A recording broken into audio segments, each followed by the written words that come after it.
All right. So, perfect Monday recording timing.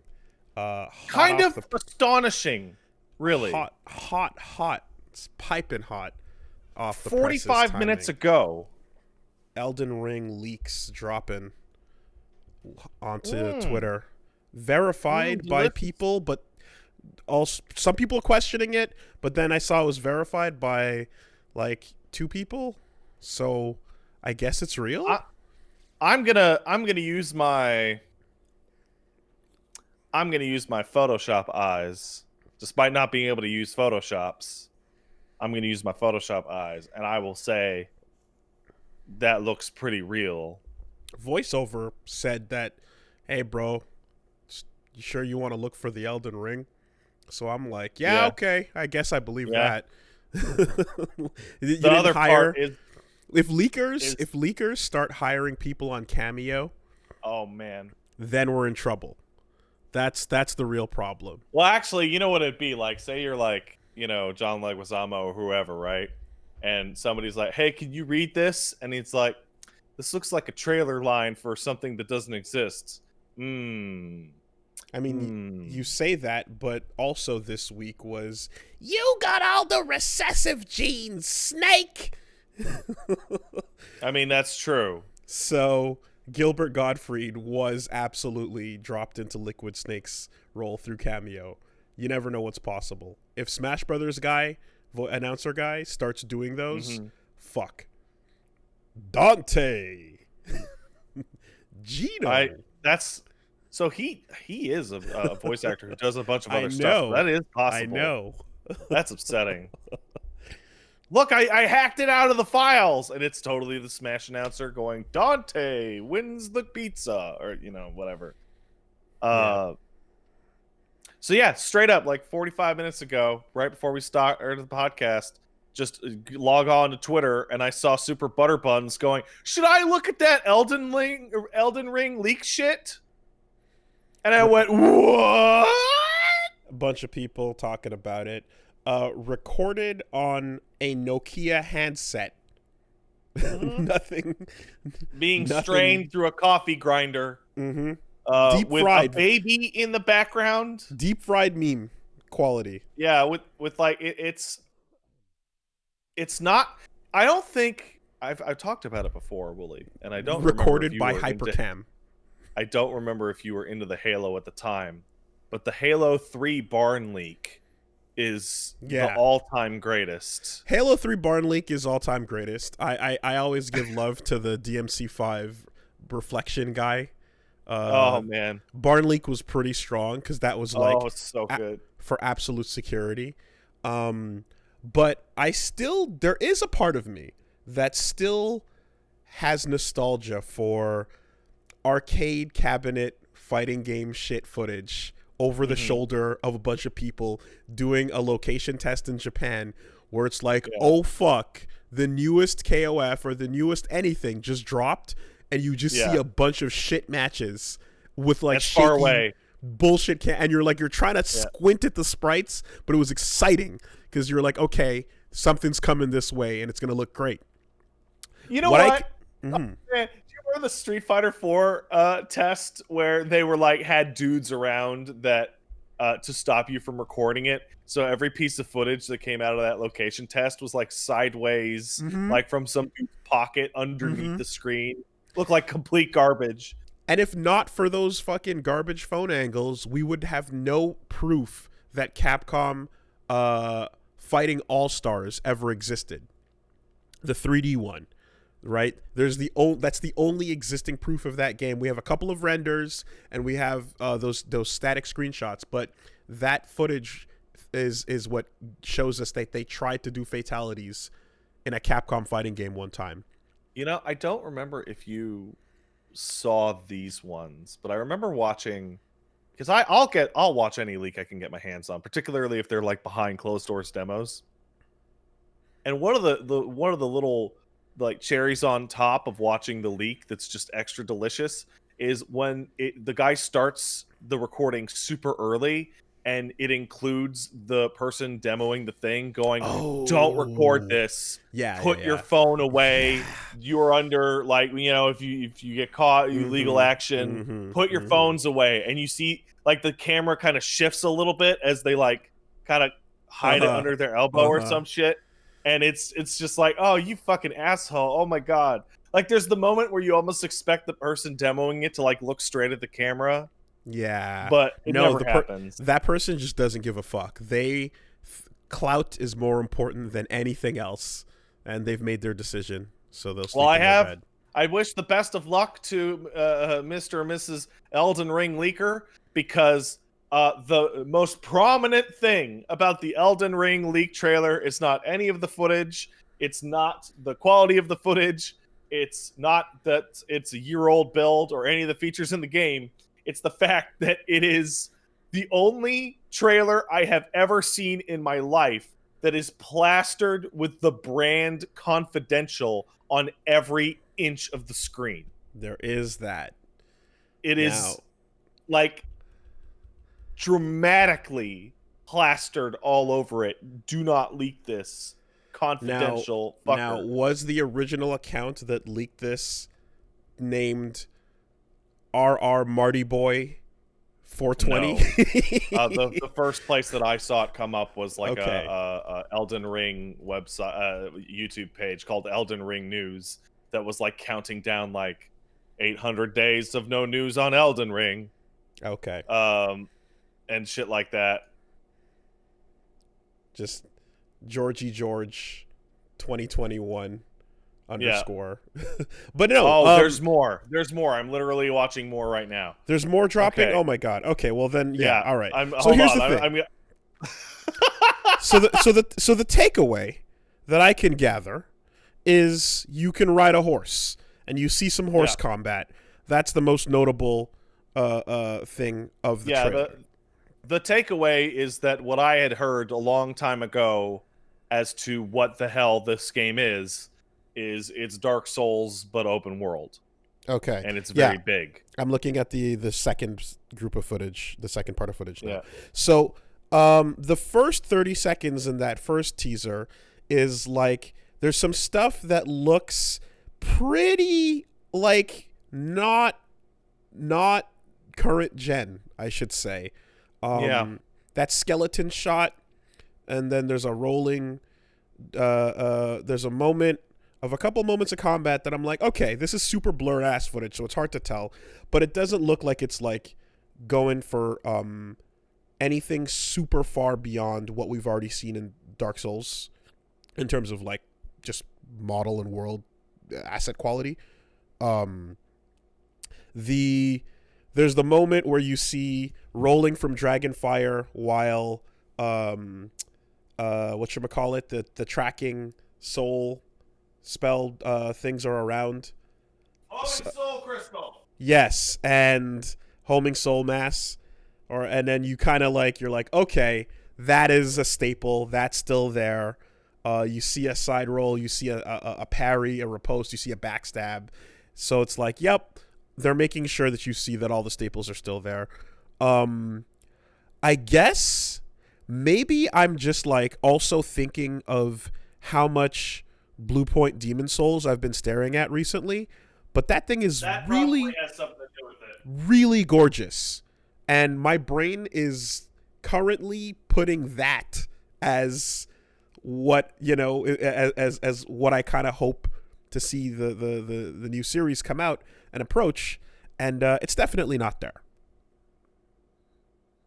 Sorry about that. I just had to wash my hands. Not a problem. I'll keep stalling for time. Pee on his dick and then The environments show you. We see some giants that look like the old rotted tree giants of the Dark Souls-ish world, although they also might be a little bit of like old one branch head thing sticking off of them. Mm-hmm. Dude's got a nice curved sword and shield for a moment, so sabers are, you know, doing what they do.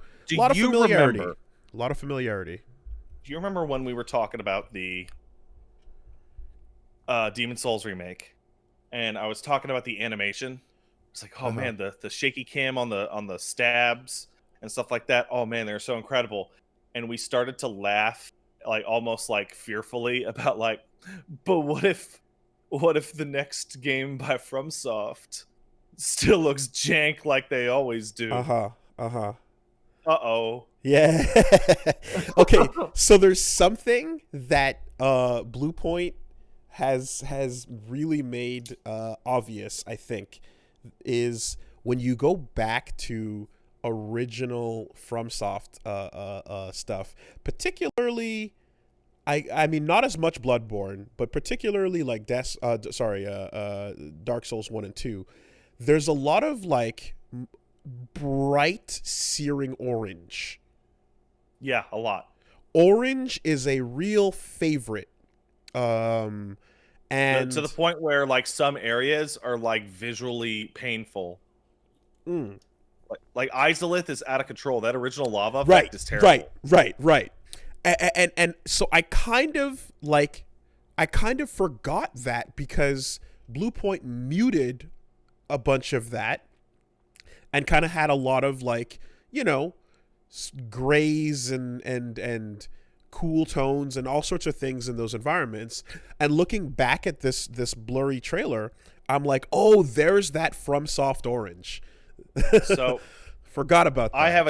I have a trailer that you should look at for context, because it's been a long time since you watched it. Now, you don't have to watch the whole thing. I'm just sending it to you so you can skim it for like 2 seconds. And that's, we got a wild. So FromSoft leaks like a sieve, right? This is 3 games in a row that their shit got leaked out. So the first one was Bloodborne, and we had the Project Beasts trailer. Now, Willie, yes. I don't know how long it's been since you watched that trailer. I went and found it a couple minutes ago. Dude, that trailer looks like shit. Does like it? Oh, yeah, look at it. It looks like shit. I literally did forget Sekiro. Okay, that's right. Because that is the comparison. Bloodborne to Project Beasts. Because is a good way to Project Beast was a like year-old build when it leaked, right? The build that we're looking at for Elden Ring right now is supposedly a year old. I have a suspicion. Let's call it a suspicion that COVID slowed this project down. And that's why it's been so long since we've seen it. But right, okay. So I mean, the most notable thing about Project Beast going back was like frame rate. But I mean, it definitely tightened up from this to the final release.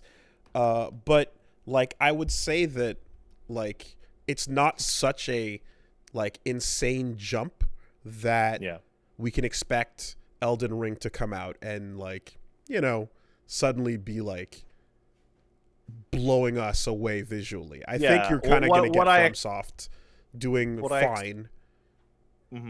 And occasional moments of like super beauty, you know? What I expect to happen is what happened with Witcher 2. And Witcher 3, basically.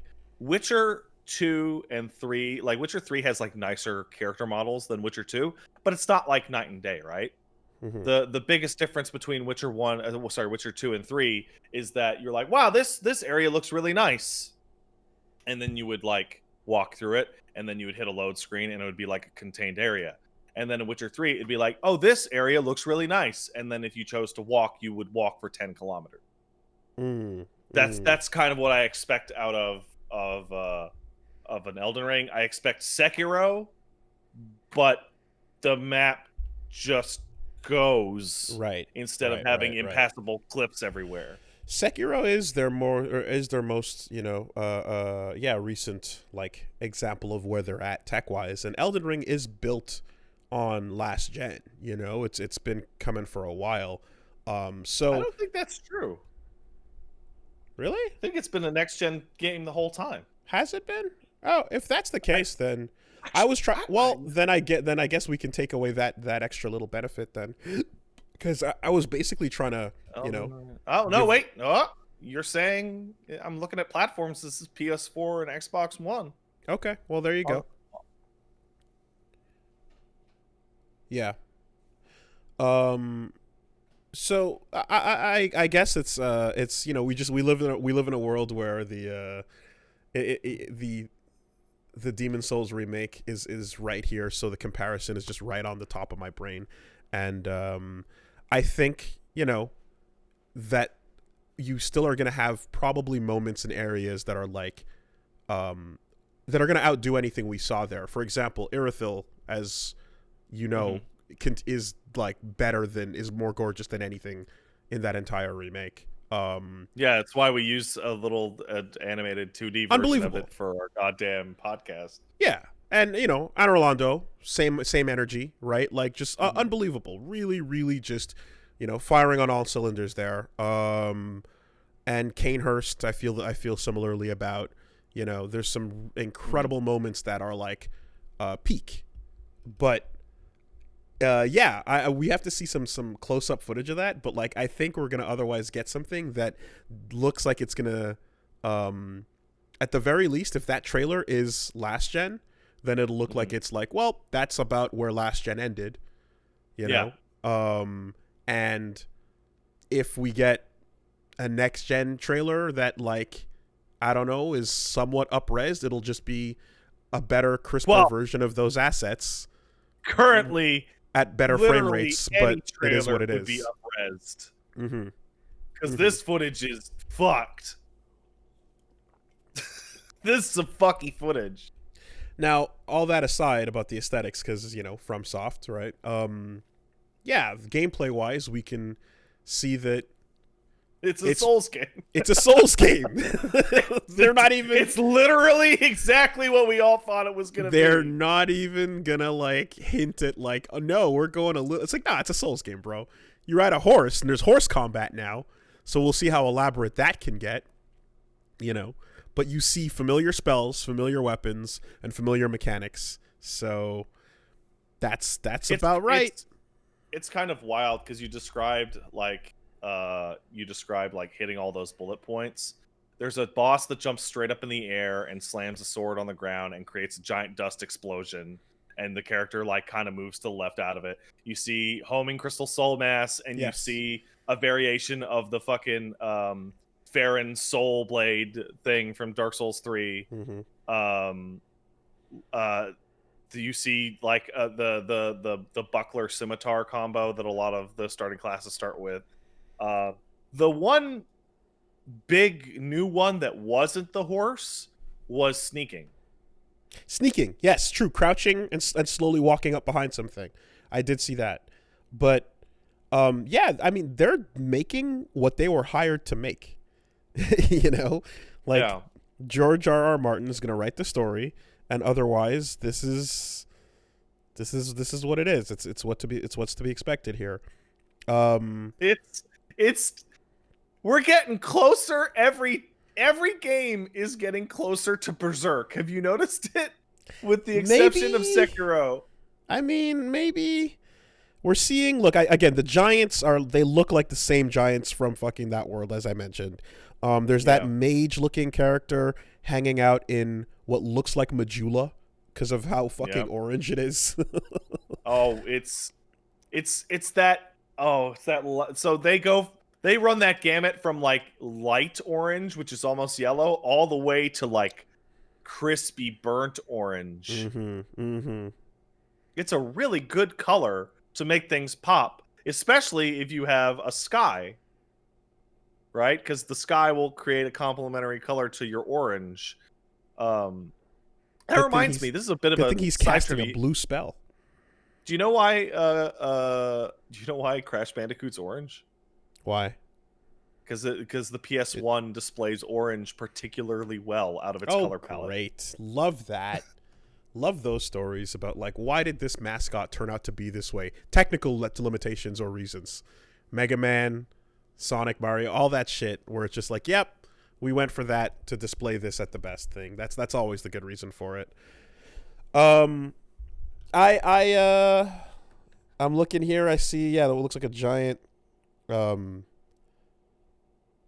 actually no. There's two dragons here. And there's a giant like whirlwind looking thing. Yeah. Hey guys. There's a dragon. I hope. There's a dragon. I hope. How long do you think it's gonna be before this fucking website gets? Sorry, this YouTube channel gets killed. If it gets killed, that's an ultimate sign of super sure confirmation it's real, undoubtedly real. But like then again, like that'd be too much to fake. So at this point, there's way too much footage here. I want to give the biggest shout out ever to this goddamn YouTube channel that is where it's all showing up. It's Elden Ring News, and I'm gonna link you to it, Wolves, because it is astonishing. This gentleman has uploaded a video every single day for 8 months. Oh yeah, I've been following. And it's literally day 102. The day's date. There is no news about Elden Ring, and they're all 20 seconds long. And then the big ass leaks just blowing out from this one location. It's incredible. I love it. I hope that the horseback riding combat is not just like one or two swings and then otherwise steer your horse car in the direction and road rash it. I hope that there's a little bit more going on with the horse. It should have heavy and strong and light attack like your regular melee. And it should have a move set per weapon that is dependent on its type. Like I don't think having a move set on the horse for every single weapon in the game is viable, but at least like all curved swords will do this. All lances will do this. Horseback archery, horseback dismounting attack, horseback boss fight. There will like assuredly be a couple horseback boss fights, right? Yeah, like that is the most obvious thing in the world. There's a fourth leak. Hit us mobility. with it, losers. I can't wait until like somebody's like Elden Ring leak and I click on it and it's like that picture of Barack Obama with the huge cock. Damn. You know what's gonna happen. The one you posted is just the mage doing stuff. Yeah, so, it's just a start of a boss fight thing. So you want to look for the video that is about a minute long, 1:06 seconds. Yeah. It's actually funny because that version is a lower quality than the two separate leaks that then were later combined together.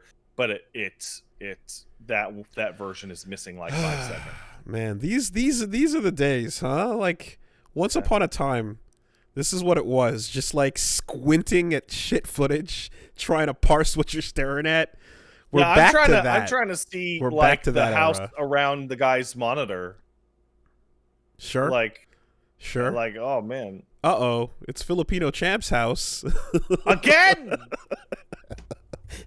That's the just oh my god. Okay, you so can we see him. You can see footage. Right. Okay, here we go. Balance beams, jump button. Okay. That looked. What are you looking at? Another one. Another 40. Another one. Opening some big fancy doors. Opening some big fancy doors. A jump off of a. Send me this one. I want to look at it. Yeah. It's coming. A jump off of a balance beam. What do we got going on here? They should torch in hand. Probably put out a real trailer today. You're kind of at this point, yeah. Tweet's gone. Yeah. Already gone. Wow. Okay. Well, it's still loaded on my thing. So here, let me. If I can record my screen.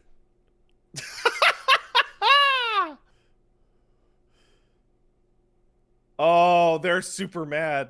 Oh, I love it. Yeah, big statue in a cavern, area of darkness that might be their like basin or rotten type area. Torch in hand. Not okay, torch in hand, how you feel about that? Oh, I got somebody sent me the new one that you're watching. Okay. Torch in hand needs to be like easy and manageable. Don't make it a pain in the ass, please. Oh, that is totally a jump button. You're right. It looks like it, right? Well, because he's not sprinting. He's not sprinting. It looks like a jump button. Torch in hand, I can only see like being the same as it always is. Dude, this just looks like. This literally looks like Dark Souls 1 and 2 and 3 mashed together. Like, it almost feels like, like when people do, like, the Tale of Two Wastelands mod where they put Fallout 3 and Fallout New Vegas into one game. Right? And they're just, like, connected. This literally feels like, hey, we made 2 or 3 Dark Souls games, and then we put a Hyrule Field. Well, wait for the data put a miners. Hyrule Field in there. Yeah, wait for the data miners to pull out some file names that are just like absolutely hard confirmation of Dark Souls 3 files, They should. Okay, do you remember when Activision had Call of Duty Modern Warfare 3? Like, literally every single thing about that game leaked out, and Kotaku published like what every single level in the game was and what the plot was. Did and they? All the multiplayer weapons. Yeah, okay. It was crazy. Okay. It was the whole thing. And Activision went, oh shit. And the next day they put out like 20 trailers. Yes. And did a bunch of interviews. And we're like, well, that's what your marketing department is supposed to do. Yes. But that was Activision. You give it you go 24 hours, you put it all together and you go, all right, here we go. Hands was forced is what it is. And then this is Bandai Namco. I remember a conversation we were having perhaps a year or so ago about how weird is it going to be if you're going to be going around to towns that are living and populated and talking to people. And based on this footage, fuck no. You're not! This is still a dead world, as always. You're going to meet a couple people standing around here and there, and every one of them you will know by name. It's really interesting. The From Software leak stuff is always crazy to me, because the more that I find out about Bloodborne and Dark Souls 3 in particular, dude, like, huge portions of those games hit the cutting room floor. Like, bosses and areas and concepts. Like, at Dark Souls 3, you were supposed to be able to make your own bonfires by dragging corpses to locations that you wanted to leave them at. Right. And, like, that's just gone. And those screenshots that came out that look like the world being eaten by dragons and all that shit, and that fucking just straight up doesn't happen in the game. It's just gone. So what are we going to go with on the naming convention here? Hollow, undead, spirit form. We'll see. Whatever the lore reason is. It's going to be ARM based. It's going to be like hand or finger or something like that. Because the Elden Ring, the original trailer, the lady puts on a robot arm, and then the Elden Ring is being grasped by like 100 hands, like almost like a Yoshikage thing. Yeah. Ringless did come to mind, but I'm like, we don't know enough to know anything about what the actual ring is and does and all that shit. So we will have to see what the titular Elden Ring will actually be. If they just say it just lets you rule them all, then fucking then George is getting tired and old and needs to go to sleep. Like feeling that. Like if the Elden Ring just rules them all, it's just George might need a nap. Yeah. Um. Man, I'm just like sprawling because there's all sorts of like it. Because I'm talking out my ass. This is all speculation, right? But like I'm looking at one of the trailers, and the iconography is like it feels like a big giant Super Dark Souls. Yes. Like the bridge type of locations and the architecture and the giant golden tree that reaches to the heavens and all that stuff. It looks like kind of like a greatest hits of different idealized portions if just mashed together in a big game. If Miyazaki weren't like spiritually done with the franchise, you could see that being Dark Souls 4. Yeah, totally. You could see them just going like, yeah, this is where we go next with it. If they didn't end Dark Souls 3 the way it was, where Dark Souls 3 ends with like literally the entire universe crumbling into dust and going, it's done, LOL. I would look at this and go, oh, it's Dark Souls 4, right? But no, that series is over. Hopefully, actually. Well, he did say that like it's done for him, but yeah. You know, but he's legally, the only one making games there anymore. I guess, but legally they could do whatever they want. Yeah, they could.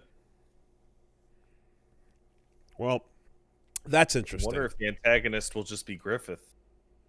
Wow, I'm looking at the fourth footage and it's wild. You can see the dude's taskbar. Okay, so someone can got access. See that he has like notifications that he hasn't checked out yet, and that he likes soccer. Because there's a soccer player on the wall. Someone got access to an intranet. Or an this FTP person server. This person is European. There we go. Damn. I can confirm it. Because there's a soccer man on the wall. Track him down. Who else? Like Death Note. Find the exact city they're coming from. Yeah. I imagine there's probably like a bunch of dudes over at Bandai Namco right now, like legitimately like digging through files and rosters and who got invited to what show and shit like that. But what if the fact that Grimm is involved means that like there's also like his company side of things that has access to some otherwise some people that otherwise wouldn't be there, you know? Mm-hmm. What if it's someone that doesn't give a fuck, that just is like, I'm on the book team? It's always this thing where, I mean, you've worked in I'm always been on the outside of the business, right? But you've actually worked in the business, and every single day that the thing exists, more people know about it, and it's only a matter of time before somebody actually decides to say something. I remember. After you. No, I was just gonna say, like, I was making jokes earlier, but like, squint at that desktop and see if you don't see Winds of Winter version 5 doc. Yeah. Yeah. See if you don't see some shit sitting on that desktop.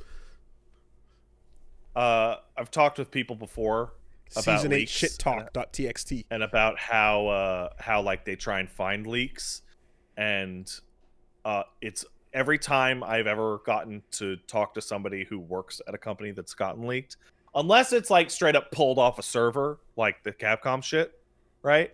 When it actually leaks out from an individual, it's literally always the same thing. It's like it happened right after we sent the information over to a different company. Mm-hmm.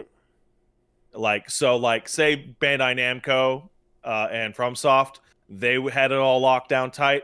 Mm-hmm. And then they sent this trailer or this build to show to somebody at Microsoft or Sony, and then that company just like they put it on some fucking server and they don't hide it. Exactly. And some intern just goes, "It's fucking mine, yeah." Yeah, no. Every step away, you know, has a further and further security risk, and I remember a big part of what, like, the places I worked had to advertise was their secure labs, and was their like, the only people that will ever lay eyes on this have to sign in on a sign-in sheet. You know, everything is tracked. Yeah. Everything is handed back at the end of the day, and absolute and we control will of exposure. assassinate leakers. You know, so and like the bigger projects, they would like move you to like there's secure labs that are like there's open labs that are just, you know, same big room, and then there was parts where it's like no, you cannot even walk down that hallway cuz the client is fucking Blizzard, you know? And shit like that. So yeah, but anyway, you know, we'll see what happens to this, but if the Paul marketing's doing his job, they will just get their shit together and head it off at the pass. So I'm not sure where this part came from, but it seems to be floating around the leaks themselves, which is the idea that the actual reveal is planned for sometime this month. I mean, any time would be good. Anything would be good. It would be nice if they just had it sitting unlisted on YouTube and like the real version of the trailer. And then they were like, boop. Okay, you got us. I mean, we'll have to again, we'll see up close once we get a chance, but you know, at least it's not a case of like show shit too early and then like fucking nothing. This has been a forever game, but you know, at least we can see that there's some shit there that you know is running. I want to play it though. I'm not allowed to. It's not out. Oh. I want to play it so bad that I've basically been going through every other Souls-like on my PS5 recently. It just in scratching that itch. You know, fuck it. I beat Das, and then you know, Reggie just finished it as well, actually. So I'll take the week there. And then I'm fucking like going through Nioh, and I'm just looking back and I'm reinstalling Bloodborne, and I'm just like, yeah, I got that feel. I got that vibe. I want to, you know, and on a realistic basis, like the fact that they're taking so long on Elden Ring is promising, because like every single Souls game has come out with like major parts rushed. Demon Souls never got the goddamn fifth Archstone. Parts of Dark Souls 1 are like laughably unfinished. Although, like the Bed of Chaos area, you can just see like the gray box if you look at it from certain angles. The fifth Archstone, Bloodborne had all that cut shit. Like the fourth Archstone is now, though, if it let's say it ever came to exist somehow, they went like hey, Blue Point, go nuts, make some DLC, right, or whatever the fuck. They would have to compete with the VatiVidya contest where people submitted their own ideas, and some of the winners were so fucking good that all you could do is compare it to that now. Well, the other thing is that like if they went and grabbed the concept art or whatever from that and implemented it, you'd be like, oh, turns out the land of the frost giants was actually Canehurst with the really tall enemies from the Cathedral Ward. Sure. Because whenever they don't finish an idea and it never gets in, they just transplant it one game forward. Yeah. It definitely is like a vibe that comes around every couple years of like, you want to play some Souls right now. You want to man. Get in there. I don't know what the online is going to be. I assume it'll be the exact same it's always been. I don't know what else they'll do to it, but I assume you're going to get the same level of online you've always gotten. Jolly cooperation, invasions, horseback invasions. It would be really weird if it was an open world game and it still had the same like joining system, because I can just imagine like you hanging out in an empty forest and going to pee and then coming back and being stabbed. Kurt Because Cobain somebody ran up on you with their horse. Kurt Cobain has invaded somewhere on this open world map. Good luck. I mean, they haven't said that they haven't said much about the game at all. It might not have any online at all. Or it might just have regular ass co-op. Just regular old co-op. Maybe. I doubt that very much. I think it's much more likely that it would just have nothing, like Sekiro. I imagine it. I imagine it'll have bare minimum the same level of previous Souls games. Bare minimum. Yeah, except it isn't a Souls game, right? Yeah, but remember that's also a difficulty regulator, right? It is. Cooperation is actually a difficulty setting for the games. So I gotta say, I'm aware that there are folks that are like, oh, it's just Souls open world, and that's kind of a bummer to them.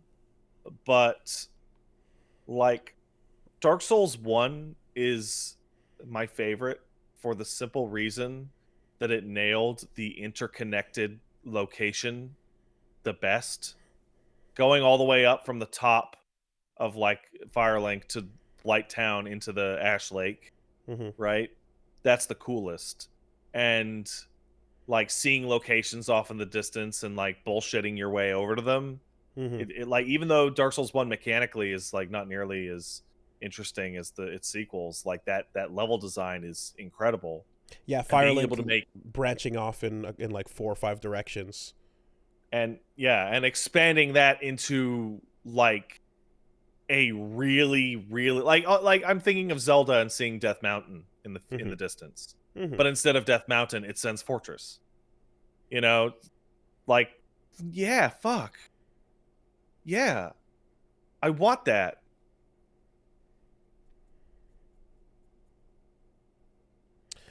Thinking about I want to be riding along in a field and hit the edge of a swamp and have a too aggressive green color filter go over the screen to let me know that the swamp is poison.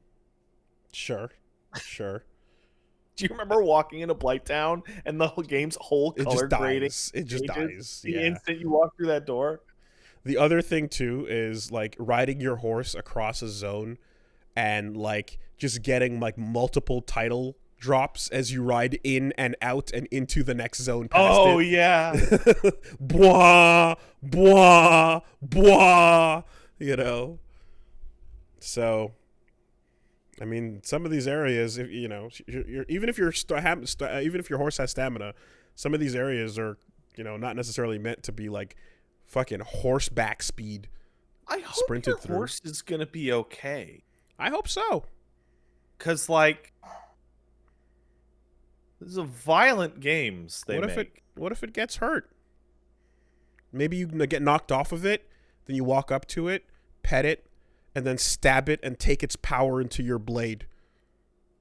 Like the Nameless King. Alternatively, you could just not have a horse. It's just grab a horse from dudes. Or the horse could be a skeleton.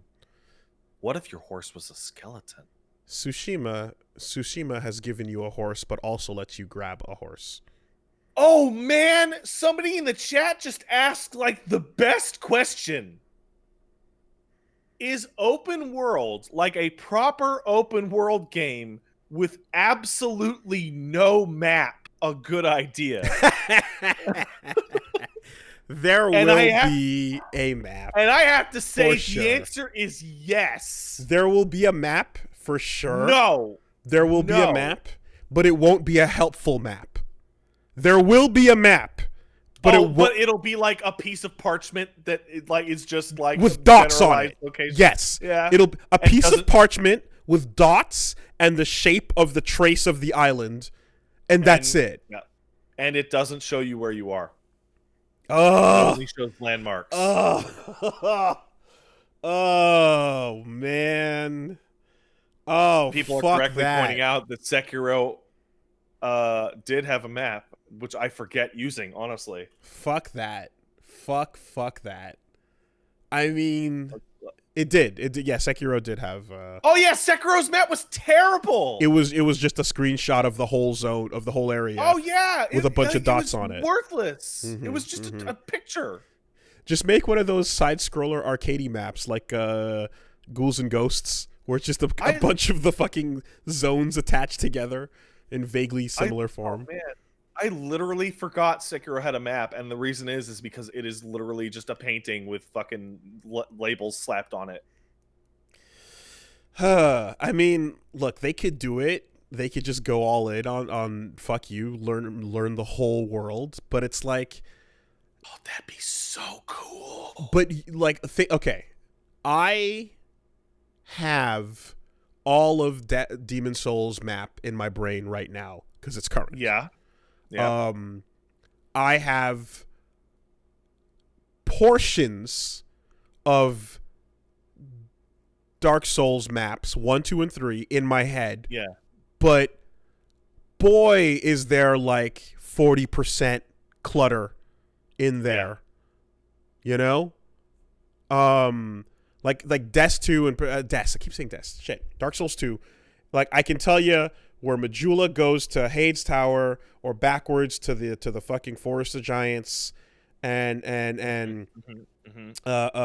you know how all those like linear pathways go, but then you're like, wait, but what about where was that again? And like it's not going to stick around. And if the open world ends up being like 5 times the size of any of those things, we're all just going to die. You say it's cool, but we're going to die. There is a way to do it, and that is to provide landmarks. If you provide a map in which you can almost always see at least one landmark from every location, and in many locations you can see 2 landmarks, that's good. That's fine. And if you're teleporting to bonfires with pictures of said landmark, then sure. I want bonfires to cost money. I want it to be, okay, Wooly, you never played Dragon's Dogma. And in Dragon's Dogma Dark Arisen, they massively, massively curtailed it. But in the original Dragon's Dogma, you could teleport to one area, and it was the main city, and that's it. And one of the final upgrades at the very end of the game was that you unlocked a teleport stone you could put in one place. And that was it. And the fairy stone cost a shit ton of money. It was super expensive. That doesn't sound fun. It was fucking awesome. That doesn't sound fun to me. That sounds unfun. Let me explain why it was fun, all right? Because the night and day system made it so that when you traveled from Grand Soren up to the tower in the upper right corner of the map, it would take you about half an hour, and you had to make decent progress and actually do it well, because if you took too long, it would become nighttime, and all the fucking undead and badass monsters would come out. Okay, but the 15th time that I'm doing it, where I'm just going back to collect some bullshit, I don't care anymore. Plan your trips. Yeah, no. I've proved that I can do it. I know the thing. It's fine. This is just rote busy work. This sucks. That doesn't sound fun at all. There's a number of times you can put that in place to have them prove whatever, but it's like at a certain point, like, well then fuck you then, you know? Or I guess it's just don't get the collectible. Maybe that's the answer. Just get whatever you need to get while you're there and then get the fuck out. Dragon's Dogma rules. You guys are dumb. Maybe. Love Dragon's Dogma. Maybe. Hard to say. But I haven't played the game, so I don't know. But just the way you're describing it, if I'm thinking about the number of times I have to backtrack places to do things, to collect things, to talk to people, to do side quests, etc., as I would expect of one of these games. Oh, the main thing is that in Dragon's Dogma, you didn't actually backtrack that often. You would make long trips out to areas, and a long trip would be a long trip because you could not fast travel, and then you would come back, and then you would make a long trip to a different area. Dark Arisen, the re-release, they just gave you more of those teleport stones you could leave all over, and then they just gave you a fairy stone that was infinite, so you could fast travel like normal. And it was for pussies. And how often did You're all cowards. How often did you have to do the same half-hour trek? The same half-hour trek? Up to the tower, you do it literally once. Up to the upper left of the map, you do it maybe twice, depending if you explore it out there. To the bottom left of the map with the ogres, maybe twice. Depends how much you explored. Like you're doing them one. If you're not exploring and you're just going where the game is telling you, once. Okay. Maybe twice. I can't tell you till I actually try it, but what you're describing on paper sounds awful. Dragon's Dogma was so good. Yep. No. I hear it's good. I just, but that mechanic, the way of doing that, it's like, yeah, you can make things not a pain in the ass for people. I don't know. Yeah, I guess. That game's super good, though. I hope they make a sequel to Dragon's Dogma. That would be rad. Is the journey fun? I mean... Oh, it's a blast. Riding my horse through... No horse. Okay, no, but I'm just saying that there are times when I was playing Tsushima and I was like, I want to take the long road to that spot instead of teleporting because I enjoy the trek. Or, Death Stranding, where you build your road and then you just full on, team story. Or alternatively, you're like, I need to put a zip line up on top of that mountain peak, and god damn it, it is a pain in the ass to get up there, but I'm gonna do it. Yeah, and then you enjoy your ziplining routes afterwards. So, if the pathway to doing what you're describing, if the journey is fun, then that makes a huge difference. It's like the Dragon's Dogma. It's like Dark Souls made by Devil May Cry people. It's so good. It's so much fun. Traveling through that game and it getting dark is like legit one of the best parts of any game I've ever played. And the fact that a lot of people didn't get to experience it because they could just fast travel everywhere is legitimately depressing. Because when you're able to fast travel all over the place, there's no situations in which you can get caught out at dark. And it's the only console game made by a large publisher that has real nighttime. You like you have a torch and you cannot see past the edge of your torch, period.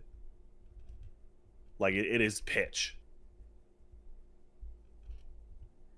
I was gonna say, fucking terrifying. I was gonna say, what you mean real nighttime? You're just gonna shit on Pokemon like that? Yeah, I'm gonna shit on Pokemon like that. Yeah. Get ready. All right. Well. Okay. Oh man, I just got hit with a fucking news story tweet just now that we'll save for later. Hold on, Wooly. I'm gonna send this to you because that is wild. Okay. But before that, hey, what are we doing with our weeks? What's up with you?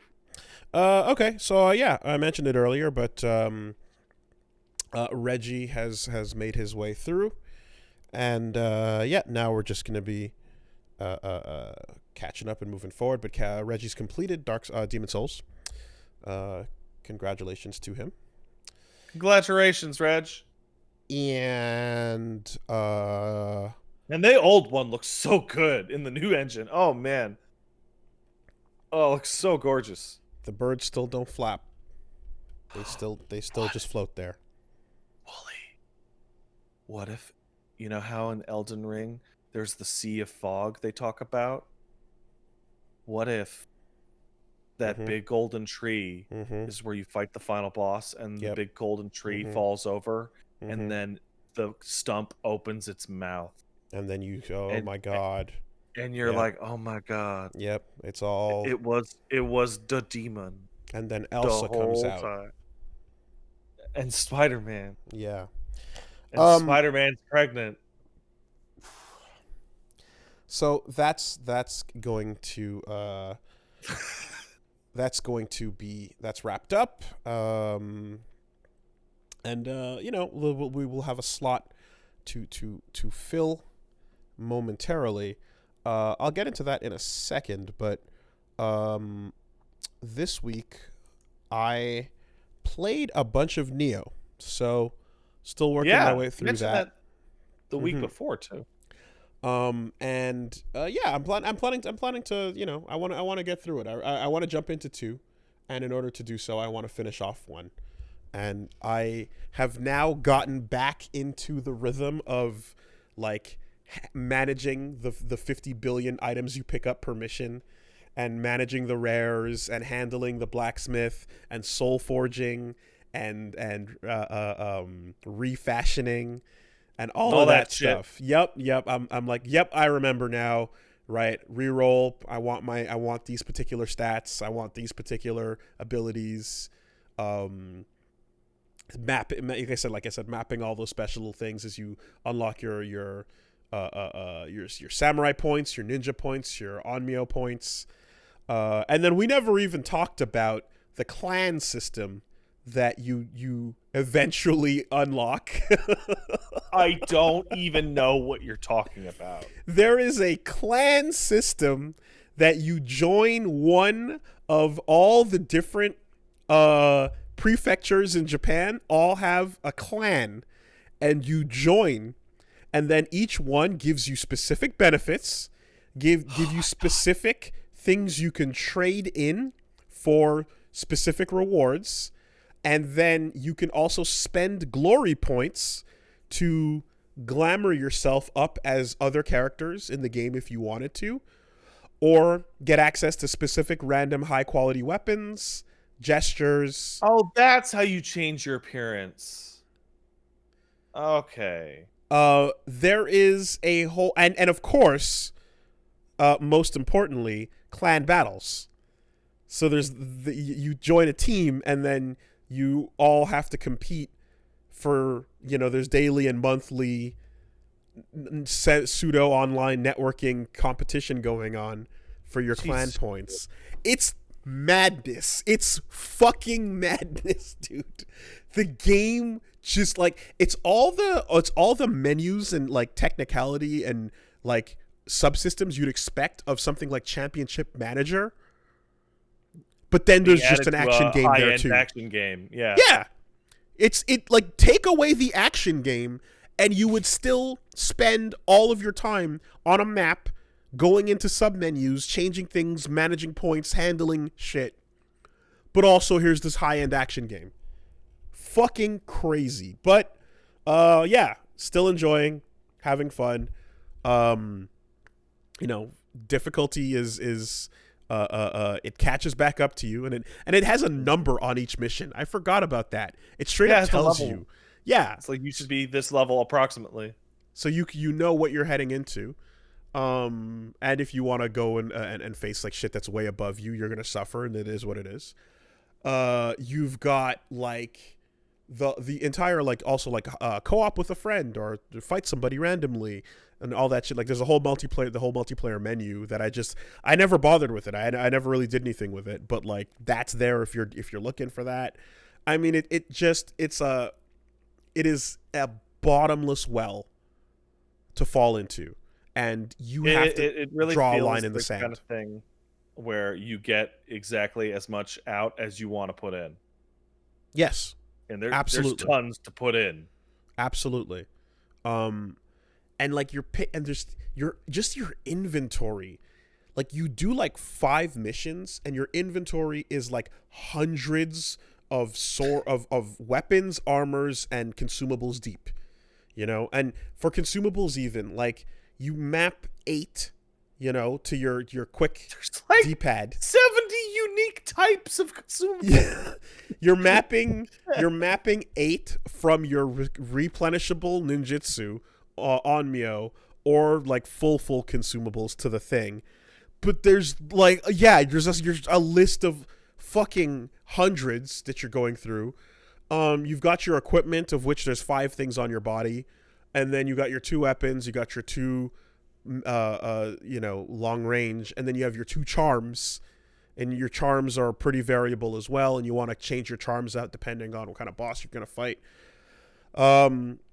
Okay, hundreds is perhaps an exaggeration, but there's a lot. It feels like a lot. And of course, when you go to the blacksmith, you can forge items, buy items, sell items. There's special finds and discoveries sometimes. There's like the fact that the subsystems have a like intelligent selection system where it's like go to the sub menu of armors, select everything that is uncommon or less valuable in rarity, and sell those only. And you can put on a warning that says, hey, this item is pretty good. Are you sure you want to sell it? And you can say yes or skip all or whatever. Just shows you how much menu managing they expect. You know? It's a lot. But I'm not complaining because it's, you know, it's optional. You can just pick up the big shiny number, put it on, and keep swinging. Based on something somebody in chat said, I went to the Nioh 2 for Extra Life and discovered that Nioh 2 has dozens of mechanics relegated entirely to New Game Plus.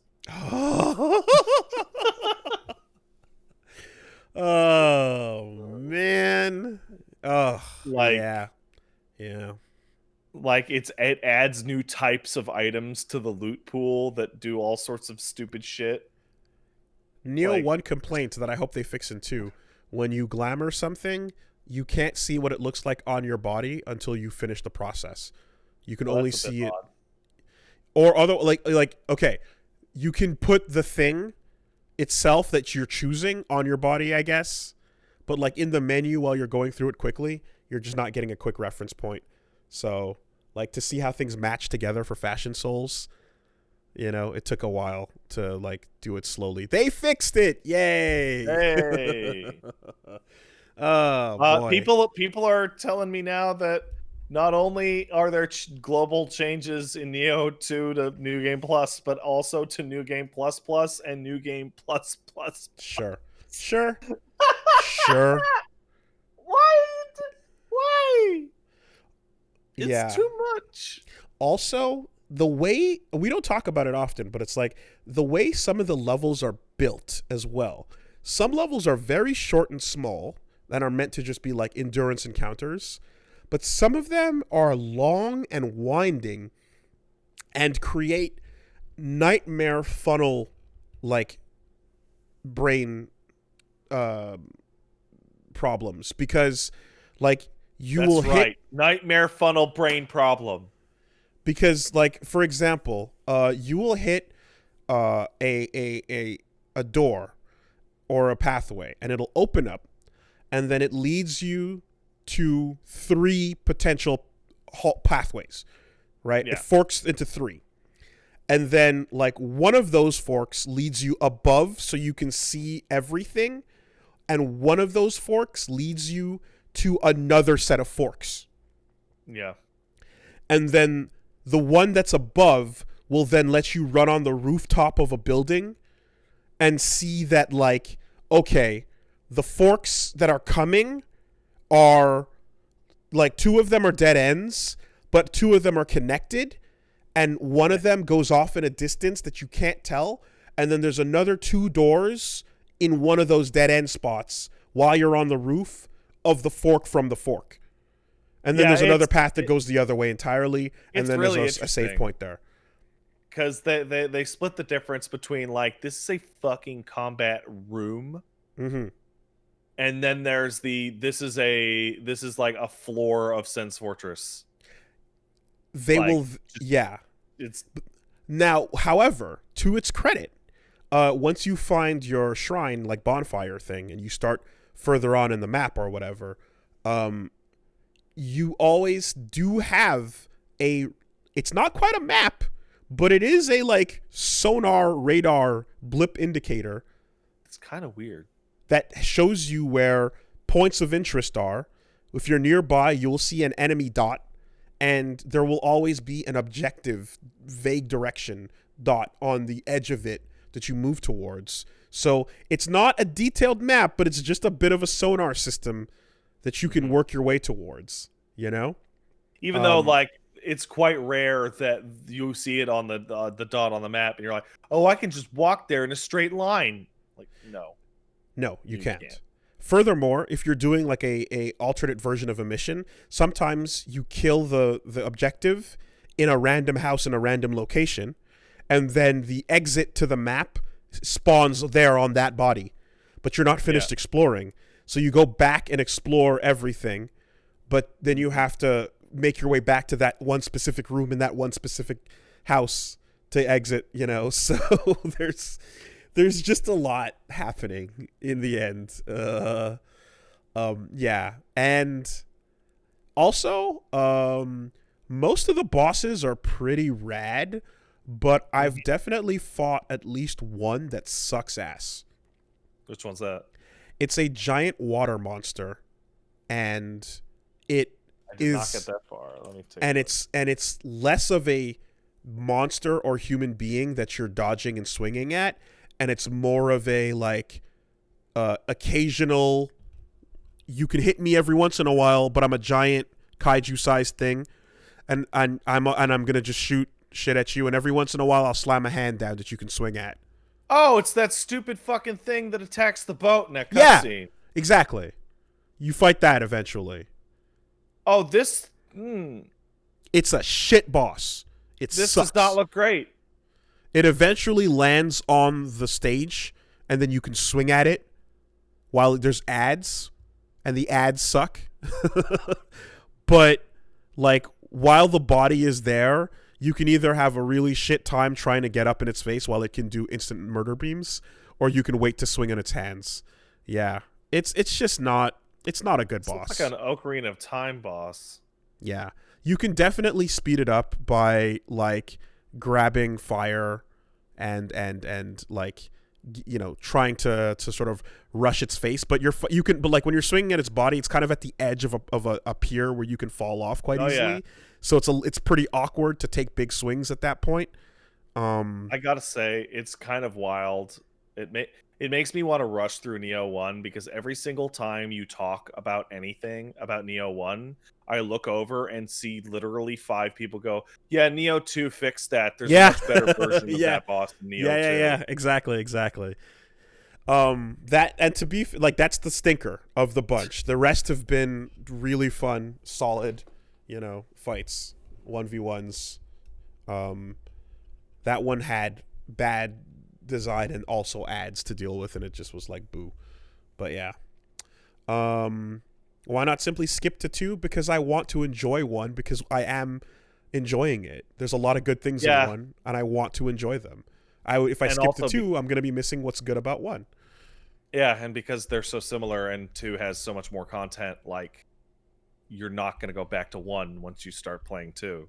Yeah, so you get 1 out of the way. I'm talking about like a particular thing that, you know, was like added like that, but I'm fucking loving every other moment of it, and I'm you know, I'm not going to go into super detail on all the other bosses, but they're really good. There's a lot of fun to be had there. I love the fact that you can choose to go do the corpse run or just say fuck it, give me my spirit animal back, and I'll try to build its meter. Yeah, I didn't have shit on that corpse anyway. It's not a big exactly deal. Yeah. Right. There's a consumable that lets you get it back with your Amrita, with your souls, if you would. But you can basically just be like, yeah, fuck it. No, just give me it back. I want the power instead. You know, that's a nice option to have. Leveling up definitely is. I don't want to. I haven't used a guide at all for like leveling up advice or anything, but like I'm thinking I might consider it, because I'm wondering what some of the soft caps are. I'm looking at some things and it feels as if I'm going to get diminishing returns. The soft caps are all really low. Actually, feels like it, because I'm running a Kusarigama and I'm getting like to a point where, you know, it's like upgrading my dexterity is giving me 1 point of extra damage on my Kusarigama, and it's like, if I give myself skill points, I'll be getting 3. So why am I even fucking with that, you know? Mm-hmm. Anyway, Nioh continues to be fucking rad.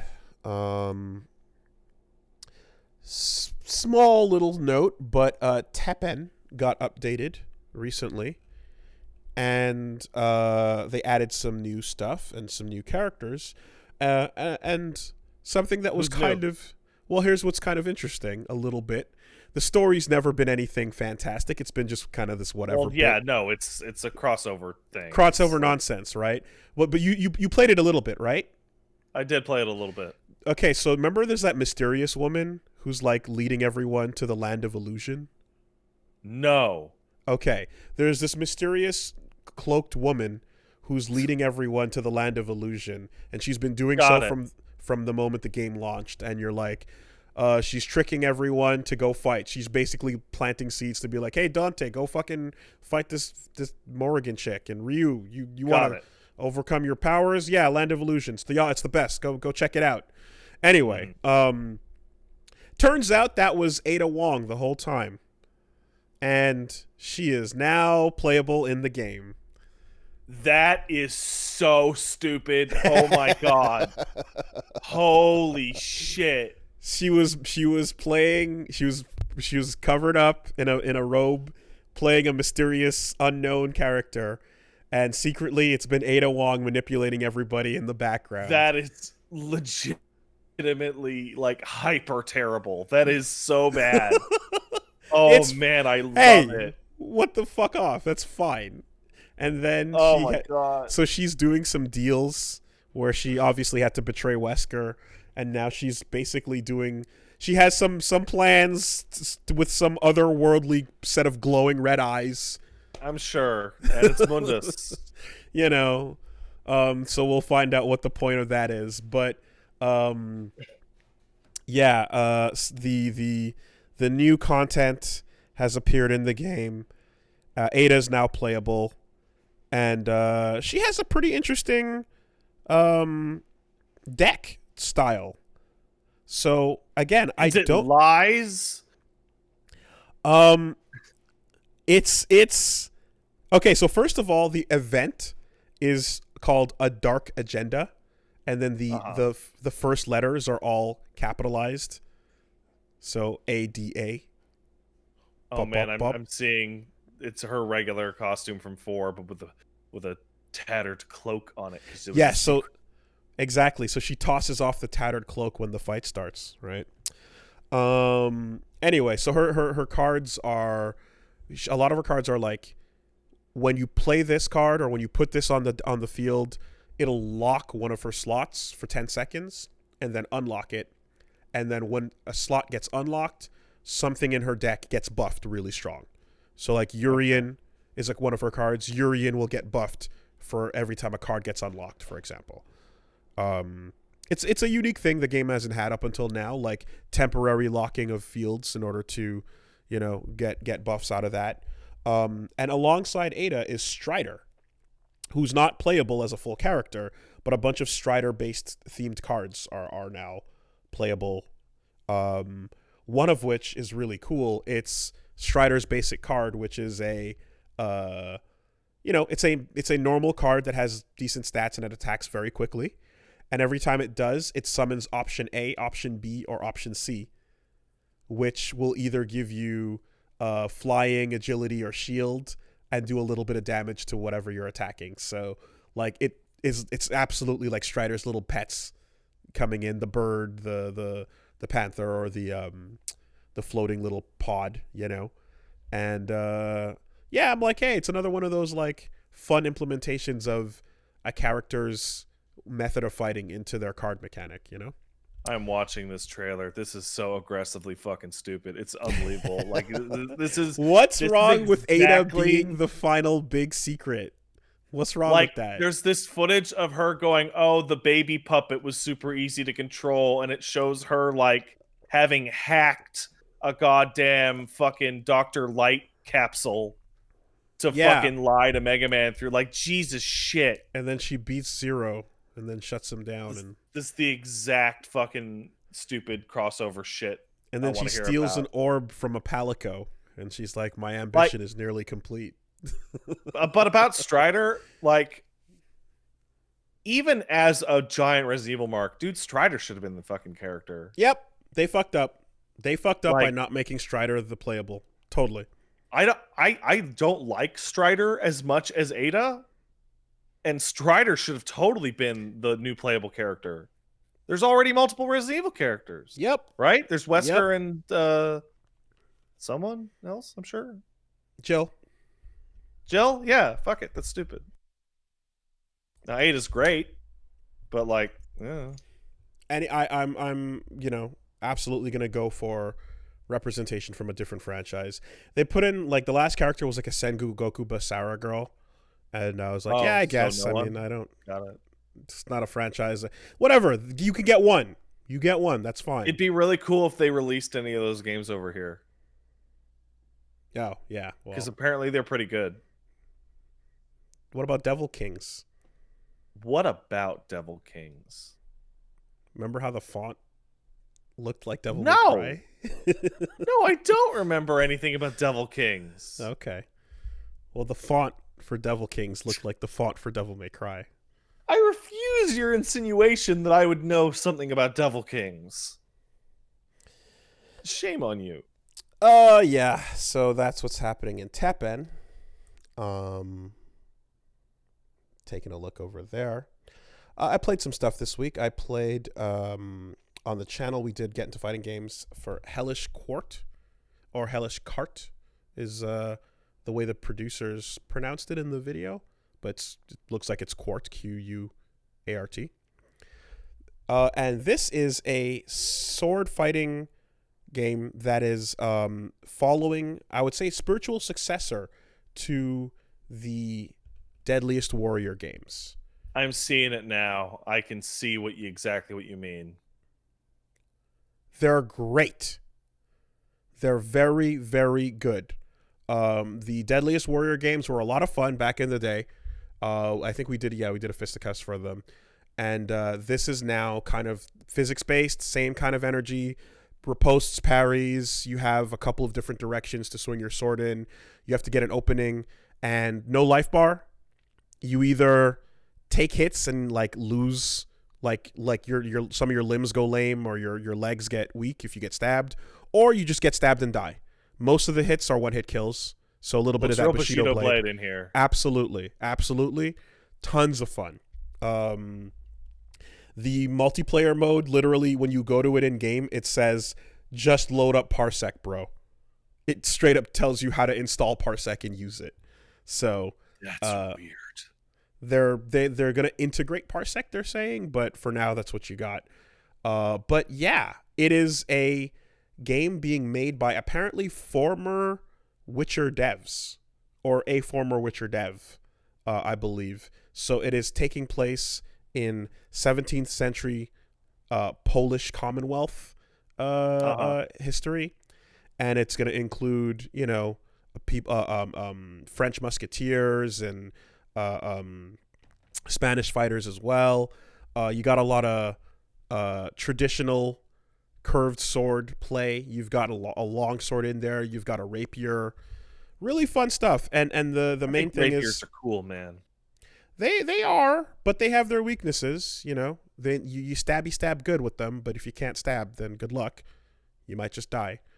What if I stab though? And it's one of those games where they got a bunch of real sword fighter people to look at it and go, yeah, no, that's what that looked like. That's how you did it. Or take that out. That's stupid. That's not a, yeah. And in the end, they're kind of like, no, this is pretty solid. Like you have, so you have like, yeah, a holdout to block and like kind of like track parry your opponent's moves a little bit. But if they do fakes, it's not going to be intelligent enough to deal with that. So you have to riposte properly. You've got, the different directions, left and right high, left and right low, that you can swing the sword in. And then you have up close a grab, which is instant death if you land it, grab and stab. Yeah. Or you can use your offhand to knock their hand away. So if you're within the range to do so and they're swinging at you, you can like just tap their blade to the side or their hand to the side, as you would do if you were shieldless fighting, and just get into like some really ugly, like you're swinging at me, instead of tinging my sword off of yours, I'm gonna just grab your wrist and be like, "Fuck you," and then stab That you. works. That's a thing, you know. And I'm like, yeah, okay. So they work that in mechanically as well, and in the end, it's really solid. Now the jank level is certainly present. This is an early access game, and it's very much looking like you're fighting with Unreal characters and Unreal fields. However, I definitely love the fact that like it feels it's just as fun as those Deadless Warrior games were. You know, it's really it feels tight. You can see where you fuck up. You have moments of like, yeah, I was at the tip of the rapier. I need to be inside because the rapier loves to stab, you know? And if you move past that, you can fucking, you know, you can get to work. I have my character Isabelle. She was using a long sword and she was just like crushing it. You can go into, you know what it ends up feeling like? It ends up feeling like an elaborate version of a Nidhogg fight. Yeah, I can see it. You're switching between like high and low stances. You're doing fakes. Because any action you do, you can press back to feint it, you know, or you can follow up a low with like a high, or like one side with another, and in a lot of cases there will be a seamless like the way the arm travels will seamlessly go from like curving across a low over to a high if you want to follow up with a side they're not guarding in a way. So man, dude, Nidhogg was so fucking great. I wish they had made a sequel to it. It added like more weapons and more stages. Yeah. Well, hey, this ain't quite a sequel to Nidhogg. It's not like this is a Nidhogg 2 or anything. But yeah, this is that's unfortunately not a thing that exists. But this is a something that is still fun in the same veins, and I would definitely recommend people go check it out if you're looking for some realistic sword fighting fun. When you go to training mode, they even use little wooden swords and like just kind of stab each other and go, that. "Oh, you got me!" Ha ha ha. You know. So Hellish Court is the name of the game. Now, because the game is in early access and I figured we'd have some time, I said, "Hey, Reggie, why don't we check out something else that's getting a lot of hot word on the street talk about it this week?" Yeah. And that's a game called Infinite Versus. Now, Infinite Versus has a subtitle, and that subtitle is 3D Mugen. And all right, I encourage you to go to Twitter and just type the words Infinite Versus into the search bar and just check out some of the videos that are popping up showing you some of the tech this game has to offer. Look at that. I'm gonna go type in Infinite Versus 3D Mugen, sure enough. Yeah. Superman versus Spider-Man. Now, if you were to see Nomu from My Hero Academia stomping out Ultra Instinct Goku with his 6 low punch or low kick, that would be correct. You found the right game. Yeah. So this fucking thing, right? It's like 3D Mugen, all right. This fucking thing, you boot it up and you go to the Steam page for it, and like, here, let me see if I can fucking find it and send it to you. All right?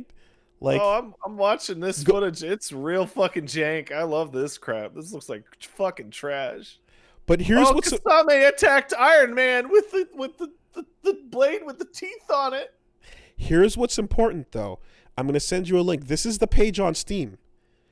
Okay. Go to the Steam page, take a look at some of those screenshots, and tell me what you see.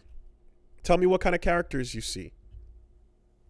I see the same 2 or 3 generic characters. You sure do. That don't have any copyright problems in them at all. And all the stages are Unreal Hire This Man stages with Hire This Man lighting. Mountain or forest backdrops or whatever the fuck. Exactly. With generic music. So you boot the game up and there is nothing infringing at all in it. It's a unique not even fighting a little game. bit of infringement. with unique assets, characters, and music and stages doing its own thing. However, then how do I get Boros from One Punch Man to fight Darth Maul like in the video I'm watching right now? Well, if you thought that you would have to go to the Steam Workshop, you would be wrong. Because in-game, there is a mod menu. Oh my god. But in that mod menu in-game, it's pretty much just a series of switches that turn on every character. That include Goku, Superman, fucking Eren Yeager, Berserker. Oh, Kirito versus Goju Satoru. Gilgamesh, All Might, Spider-Man, Iron Man. All of it. All of it. And you click the button and now they're in the game. And while you're at it, you can also download the Tekken 7, Smash Brothers, or Fexel soundtrack. This feels like it is like straddling the line until it digs in. It's amazing. Like, this game is going to get killed next week because it is like, it's doing that thing where it's like nudging a lawyer going, well, we're not technically infringing, and somebody's gonna go, shut up. So you can't even uninstall the characters mods once you install them. What? They're permanently in the game. That's even stupider. I used to talk about, back in the day, a Quake mod called Bid for Power that was Dragon Ball put into Quake 3. The reason why this is noteworthy is because they got shut down by Infogrames, who eventually became Atari at the time. And they put out a bunch of Akira Toriyama-inspired characters into Bid for Power, and it then became an original game with Toriyama-like characters in them. And then suddenly a zip file appeared mysteriously on the internet that just modded all the Dragon Ball characters back into the game. Oh, it's mysterious. No idea where it came from. Oh, how could that have happened? That's crazy. There you go, right? Now, this is that same energy, except they didn't even bother to separate it from the game. Yes. It's a menu you go to. Now, as far as gameplay is concerned, the name Infinite Versus is very apt, not only because of the branding of infinite brands coming together to fight each other, but because the only way to play the game is to find the infinite that your character has. Because every character has at least 2 or 3 infinites in them, and you are stuck holding them. There's one burst system that you can use to get out of it, but otherwise you press one of your 3 buttons and then you just keep pressing it, and that's the end of that. The round is over. Oh, wow, that's so good. It's the best. So we dove in. It's like the novelty made flesh. We had a good ass time playing this thing, and we checked it out. But the last most important detail that you need to understand about Infinite Versus 3D Mugen is that it introduces the world to a next level netcode called Blitz netcode. Oh, God, that's where that fucking shit came from. And if you think for a fucking second that this shitty rollback world we live in is going to take over and become the new standard, you need to fucking sit down and shut up. You're about to learn about Blitz netcode. I proprietary. Saw the description of this. It is absolute, like, it's fucking gobbledygook. It's proprietary netcode for Infinite Versus. The game is free, but you have to pay the 15 or 20 bucks to get access to the online. Now, how does it work? Is it like the real man's world? You wouldn't be wrong if you guessed. It's a little bit like Ringo Road again. Here from the page, it describes, how is Blitz netcode different from rollback? It is fundamentally different because rollback and delay-based netcode always feature delays, but the input delay for Blitz netcode is always 0. Unlike delay-based and rollback, Blitz netcode doesn't require both players to be completely in sync. These are some issues with synchronous online gameplay. Games add in long artificial input delays to keep the game in sync. The game will always be locked at 60 FPS. If your computer hitches below 60 FPS, the entire game will slow down for you and your opponent. Any network lag may cause your opponent to teleport to the correct location and visual artifacts. So that it goes on to explain that the problem is that these other games are trying to synchronize the two players, and that's bad. Blitz Netcode uses low latency dedicated servers instead of peer-to-peer, and by relying on that, they can allow you to have a seamless netplay experience where you don't have to worry about being in sync with the other player. It's perfect zero input delay to you on your computer, and that's what matters. Doesn't matter what they're experiencing, you have zero input delay. And that's Blitz Netcode, baby. If you press the button and you get an input immediately, and they press the button and get an input immediately, what's the problem? Yeah. It doesn't make any sense. It is works for me netcode. That's correct. Yep. Oh my god. I remember reading that and just like every single line is like, this doesn't make any sense. This literally doesn't make any sense. Who says you need to be synced up? You know? Kind of reminds me of when we were... So it's just inputting the inputs when they get them. Synchronization be damned. Hey, you and your inputs are always zero frame. Zero input. So if I knock a guy down, but on his end he was doing an SRK, he'll do the SRK motion on the ground for me, and thus won't do an SRK, and then the first inputs that come out will be the ones that he does. Oh my god, it's such a mess. But it's your inputs are always zero.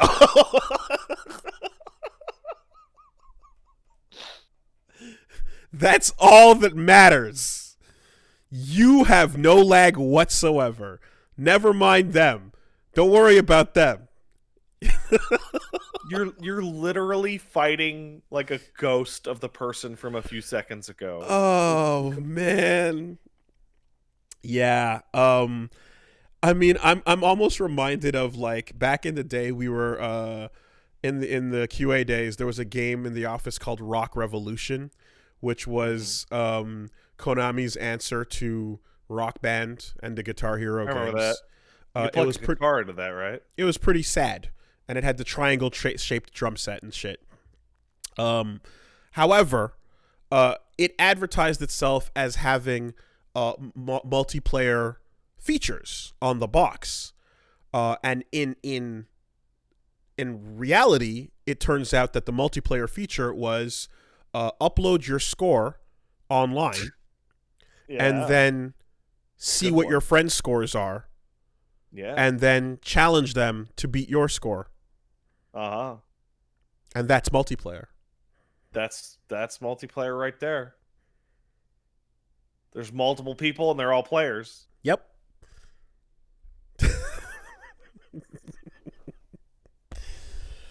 Oh, man. Yup. Yep.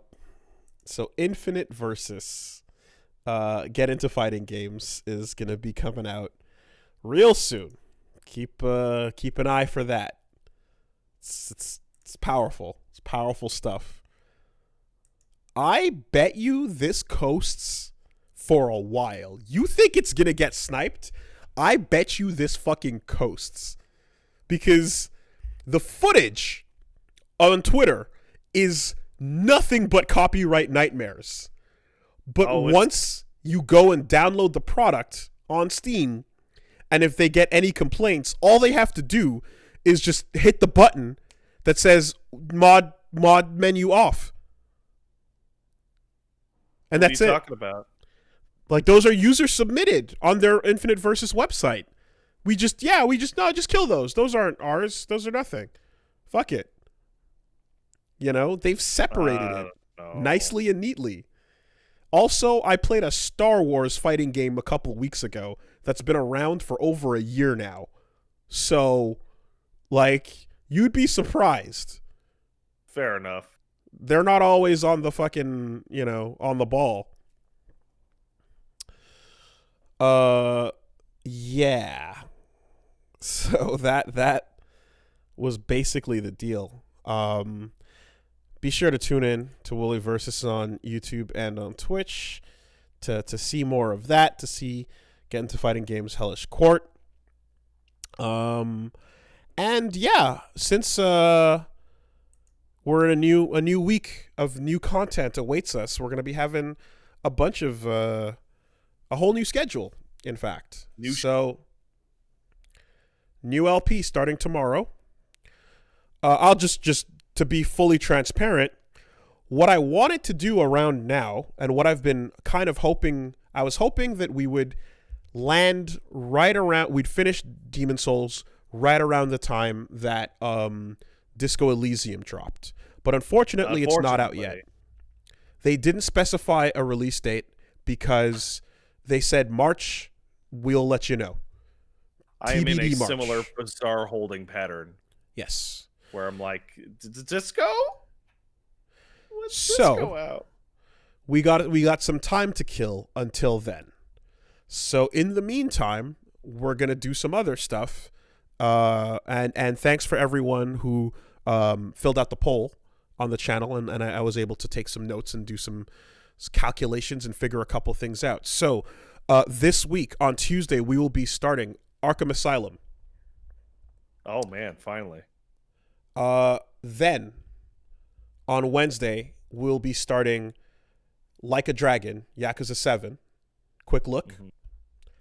And by quick look, I mean 13 hours. So the first 13 hours of gameplay. They're asking you for 13 hours? That's about how long it takes to open amount up. Of time. It's about that should be about as long as it takes to open up. That is so specific. That's so weird. So we're going to be doing that for a little bit.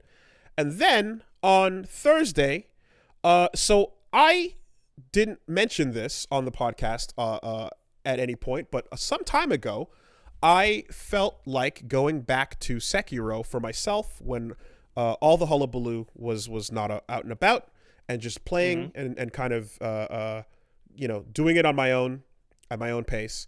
And I did, and I kind of went, yeah, we can pick it up and keep this going. So we're going to be jumping back into Sekiro on Thursday. What? And we're going to be finishing it off from where we left off.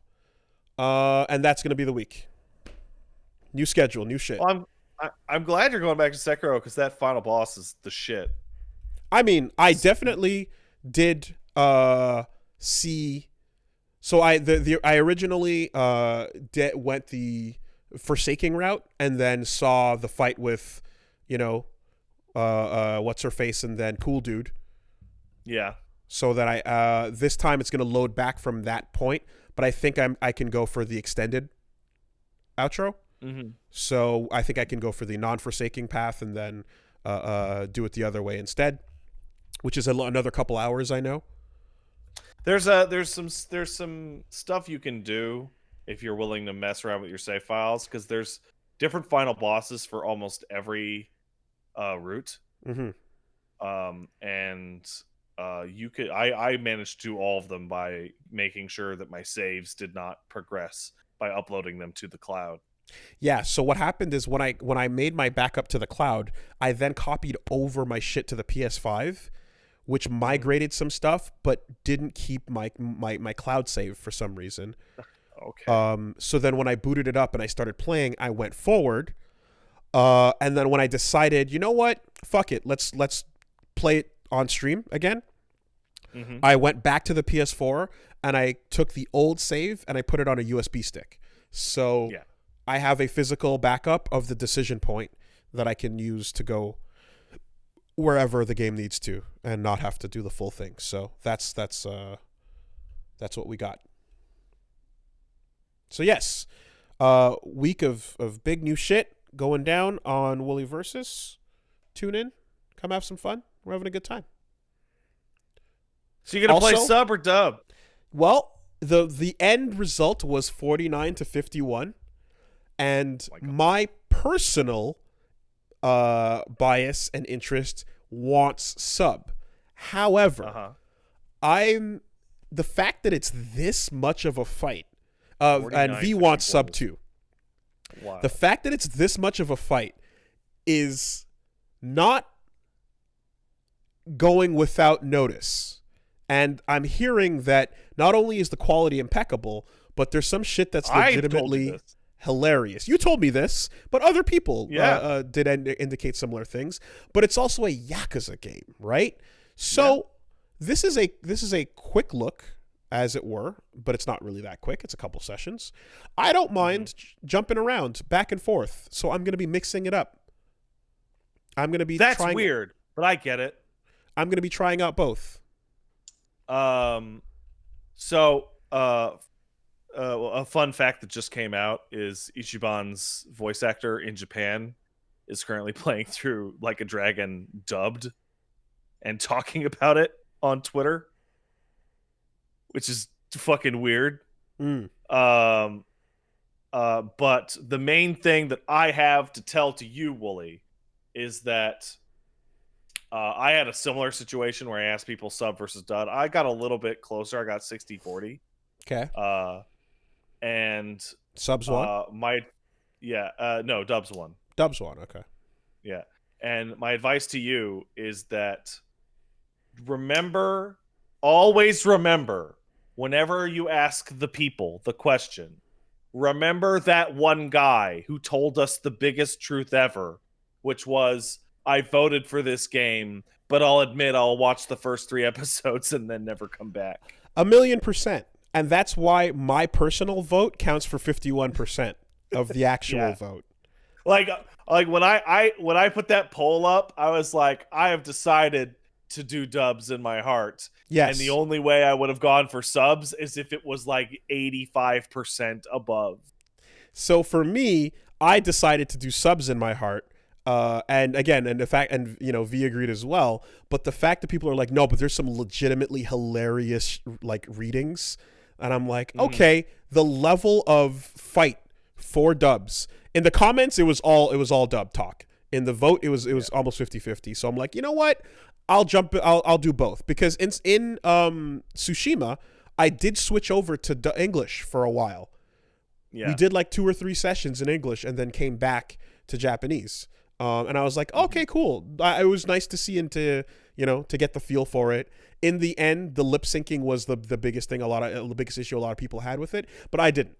So, in this particular case, I don't know if lip syncing is a thing, but no, lip syncing is consistent between both. Okay. Like awesome. It works. Awesome. The other thing is that I think I ran a Twitter poll beforehand as well, and that was much more even. And it's like, because remember, the comment vote doesn't necessarily mean they're there. For your own personal use, I would actually recommend running a stream poll 10 minutes beforehand just to see how it shakes out. It doesn't hurt that apparently it's Hijiyama as well. Who? 13 Sentinels. Oh yeah, it totally is Hijiyama. You're right. It's Kaiji Tang. So that's you already know that dude knows how to do good himbo. Yeah. So yeah, I'm down to try it all and see what's up. Which is what this quick look should be. So that's going down. And Arkham, which for some reason is not playable on PS5. Really? Yeah. So it turns out... That's stupid. Yeah. So I'm like, let's just go to the shop, type in Arkham, see what we get. And it's like, Arkham Collection, Return to Arkham, Arkham Origin. Nope, fuck you. Doesn't work. So I'm like, what are my choices here? And your choices are the original PS3 game, the Steam version of the 2009 game, or grab your PS4, I suppose. And then I was like, wait, but what about the physical and stuff? And it's like, yeah, no, it's not one of the backwards compatible games. Of the remake from 2016 or whatever, 2018, I think. Anyway, whatever. The remake of Arkham Asylum is not one of the PS5 compatible games. So That's blah. stupid. Yeah. I mean, PC version's easy to run nowadays. If you try to buy it on the shop, it'll literally be like, nah, don't fucking, don't do it. And I think I read that if you have the physical disc, you can pop it in, and it will run, but and you can get an unpatched version of the game that unlocks that unlocks the frame rate, or someone got something like that in a Reddit thread, but you cannot actually digitally purchase the game for your PS5. So, anyway, so that's what we're basically going to be doing. From when I looked on Steam, I only saw the original version. I didn't see the remake on Steam. So, now, to be fair, There's a remake of Arkham Asylum, or do you mean a re-release, like remaster? A remaster, I guess. Okay. But the naming conventions suck because the whole thing is there's it's instead of just calling it like Arkham Asylum or whatever the fuck, it's all under the Arkham Knight Return to Arkham nomenclature, and then Arkham City and Arkham Asylum are both underneath the category of Arkham Knight there, weirdly, so yeah, it was a little bit confusing, and then I just went to the wiki. The fuck, the PC version never got the re-release, and the re-release has new lighting.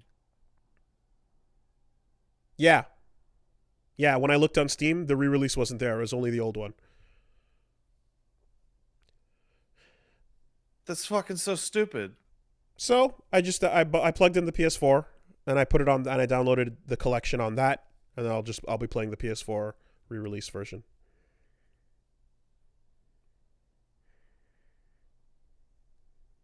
What a fucking weird mess. Yep. Why's it gotta be? Oh wow, that new lighting is not good.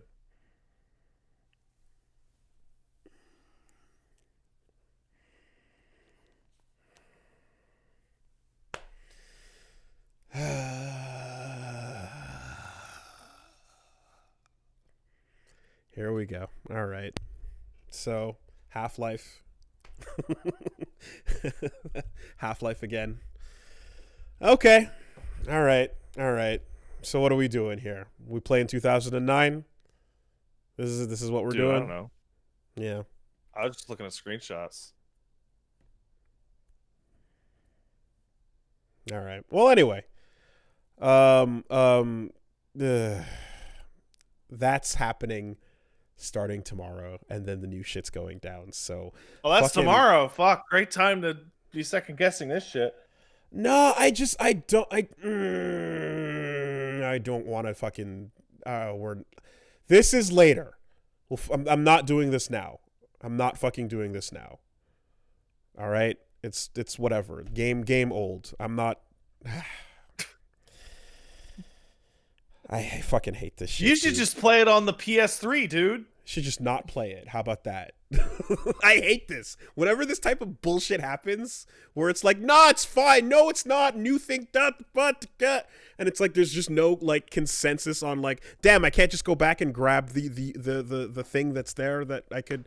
It was already it sucks. It fucking sucks. I hate it.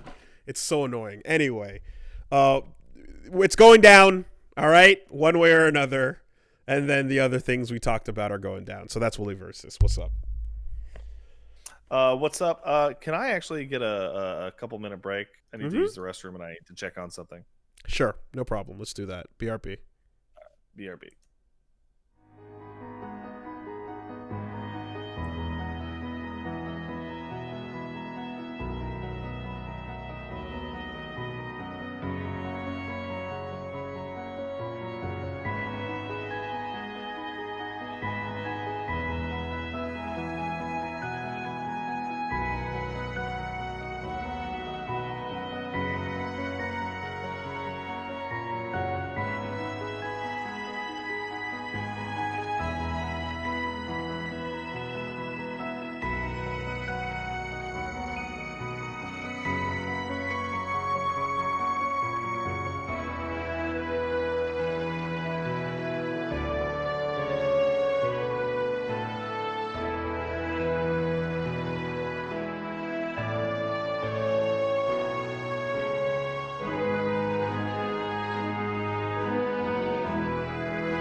Okay, so there we are back. And Hey, I got no pee in my dick now, so Good. hooray for me. good. That's a good. Yeah, It so will. anyway, I guess just to fucking put a pin in it, what I'm going to do is I'm going to look and I'm going to see which one I want to do based on its appearance, and then I'll make a Yeah. decision, and then that'll be that.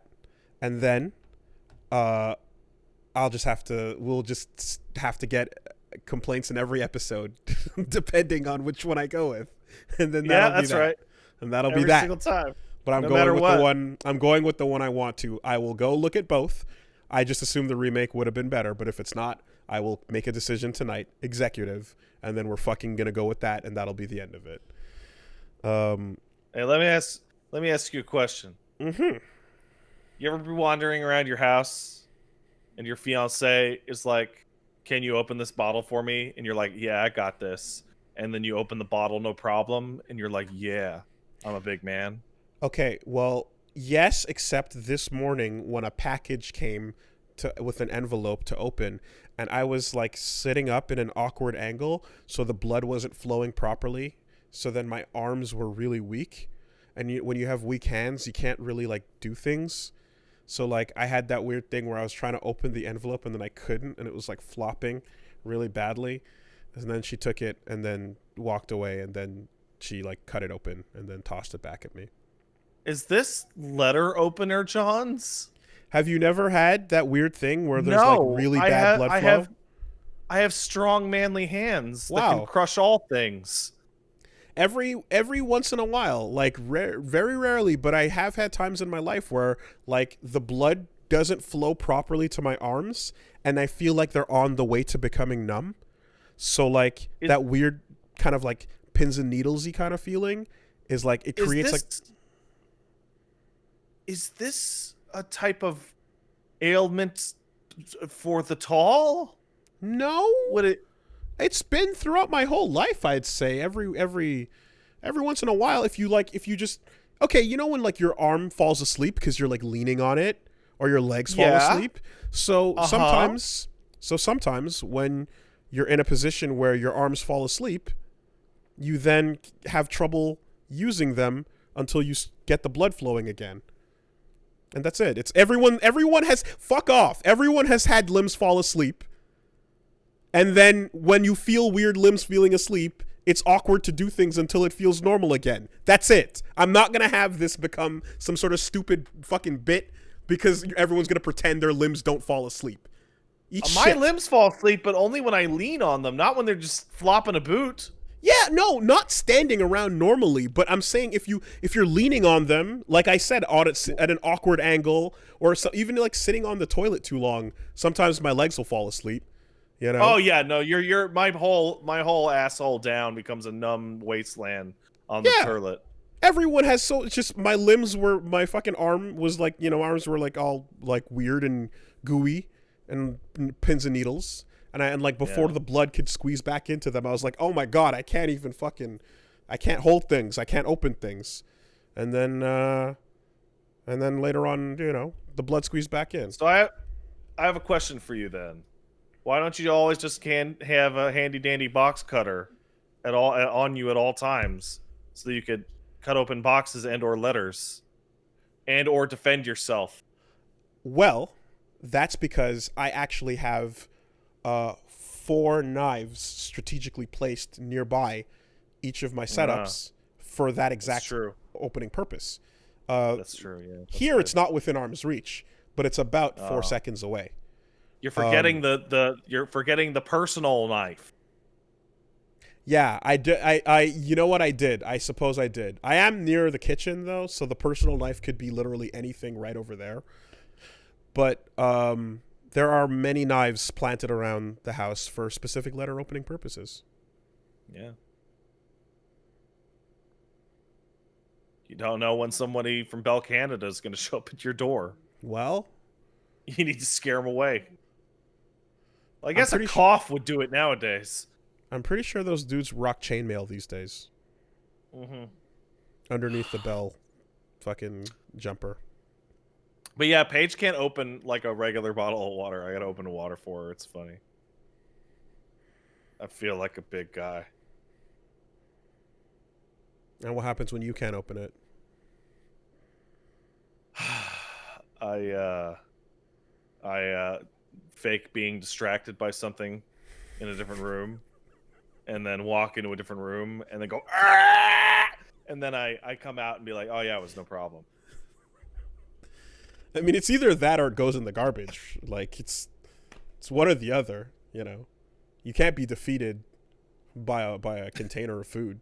You know what I should try, right? I should try saying, honey, I'm really sorry. I was sitting down and I leaned back and my arms just fell asleep and I have no strength in my arms anymore. Yes. There you go. What happened. I'm just a floppy arm man because I sit in such a way weird. that you have like a sharp angle on like your part of your body that cuts off the blood flow, you know? Similar to the way... I don't know if you can see me on camera. I don't think there's a sharp part of my body left. Well, except for that one part. No. I mean a sharp object in contact with your body. For example, the reason why your legs fall asleep on the toilet is because of the edge of the toilet seat. The reason why your arm falls asleep when you lean on it is because your head is pushing the weight down and cutting the blood off. So lean up against like the edge of a couch or a chair in a way that it'll cut off the blood flow. And then let your arms get all tingly, and then be like, yeah, I can't do it. I'd like to point out, however, that the blood flow part of this discussion is complete nonsense and is not real and has never been real. It's about pinching your nerves. It has nothing to do with blood flow. Oh, I didn't know that. I thought it was I thought it was blood. Okay. That's why you get. That's why, because the traditional thing was like, well, the blood isn't there, so you can't feel your nerves, and then the blood innervates the nerves again, so it works. It's like, no, it's just you're pinching a nerve, and that's why pins and needles go off, because you're inhibiting the nerve, and then when you come off the nerve starts firing out tons of signals, and that's why those signals suck ass and hurt your feet or hurt your arms or whatever. How come like squeezing the area fixes it though? Because you're innervating it. You're poking the nerves. Your nerves are everywhere. Your whole thing is. Because I thought because I thought it was blood flow. I thought you were like kind of like squeezing the area to like force things to like move. No, you're squeezing your man meats so that your meats push on the nerve and then you squish on the nerve, and it sends a bunch of signals. Fixes it. Yeah. Okay, I don't fully understand, but I didn't know that. Instead of blood, think of it as electricity. Yeah. Just exactly the same mechanics. Just because if you were like it takes lying so on much, your hand, yeah, and like you were actually cutting off for real blood flow, yeah, you could necrotize yourself real easy. Okay, it would turn blue and shit, but it does. Like if you don't squeeze the area, it takes so much longer. I find for it to go back to normal. Ass, yeah. Yeah, so like that kind of like little like wake up process, you know, actually helps a lot. And I thought you were like pushing. Yeah, that's when your leg falls asleep, you just start punching it. Yeah. Now the option to just rip it open with my teeth was there, but this was a letter that came from outside in a mailman's pouch. No. Why the fuck would I use my teeth on that?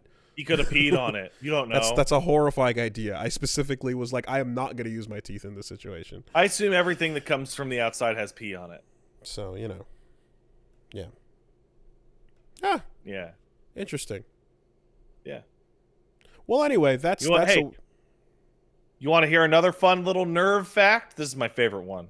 Sure. You know when you say the word, pick any word, like a common word. Django. Okay.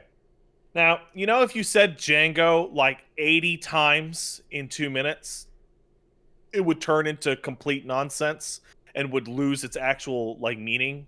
Mm-hmm. And you would get that weird thing where you're like stumbling over the syllables because you're like, what am I saying? The one that I always use is water.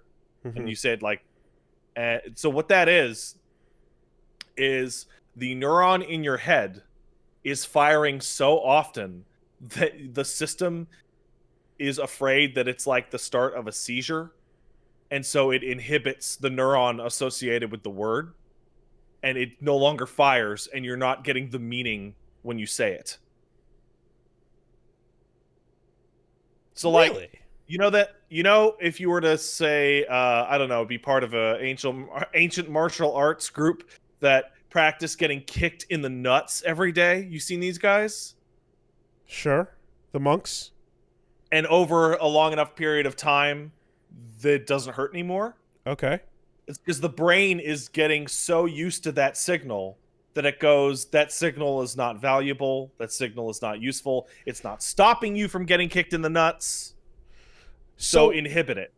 Now, with Muay Thai, they roll along the forearms and the shins to kill the nerves so that you can attack with those areas and not hurt. So it does not kill the nerves in your leg, it inhibits the neuron in your head. That is fascinating, because that's how like my friend who does it would refer to it. He's like, yeah, you got to kill the nerves off, but it's actually just, wow, that's crazy. I love that shit's really fascinating. That's super cool. Like, I remember I remember that, like, I was only way, like, it was like college years, I think, when I found out that, like, when you ingest a drug of some kind, that the chemical or the makeup of the drug is not at all what elicits the response in your body. It's that it causes your body to then produce that which is actually already contained within you. Depends on the particular drug. It will, in some cases, it'll block or enhance secretions that your brain already have. So painkillers of like dopamine or serotonin and things like that. Like, yeah, when you get a local anesthetic, the local anesthetic is not filling you with numbness. It's slotted in, and it has the same shape as the pain receptor. So it actually just slots into the pain receptor and goes, cool. And if it fills all of them, when the pain signals come through and release the neurochemicals to cause the pain signals, they go to latch on, and there's no more slots. There's no more parking slots. Right? Though some brain chemicals, like drugs, it's just a straight analog. Like an opiate, your brain makes heroin to a degree. Your brain basically makes heroin I've been told. Morphine. And you're just going, I want more. I just jam more of it in there. I want more of it. Gimme. Neurochemistry is crazy. You got the salt channel. It's all sorts of stupid shit. Anyway, point being, what's wild about it is just the idea that, like, let's say you actually had full uninhibited control of everything your body secreted and produced, and you could turn it on and off yourself. You could absolutely you'd lose your mind. Yeah, you could get yourself super fucked up. No. Demand. I mean, you would lose your mind. The amount of interactions you're describing is so gargantuan. It would be like adding, increasing your motor control by 1,000 times. Okay, let me rephrase. You would go nuts. Yeah, let me rephrase that. If you could keep everything automated except for the one or two that you selectively made manual, and then you could manually, like, turn that switch off and feed yourself more of this or that, you could get all kinds of wild results without needing to ingest anything external. This is the fantasy version of being able to do it, because the real version would probably be instant death. You would probably be like, I want the good chemicals, and you'd go, oh, maybe this much, and then you would just die. Yeah, I mean, we rely on our automated processes. I mean, I heard you're all breathing manually, everybody. That's the first one, right? There you go. I heard a story about there's a lady that there was a study done where, like, some part of her brain was hooked up to the same area, or like they had a way to, like, trigger an orgasm response. And then she had this insane story about, like, getting addicted to this button because what the fuck else you gonna do besides press it all day? And yeah, then you can totally put a robotic orgasm switch in your head. yeah, and then it got to a point where she was like super like fucked up over it and was like, please take this away from me. And when they went to do so, she would like fight them to be like, no, don't take it. The addict shit is kicking in. So it would be really bad if you had automatic control over all your little switches and dials, for sure. But it's crazy to me that it's like, I remember the way I kind of learned about the dangers of all the bad things you put in your body is like, well, as the Lord tells you not to. Yes, but also except for the ones you're supposed to. But the idea was that like that bad thing is in itself creating this weird response. It's this bad thing is poisoning you in this way, as opposed to your body itself is actually just producing this. You know, it changes the way you look at things. Do you remember a while ago? And it's gone. Never mind. All right, it's gone. The whole train of thought I had, poof, gone. Hello, goodbye. How apt to the subject. But it actually it was a segue into something else. But you know that old study where if you give pigeons or rats or mice or whatever when we were making fun of the Sigma males, we described that the entire alpha beta thing came from a misunderstanding of researching captive wolves. Because captive wolves act very differently in a social structure than compared to regular in the wild wolves. Mm-hmm. This discussion about all of our brain opiates makes me think about the initial research that I'm pretty sure you probably had to go over as well in one of your general classes, which was, did you know that if you put a pigeon or a rat or some shit in a box and you give it a food button and a drugs button, that the rat will fucking kill itself to death by getting cocaine high all day? Rat Park is a myth. You're talking about Rat Park, and that has been disproven. What? Apparently, Rat Park, which is you got the drug button or you have the happy environment, and that the rat would, if you introduce enough social things into its environment, it doesn't press the drug button anymore. Apparently that whole thing, the whole like Rat Park Utopia study thing, turned out to be again another misunderstanding of the results of a study.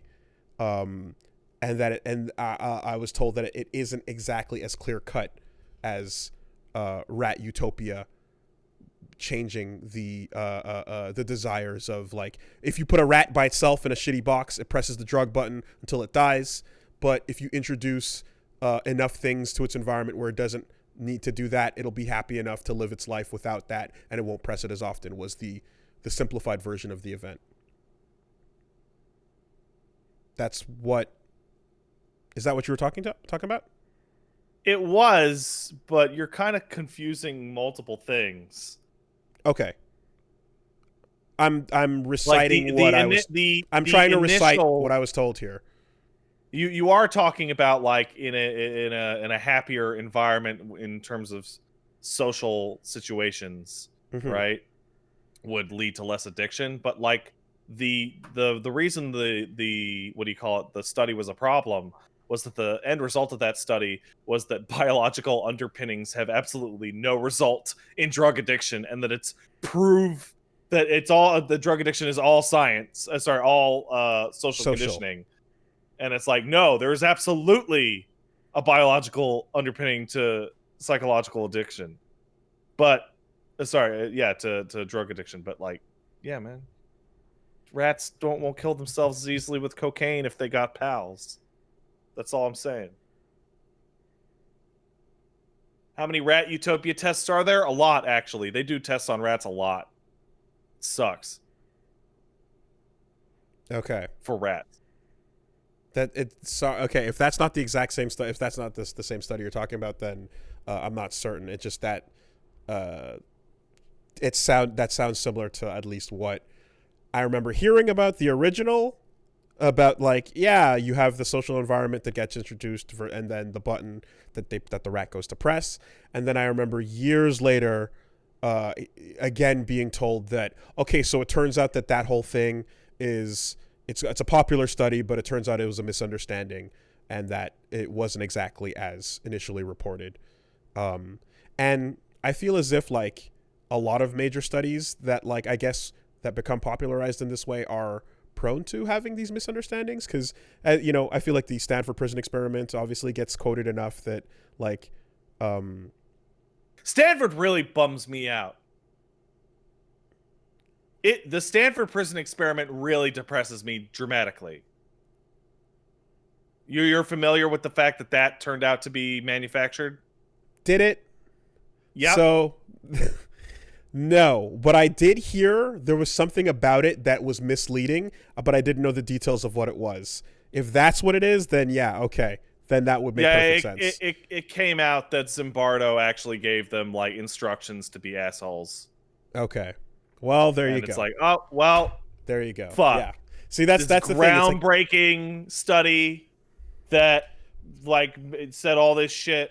Something about it. It actually meant nothing. Yeah, I didn't know what the specifics were, but that it was something like that. I get like, I don't know, Phil. Yeah. Why all these scientists always lying and getting me pissed? Magnets. That's right. The only people you can trust is Violent J and the other guy whose name I forget. I wish I were better at hearing and reciting some of these things when I hear them because they sound very fascinating, and I feel as if like 9 out of 10 times when I try to repeat them, usually in front of a microphone, it ends up being some horrible misinterpretation of something, in which case I'm like a dumbass for internalizing it that way. And in this case, I would want to just call over Punch Bomb to just be like, hey, you studied this, you know the answer, what the fuck was it? But in this you're more book smart than I am. Help me go through this. And then they're like, I don't know what you're talking about. Well, the problem is just that like when you're talking for a couple hours and something reminds you of something you heard one time, you try to reach in and recount that to the best of your ability. I was once told dogs can't look up. I once may have revealed to people the dark truth that rats can't swim. Something that people are fighting me on to this day. Wow. Feels like it's an easily verifiable fact if you just tested it. So this is how it happened, okay, Wooly? I was playing a Plague Tale. You know, that cool game that took place in like ancient France. Oh, and then the water would stop them from attacking you. The water would stop them from attacking, but also on top of that, we all know that rats showed up on the boats, like from trading vessels, right? And that's how the fleas got in and gave everybody the plague. Mm-hmm. Well, if rats could swim, they wouldn't have needed to take boats to go to Europe. Because they would just swim across the ocean. Rats can't swim. They would just swim the Airtight. way over. Airtight. And that's why in the ending of Plague Tale, they get on a boat. Because they can't swim to America. Makes sense.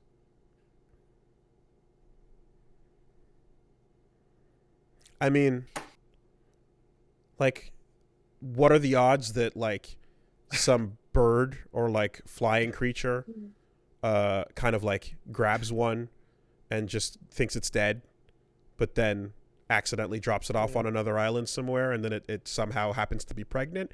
Very, very low. And the rat goes, let me out. Very, very low. So, yeah, I believe it. No. They would have been here.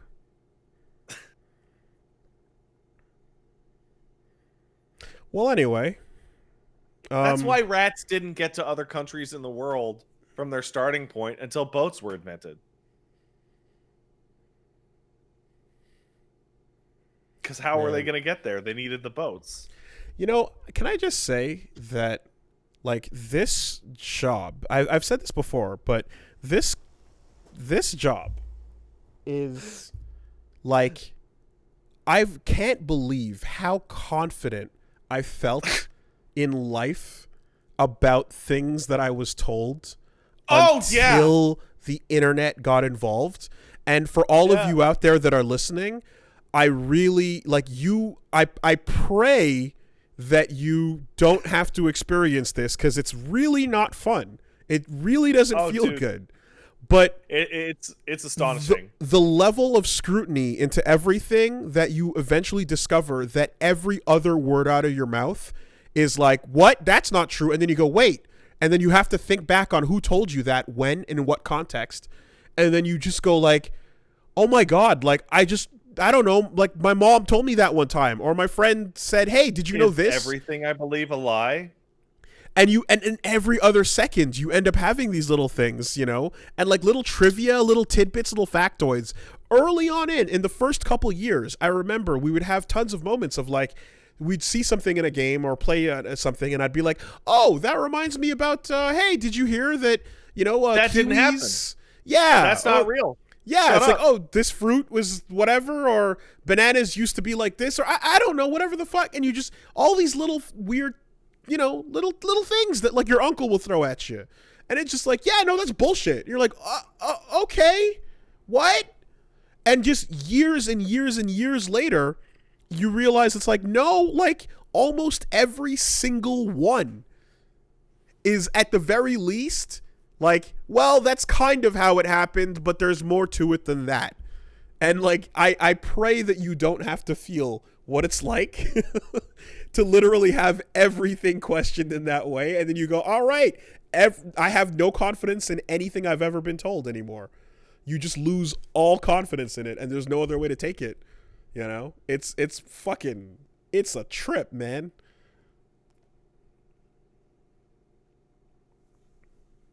Anyway. I was talking to somebody recently, and they asked me like, hey, does this job stress you out? I'm like, enormously.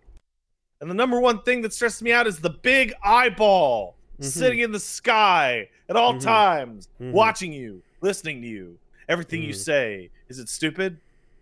Yes. And that's how I take comfort in letting everyone know that rats can't swim. Something that fills me with like and genuine, dogs can't look up. Like incredible joy. And I mean, it would be easy enough if I could just say that like, oh, hey, yeah, my weird religious upbringing is to blame.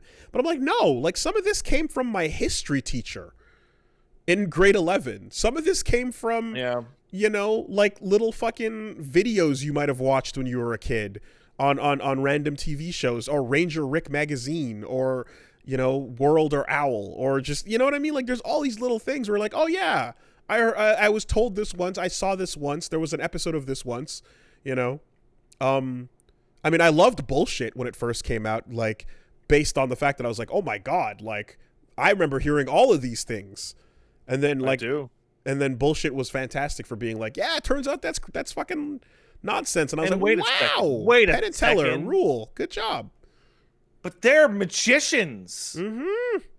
Magic isn't real. That magic is bullshit. Magic itself is bullshit. But that's why they know the most about bullshit than anyone else. That's why they're the best at fucking deciphering and sniffing out what's garbage. That show is great. But then when it started happening to everything I said into a microphone for the last 10 years, it fucking started creating anxiety attacks. Yeah, well. No, not quite. That's why you got to sprinkle in some fun things. Just sprinkle them in. Like I don't know. I got nothing. Rats can't swim is my favorite. I keep going back to it because, like, oh man, people get. Okay, I'm gonna pull the veil off of rats can't swim for a few seconds. Get ready. The fact that people will go, no, rats can swim. I've seen it, and you're just like, no, they can't. Is like legitimately like why? I'm Okay. obviously lying. It's so clear. It's so obvious. How can you not tell that I am obviously lying? It's so obvious. So while we were talking there, quickly just Googled Penn and Teller's bullshit episodes to see the list. And the last episode, season 8, episode 10, was called Vaccinations. And I was like, oh no! Oh no! Uh-oh. I watched that episode. Okay. So you know what that episode is? Well, I looked at the synopsis. And it's a trick. Yes. Yes. The episode is that there is no link between vaccinations and autism. Yeah. Okay. It's literally a trick. They're like they walk out and they start talking about vaccines and you're like, holy shit. Are we what? And then they're like, oh boy. And they start talking about how vaccines fucking rule. And you're like, oh, it's seriously clickbait because like the title comes up, vaccines. Yes. And you're like, oh no. Oh no. However, the fact that is the last episode of the show doesn't look great. Yeah. Looks very troubling. Also, it is like a nice bullet point on like what really matters, right? I suppose. Yeah. I'm shocked they didn't do an episode because they're huge libertarians. I'm shocked they didn't do an episode that was just like taxes. The Fed. Or the state. Yeah, I kind of... I think I didn't... I think I only got like 5 seasons in. I didn't see like 6 to 8 over here. And I'm looking at like season 8, episode 1. It's cheerleaders, fast food, martial arts, teen sex, easy money, Area 51, old people. I had sex when I was a teen. I remember being a teenager and I had sex, and let me tell you, it was bullshit. Right.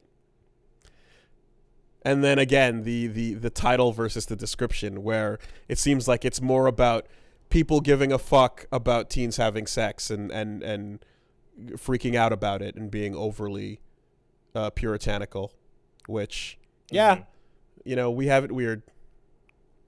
It's true. No. All right, so what I do with my week. Anyway, yeah. Aside from looking out my window and not seeing any swimming rats, which is we all know is the proof that it doesn't exist. I didn't play or do anything that crazy. I finished Mando with Page and Plague, season 1. Very fun. Yeah, season 1. I'm way behind, but like the end of Mando season 1 had a moment where it was like, oh, that item that I'm shocked anyone but me remembered came back. Wow. Oh, yeah. Mm-hmm. Okay. Mm-hmm. Cool. Rad. Mm-hmm. Very cool. That I'm looking at that show. I'm like, man, that show could have ended like right there and just be done. It could have, but I'm excited to see the second season. And you know, it could have ended there, but it doesn't feel like it would overstay its welcome if it didn't. Right. Absolutely. All right. So I did that. Then me and one Peach Saliva both did sponsored streams for a game called Outriders, which Square Enix is putting out. It's by People Can Fly. Did that last Friday. And then over the weekend, we played a shit ton more Outriders. Because once again, Square Enix, the fools, sponsored us for something that was cool. Outriders is... How do I describe this? It's... You didn't play Remnant from the Ashes, huh? No. That was that Dark Souls third-person shooter with like the loot system. It's... not the asymmetrical one? No. It feels like, oh wow, okay. Somebody in chat nailed it. It's Bulletstorm Diablo. It's Diablo in structure. You run through areas, you kill dudes, you get loot, you level up your character, you learn skills. There's different classes, magic mans. But it made by the Bulletstorm people, or I think it's, did they also make Painkiller Original? I want to say they did. For starters, is it fun? Yeah, it's great. Okay. Spent, like, I wouldn't have played it all weekend and like leveled up a bunch of different characters if I didn't think it was great. It's just a really solid like action RPG with like a bunch of gear mechanics and level up mechanics, and like you're shooting lightning and fire at people. It's great. Like it genuinely feels like a, and it's a free to play? Like it, no, it's a regular. So the one of the funniest things about it is when Outriders originally got announced, I mocked it for being another live service disaster. Okay. And I'm not the only one. So when we got it, and we got the you know, the ad copy or whatever, the talking points in like massive capital letters, it's like Outriders is not a live service game. Okay. And I'm like, okay, let me go. Let me go and check this a bit more. And the answer is that it is not a games as a service. It's not a live service, and they're not even calling it a loot game. It is a action RPG that has loot and levels and stuff, and it has an ending, and it has an ending plus like kind of mission stuff to level up your character. Okay. And then they have done interviews in which they say if the game sells pretty well, we'll put out an expansion like a regular video game. Well, because we got pitched some ads for it too, and I kind of went like, yeah, I'll take a look at and see what this is. And at a glance, it seemed like it was a gas game. It does. It does from a distance. So it really the like through line of like what type of game it is goes like Diablo, Borderlands, Outriders. Like RPG that you grab a character and run through the story and loot up and get all that stuff, and maybe you put some items in your stash, and then you'll pick a different character and run your way through. Okay. It has the weirdest tone I've seen in a game in a while, because it is like viciously grimdark. It's so upsetting. Like it's so like it's like what, like they're talking about how like the rebel faction in the game is like eating their children because they're all starving. Like it's just horrible, except for your main character. It's like dropping like a fucking Star-Lord character in, where they're upset they didn't get to say their cool line, or they're annoyed the guy they were escorting blew up, but everyone around them is in like nightmare world. And is that a deliberate functional decision? I don't know. It's super weird. It's like Duke Nukem went to Warhammer 40K. It's wildly inconsistent. Yeah, that sounds fucking okay. It's often really weird. It's often legitimately really funny, because it's not, how to put it, it's not funny in the way that somebody tells a joke and it's funny. It's funny in that the absurdity of the situation is kind of like darkly humorous. So I mean, like, does it play the music to make you feel sad about what you're seeing, and then Slapstick Man walks in and goes wabba wabba wabba? Let me give you an example. Sure. In an early in the demo, there's a bit where you have to go try and save a lieutenant, and you run into the lieutenant, you kill a bunch of dudes, and the lieutenant is digging his way out of a cave-in with an enemy soldier, and you help the enemy soldier out, and he goes, hey, we're all working together here, let's all chill. And you go, oh yeah, okay. And then you help the lieutenant out, and he goes, oh, good work, soldier. And then he immediately shoots the guy that was helping him, and then tosses a grenade after him, and his body chunks like almost onto the screen. Like there's a mist that fires out of the hole. And your character goes, seriously? And he starts giving a speech about, what do you think is war? We're gonna... And then that guy gets just shot in the head. And dies. And your character goes, why did I even bother doing this side quest at all? Why did I even do this? Because the guy you came to save is dead, and you didn't achieve anything. There's a clip of it on Quiet Shy's channel, if you want to take a look at it. Okay. Am I sure it's not trying to be funny? I don't know, because it's also trying to be like viciously dark. There is a moment in the tutorial where your character gets injured and then gets, like, basically you land on a planet and it's completely normal and idyllic. But then your character gets injured and they get put in cryo, and when they wake up out of cryo, they're in essentially World War One with monsters. Okay. And they're like fish out of water and everything's crazy. And you're going down a truck and you're going down a fucking tunnel that is like nothing but hanged corpses that are banging against the truck. Okay. And it's one of the darkest things I've ever seen in a game.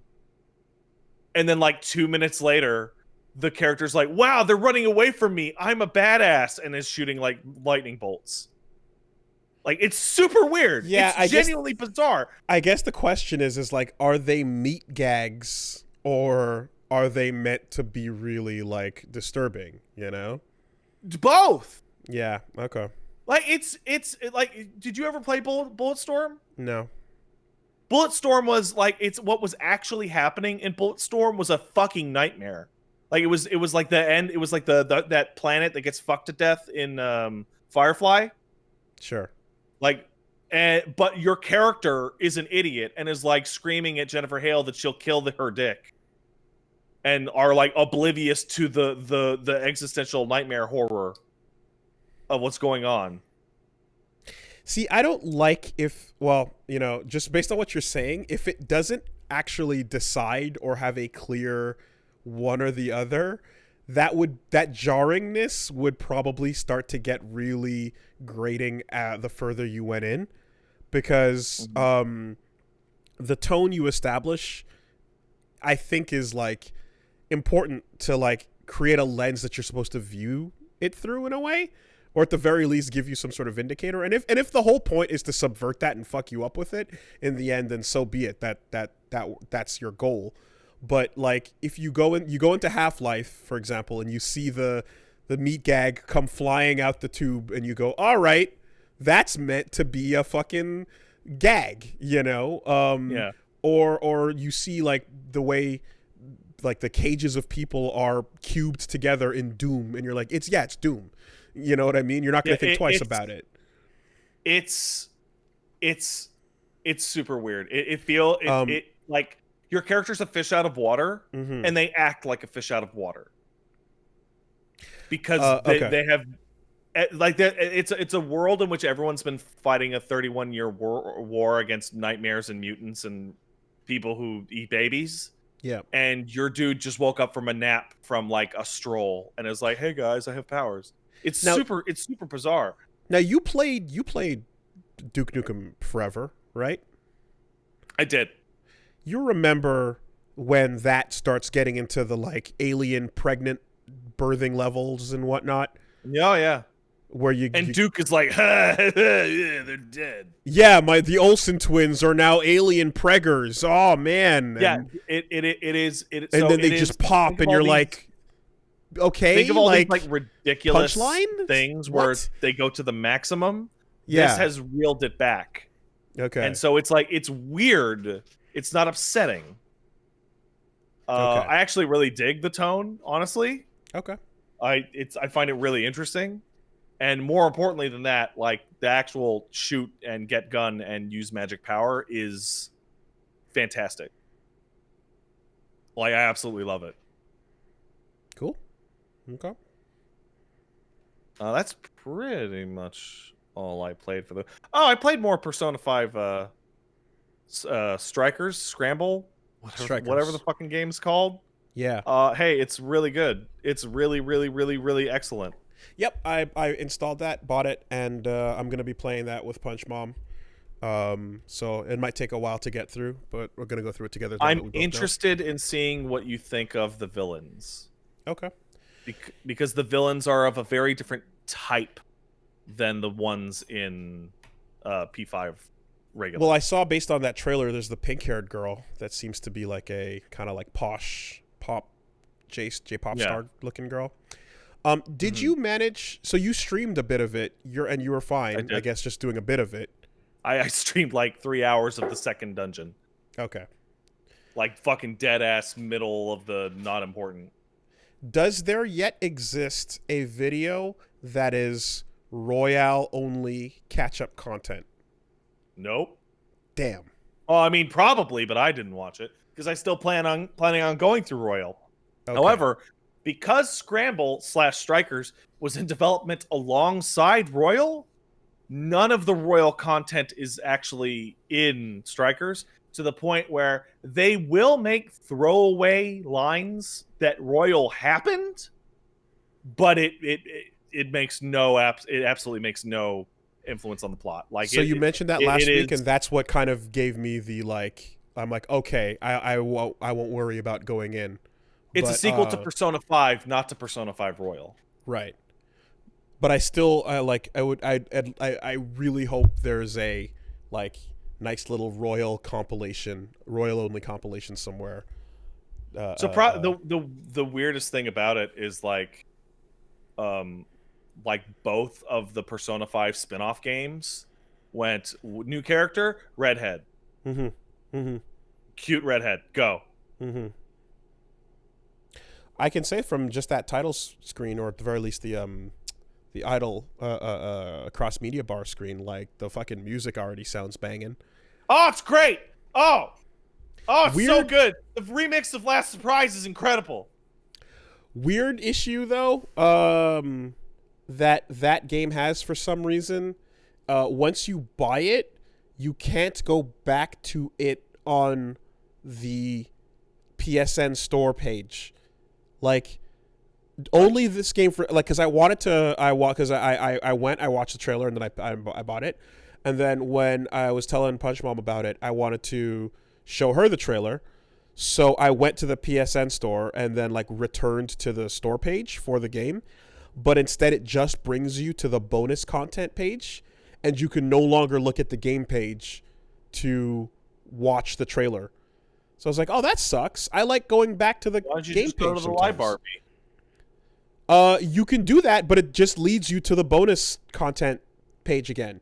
Like it no matter what link to P5 Strikers you click on, it leads you to the bonus content play now screen. And that's it. So I was like, that's a weird bug with this thing.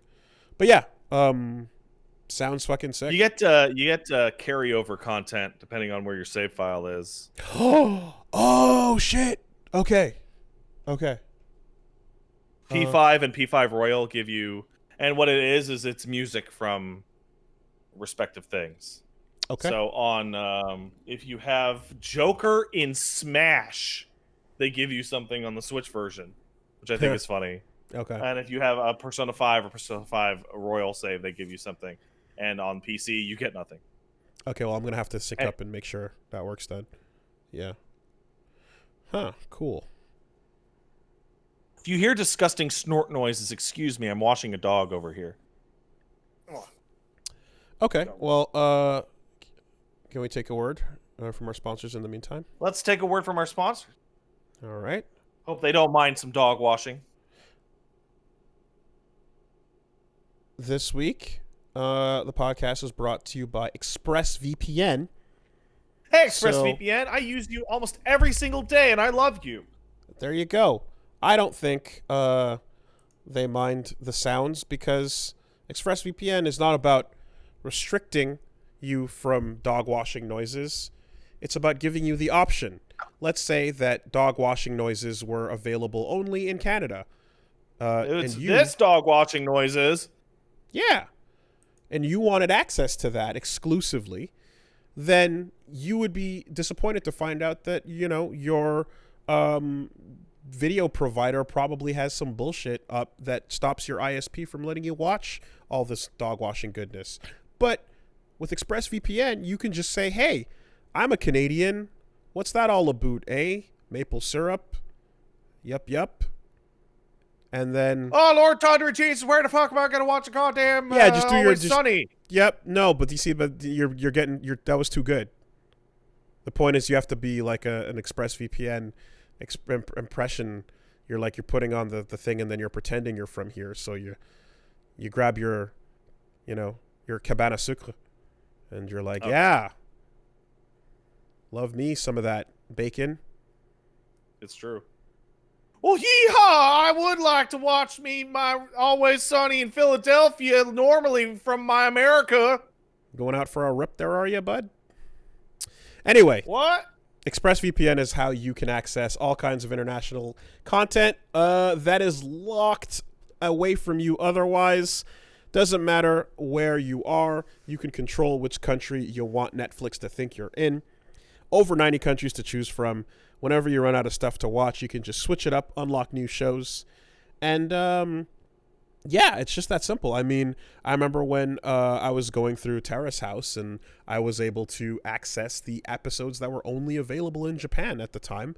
And I was like, damn, just that simple. Thanks, ExpressVPN. Thanks, ExpressVPN. All you got to do is... you can use it, of course, on your PC or on your phone, and just hit the button, and it works right away. No lag issues. So be smart. Stop paying full price for streaming services only to get access to a fraction of their content. Get your money's worth at expressvpn.com/superbeast. Don't forget to use our link so you can get 3 extra months for free. That's expressvpn.com/superbeast. expressvpn.com/superbeast to learn more. Thank you. Thanks, Express. That's it. Oh, that's it? Yep. Oh, okay. So, hey, Wooly, let me ask you. If I took this dog and I picked him up and put him in your face, would you kiss this dog? I'd kiss him on the I'd kiss him on the dry parts. Okay. Yeah, that's smart. That's smart. If the snoot's wet, I'm gonna dodge the snoot.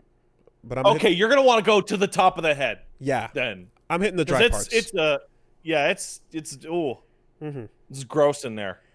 Mm-hmm. Why do you ask? I was looking at him. Okay. I was just like, he's cute. Yeah, you gotta get a feel for the dry. That's important. Yeah. Cause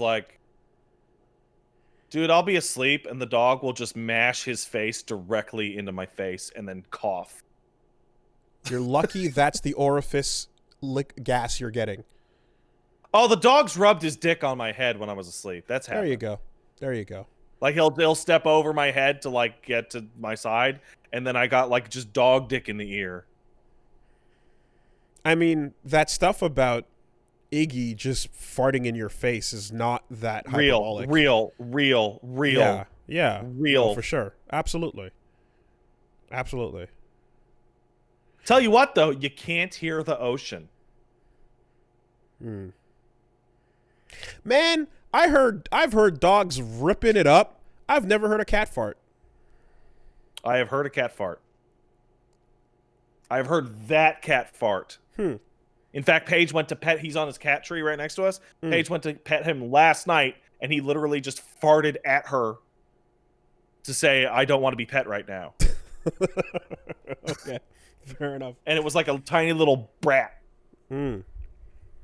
Yeah, no, I've heard dogs just ripping ass, but can't say I've heard a cat.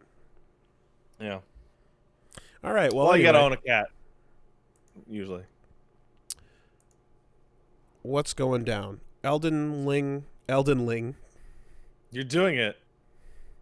You did it. You fucking nailed it. Elden Ring leak. I was about to say Elden Ring reek. But yeah. Stinky. There that go.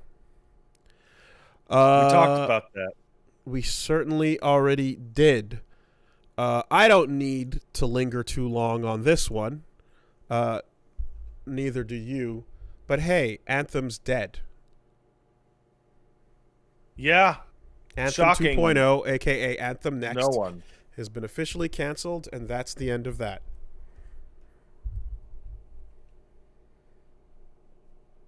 There will be no No Man's Sky story for that. Everyone remember this the next time anyone talks to anyone at EA about their plans for any future game ever. Well, here's the fun part, right? So the not fun part is how people that were getting geared up and staffed on this project to bunker down and do some big revamp work, because they had just like hired a bunch of people and put a team together, and then just kind of went, you know what, fuck it, which is a bit wild, but hey, thanks EA. Simultaneously, alongside that news this week, comes the other news where they say, hey, you know what? They're going to be giving their studios creative freedom to do whatever they want, and they're going to be backing off on approvals, more specifically in the case of Titanfall 3, so that Respawn can make it if they wanted to. So basically, Sure. they did an interview with the CEO currently, and Laura Miele said, that they're basically putting it in putting green lighting of new games in the studio's hands, and they're giving them a level of freedom to create whatever projects they want to make.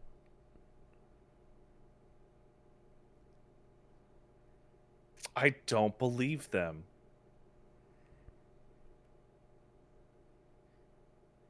I just straight up just don't believe them.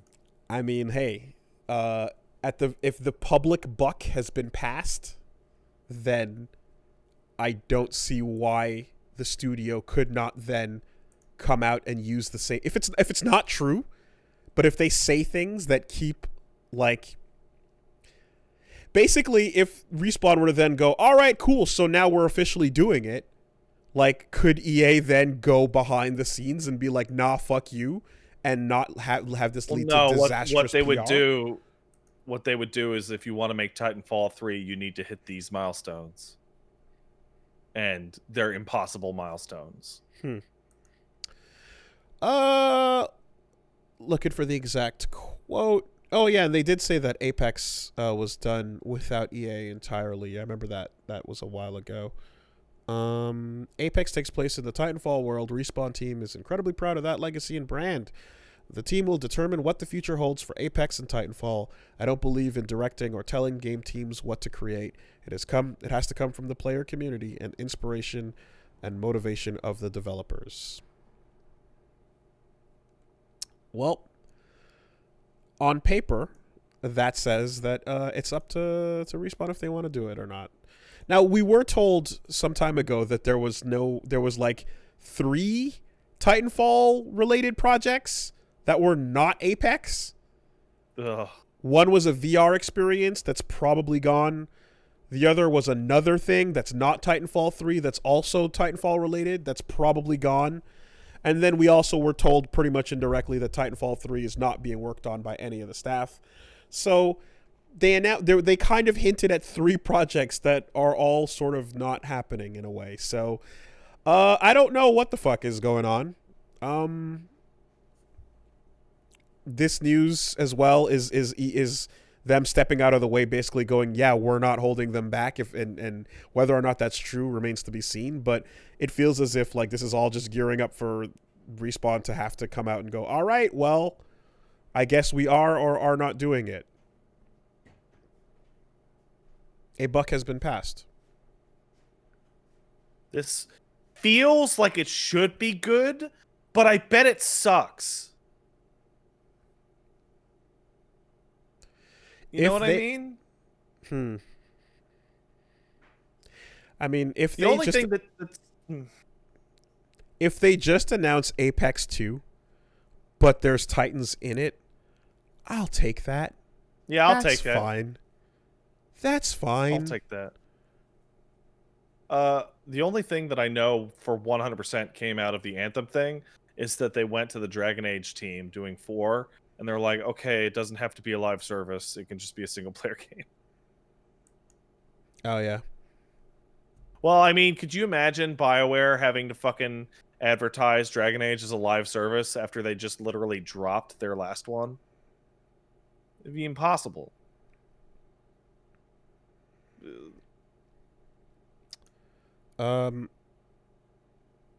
So then we got, you know what? Fuck it. No, this might take a minute. So let's just go here. Hey. Mm-hmm. Hey, Pat. Yeah, what's up? Pokemon.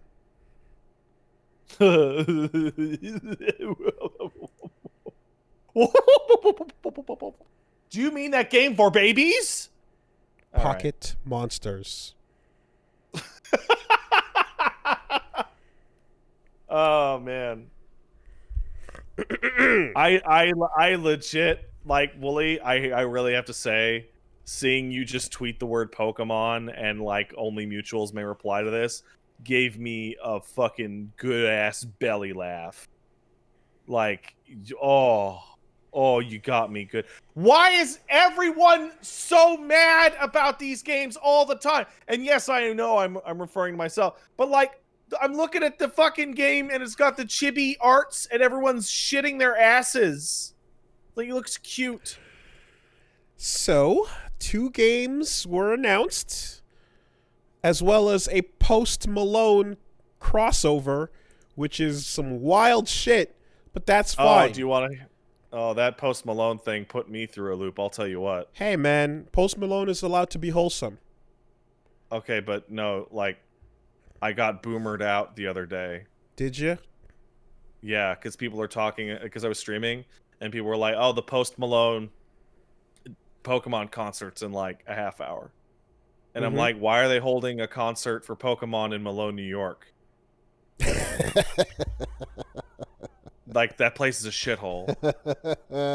And people were like, the rapper. And I'm like, what? And then I had to look him up. And I was like, oh. No, you knew who he was because we made reference to his tattoos. You knew who he was. I don't know who you're talking about when you're talking about tattoos. We made reference to the fact that he has the best face tattoo saying "always tired" on his face. I remember that, but I didn't remember the guy's name was Post Malone.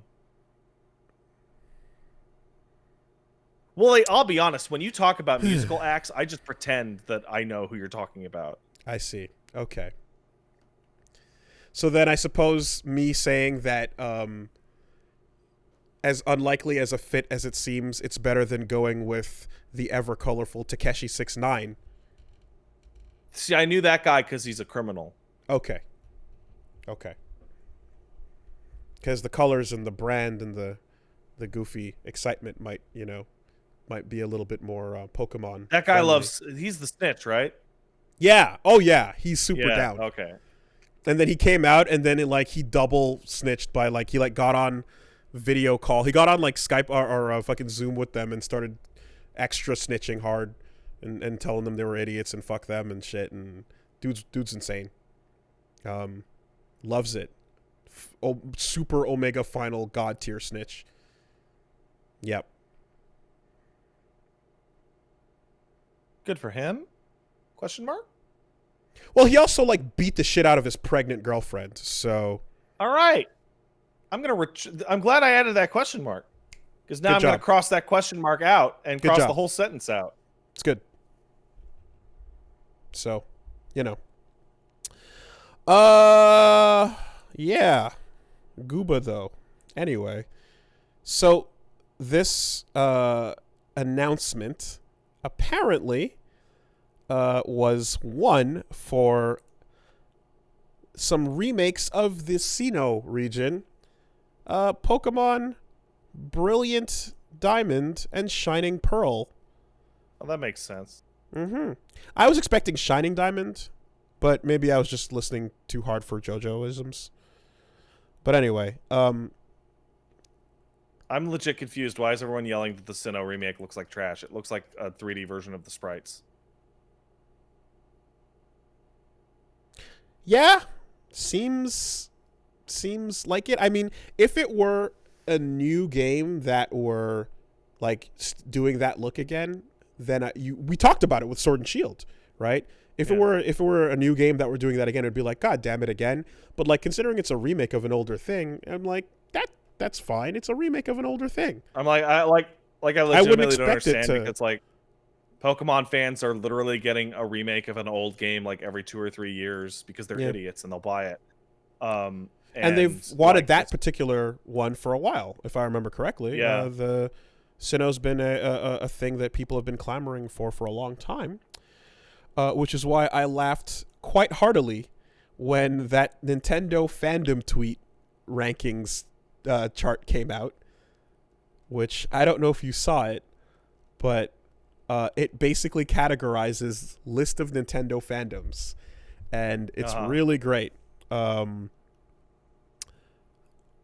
will see if I can retweet that. Basically, it puts, a bunch of things like quietly tolerable fans are fans of Kid Icarus, Rhythm Heaven, Yoshi's Island, Luigi's Mansion, WarioWare. Yeah. Bitter but righteous, Golden Sun, Mario and Luigi, and fuck. Ooh, stop. Damn it. Anyway, it goes on. There's a whole bunch of things. Consumed by spite, Fire Emblem fans and Zelda fans. More beasts than men. Mother, F-Zero, Paper Mario fans. But then, gluttons who would not be satisfied with all the riches in heaven. Animal Crossing, Smash Brothers, and Pokemon. That's pretty good. Yeah. I'm like, damn. Strong memes. Kirby fans, generally pleasant. Nice. I see some I mean, I how do I put this? Like, I can understand people don't care for the art style because it looks like baby, and it's like a 3D 1-for-1 remake of like a fucking Nintendo DS game. But like, Pokemon looks like trash. Like, I'm not saying like the game is trash. Like, the games are fun. Pokemon looks like fucking garbage. Game Freak doesn't give a shit. Oh, did Wooly die? What's going on? I was just coughing, sorry. Oh, okay. Yeah, no, it's like like there's no money for Pokemon. It's gonna look like shittier than a mobile game. Fucking live with it. So like well, again, I for me, going back to the last game's announcement, Sword and Shield and stuff, the thing was, damn it, you're just doing it again. You're not going to go any further with it then, huh? And this time, announced remake. It's the chibi art style. It is what it is. But it's modern. They're bringing the region back and they're bringing these versions back. So you get those dexes. Sure. Mm-hmm. And I was like, okay. And then I saw people were very upset about that. And then the next game announcement was for Pokemon Legends. And the trailer for Pokemon Legends is a giant 3D open world game. And it's not the most amazing looking 3D world. But I believe you can quote me a couple times throughout the years saying, when are they going to make the game where you can just pan the camera up? And they're giving it a shot. God bless. Yeah. It's got no frame rate whatsoever. No frame rate. It's not allowed to have a frame rate.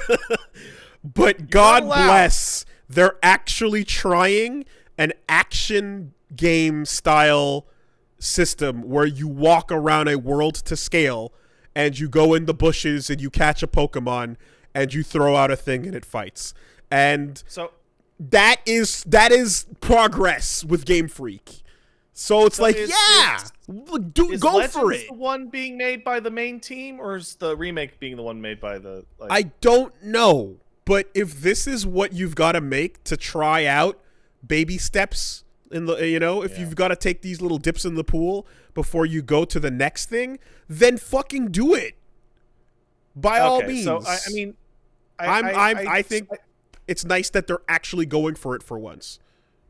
I had a lot of thoughts about this on Twitter where I would actually say this is one of the few times I'm actually intentionally riling people up because I'm sick of this argument, because it's like, so when I mentioned, hey guys, get over it, Game Freak doesn't have any money to spend on the way Pokemon is, it's always going to look like garbage. The same things I see is like, how could it have no money? It's the most popular franchise in the world. It's been like this for 10 years, yada, yada. And it's like, this is literally exactly the same thing that happened with Sword and Shield and Sun and Moon Ultra and Sun and Moon. Like, it's like, it's the question is, somebody asked, like, how can you not understand how people are so mad? It's like, no, I can't understand how people who are still mad still care about Pokemon. Because it's never going to change. This Arceus game, this Legend of Arceus that takes place in the past, is legitimately the most interesting thing Pokemon has ever done. It's the first time there's ever been a real change to any part of the formula. Fucking for once. Besides, like, Pokemon Snap. Yeah, but that's like a spin-off. Besides like, spin-offs. Yeah. No. Yeah, like they have been remaking, like, people are complaining about the way the Sinnoh remake looks. Like, they've been remaking Red and Blue for 25 years with various levels of ugly graphics. Like, it doesn't matter. I was talking about Monster Hunter in comparison. I mean, the name Legends Arceus does put it in spin-off category. Mm-hmm. But Maybe. But it is like, yeah. Go ahead. So take Monster Hunter, right? So fuck it. Take what's it called, Gigamax, the way you make your Pokemon big. Mm-hmm. Is that what it's called? Okay, Mm-hmm. I have friends that are crazy about Pokemon. They're fucking crazy. They have living dexes, right? And they were telling me, Dynamax or Gigantic, whatever. They were telling me how they actually really liked Dynamax. And the thing that upsets them the most about Pokemon by far is that literally every single Pokemon comes out and it follows the red and blue template and one big new feature. It's either Mega Evolution or Dynamax or fucking Z moves or whatever the fuck. And it is gone at the next game. It's not tweaked. It's not integrated. It's not messed with. It's gone. It's always the same game plus one new thing. And I think about Monster Hunter, where Monster Hunter 1 sucks. And it came out like 15... I don't even know. It was a PS2 game. It's a long time ago. And in the second game, they added tons of moves to the different guys, and they added lots of new weapons and new types of areas. And then in the third game, they added swimming, which was terrible. And in the fourth game, they took the ideas they had from swimming and mixed some of the stuff around, and they had climbing and mounting monsters and jumping off of shit. And every single game, it would take some old features away, but it would also add some new ones and integrate some older ones. So that when you play Monster Hunter Rise compared to Monster Hunter World, which are one game apart, there's a huge amount of new features, but they're obviously still Monster Hunter. Pokemon's been like almost the same game for like 25 fucking years. It's ridiculous. It's fucking stupid. The fact that people are still finding it within their fucking heart to get mad about this for however many fucking years it's been is so absurd. Like, you're mad about the Sinnoh remake looking like babies? What, you weren't mad about, like, fucking 10 Pokemon games in a row not being able to be discerned at a glance by the average person? So, yeah. It's baby steps towards progress. And it's like the only thing that I've been asking about for a long ass time now. Happy to see it. Happy to see I will it. totally buy, unless it's complete trash, I will absolutely buy Legends Arceus. Absolutely. Absolutely. Because it is like, god damn it, it's something. Yep. The core concept of Pokemon is so strong. Mm-hmm. And they've done nothing with it. And this might actually be something. I saw somebody just say you could apply this to Zelda. I did apply it to Zelda. Do you remember me yelling about how much I hated Skyward Sword? That was the same thing. But much better. The opening couple of minutes of Detective Pikachu, where you get to see a hint of what that might look like if they gave a shit, where it's like in the real world where they're in the forest and they're going and they have the whole little like capture scene or whatever, and it's just like, yeah, just take that idea and deliver that in a game form. And it's just, I don't, again, 15 years, however long it's been at this point, like, this looks like they might actually nail it. And if they don't, it's a step towards what the next thing might be, you know? What year did Pokemon come out? Red and Blue. 98? 99? 98 would make it to 96. Okay. Okay. So I'm well aware of game series like Dragon Quest that go for like a traditional aesthetic, right? And go for a traditional thing, and they vary it up and they try and make it quality, right? But like, you know what else came out in 1996? Resident Evil 1.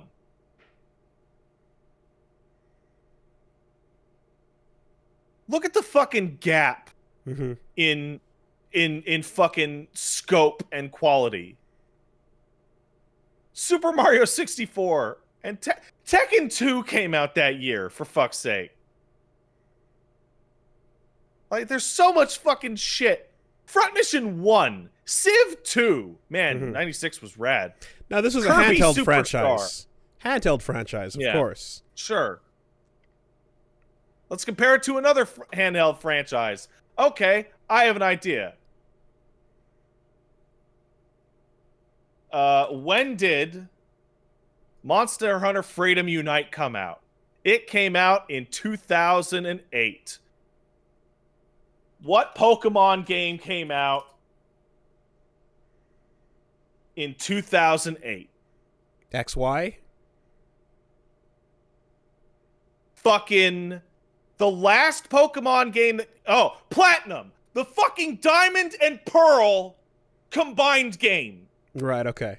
Okay. So in between Monster Hunter 2 and Rise is the game they're remaking.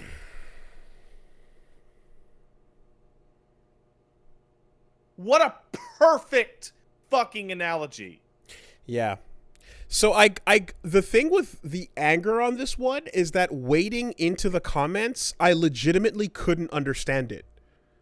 Like, I could not understand what the anger was about. I mean, like the way it looks seemed to be like the major thing with both games cases, and in both of those cases, as we covered, it's like that's a forsaken cause if you were in on the last couple generations. But there were a lot of comments that were just not really elaborating on what the problem was. It was just, God, fuck this shit, the pain of being a Pokemon fan.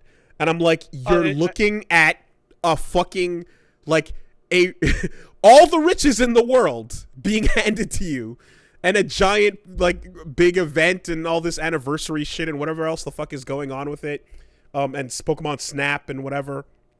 And it was like, I legitimately couldn't wrap my head around it, and I'm dodging this entire fucking thing. Like, fuck that, you know. But hey, once, good on you, Game Freak. For once, it's like the anger is, why can't they treat Pokemon like they treat Breath of the Wild, right? And the answer is because they refuse to spend the money or the time. So get over it. Get over it. Like you should have gotten over it Like, for fuck's sake, I was complaining about this when I literally bought Diamond and Pearl. I bought Diamond and Pearl, and I remember playing it, and I beat it. It was the last Pokemon game I beat. And I was like, I'm kind of surprised that this many years in, it's not that much different from my friends telling me about Red and Blue. But not only do they not only do they not spend the money and the time, they don't need to, demonstrated by the fact that they're able to be successful without doing it. Pokemon games are 1 degree of quality away from being football games. Right. Yep. Mm-hmm. Because they're gonna sell. It doesn't matter. All the complaining about Sword and Shield, best-selling Pokemon in ages. Mm-hmm. And again, like, you know, the Sword and Shield, it's like, at the very least, even within your same restricted shit fucking budget, even though you don't want to ever rock the boat too hard, just fucking try.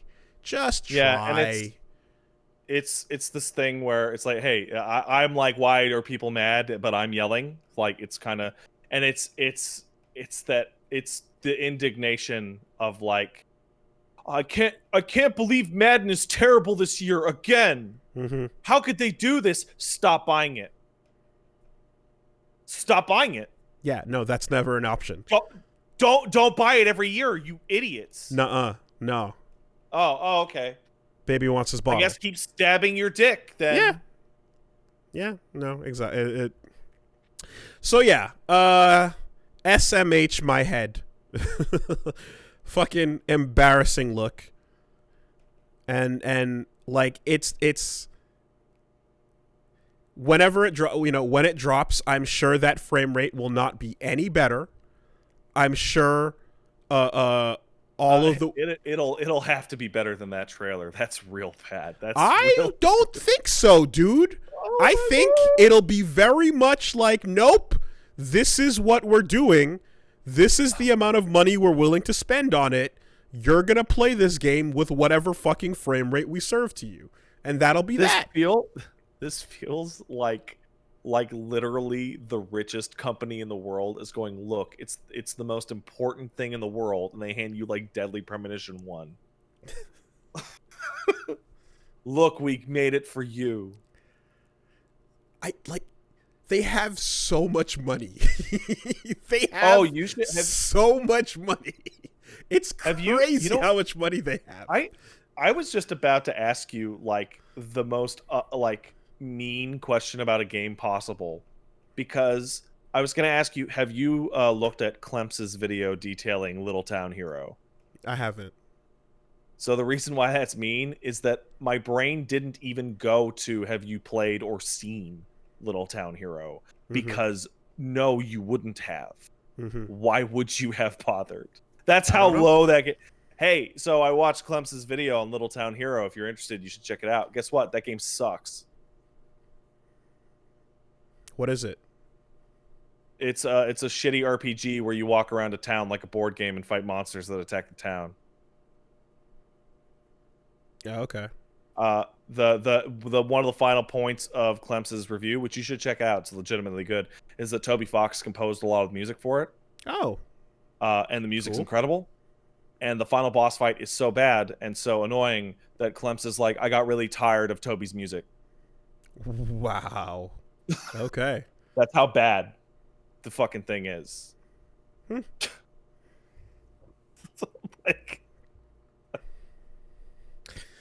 well, that's that. Yeah, Pokemon Company, killing it out here. I'm still amazed that no Pokemon clones beat Game Freak to the punch on making a Legends-like game in the meantime. If anything, no one just went for the big Unreal open world field and just put a bunch of monsters in it and went, all right, go collect them and battle them and do your thing. I mean, honestly, Wooly, depending on who you ask and how broad you want that to be, like a lot of Atlas games fit that exact template. Didn't oh sure, yeah, you could if you, with the demons you could say that, I suppose, but didn't Temtem still look like it was isometric, or not isometric, but top Yeah, view. it's like a three-quarter Temtem view. didn't look like they were trying to break the mold too much on that, right? No. And like Digimon is more of a traditional RPG. Was there actually a Pokemon-like clone that was a large open world environment where you'd go into the forest or the different locations and environs Yes, and catch there's the monsters open? Sorry, like there's that? 2. Oh, what was it? Ni no Kuni. Okay. There's 1, and it's Okay. Ni no Kuni. And there is an argument to be made that Ni no Kuni is like the best Pokemon game. Yokai Watch? Some people are saying. Fuck Yokai Watch.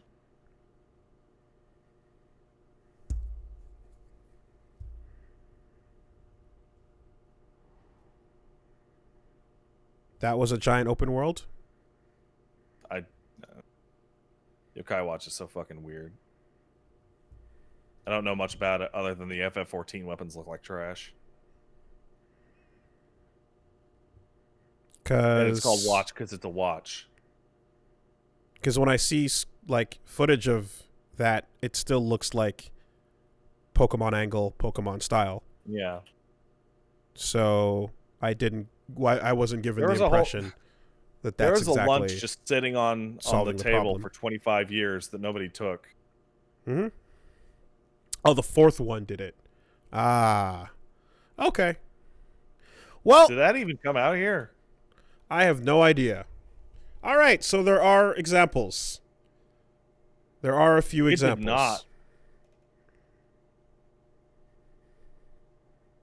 not.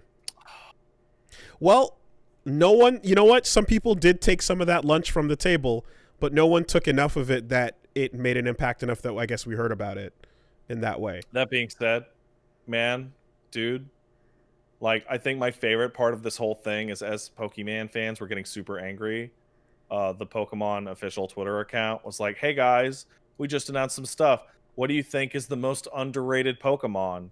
And it really showed off like the intelligence level of the average person we were dealing with here, because they were all like Pikachu, Charizard. Most underrated. Yeah, Charizard, Pikachu. And it's just like, yeah, Jesus Christ. Exactly.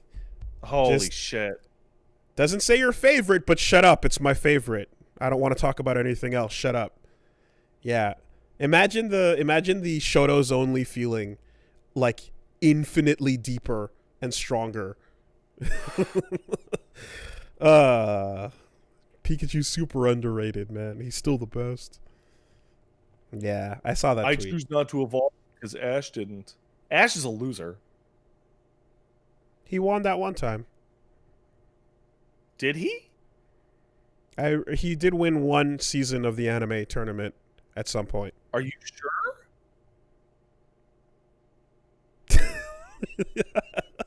Did? Yes. There was a big whole thing about it where it was literally a top news story. There was a news story that was shared on multiple mainstream news sites that was Ash has finally won a league tournament championship. Oh, thank God. Only took him 20 years. And his like art style looks completely different now. He looks like a different person practically, but yep. I did see that. Anyway, so, congratulations. He's still 10 years old? Yes. It's okay. Unapologetically. Congratulations to Pokemon fans. You've gotten much in these recent announcements. And eat the food. Enjoy the food. Enjoy it. Or don't buy it. Yeah, that's it. No, that's not going to happen. That's not going to happen. Those are your choices. Nope. Mm-hmm. Nope. Nuh-uh. Never going to happen. I mean, like the fact that they did both a remake and a experimental new direction thing, and they both gave them the exact non-budgets that can be expected, but they even went for it, is like, yeah, I'm like, just like put your hands up and just go like, fine, no, fine, just take that, and see whatever that turns into. Because if Legends obviously goes on to become a thing with multiple entries in it, you could assume that by the time they hit Legends 4, it might not have that frame rate issue anymore, and it might run kind of decent. No, it'll get worse.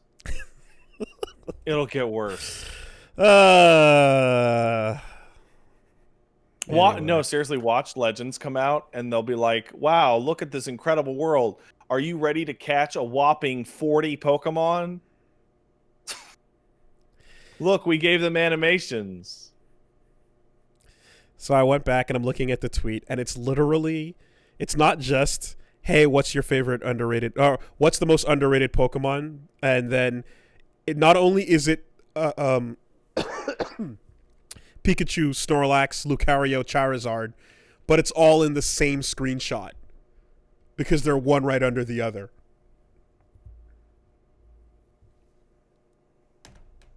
Fucking hacks.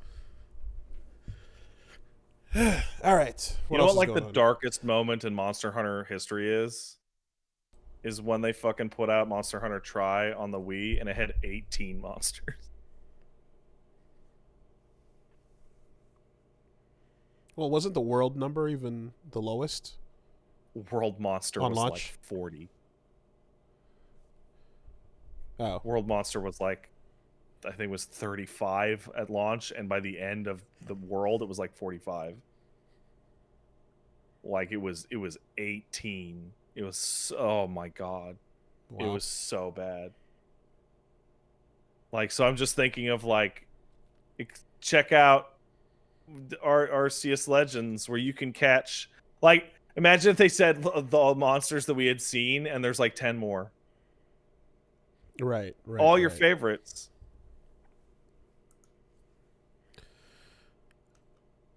God, and then there was that whole Pokemon Go side fucking quest that happened. Yeah, yeah. Anyway. What a time. If you don't want if you don't want Pokemon to hurt you, if you don't want Pokemon to hurt your feelings anymore, stop caring about it. Turn your back on it. Speaking of remakes, Forever Entertainment, who were behind the Panzer Dragoon Saga remake, have signed a deal with Square Enix to create several more remakes. You wish they were behind the Panzer Dragoon Saga remake. They were behind the Panzer Dragoon remake.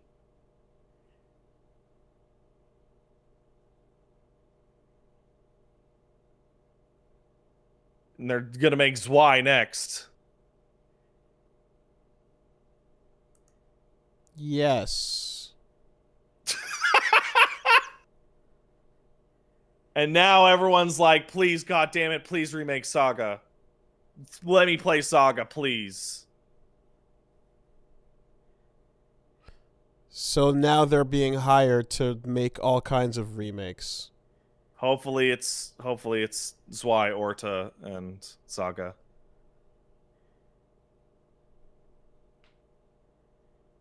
Why is there so much confusion?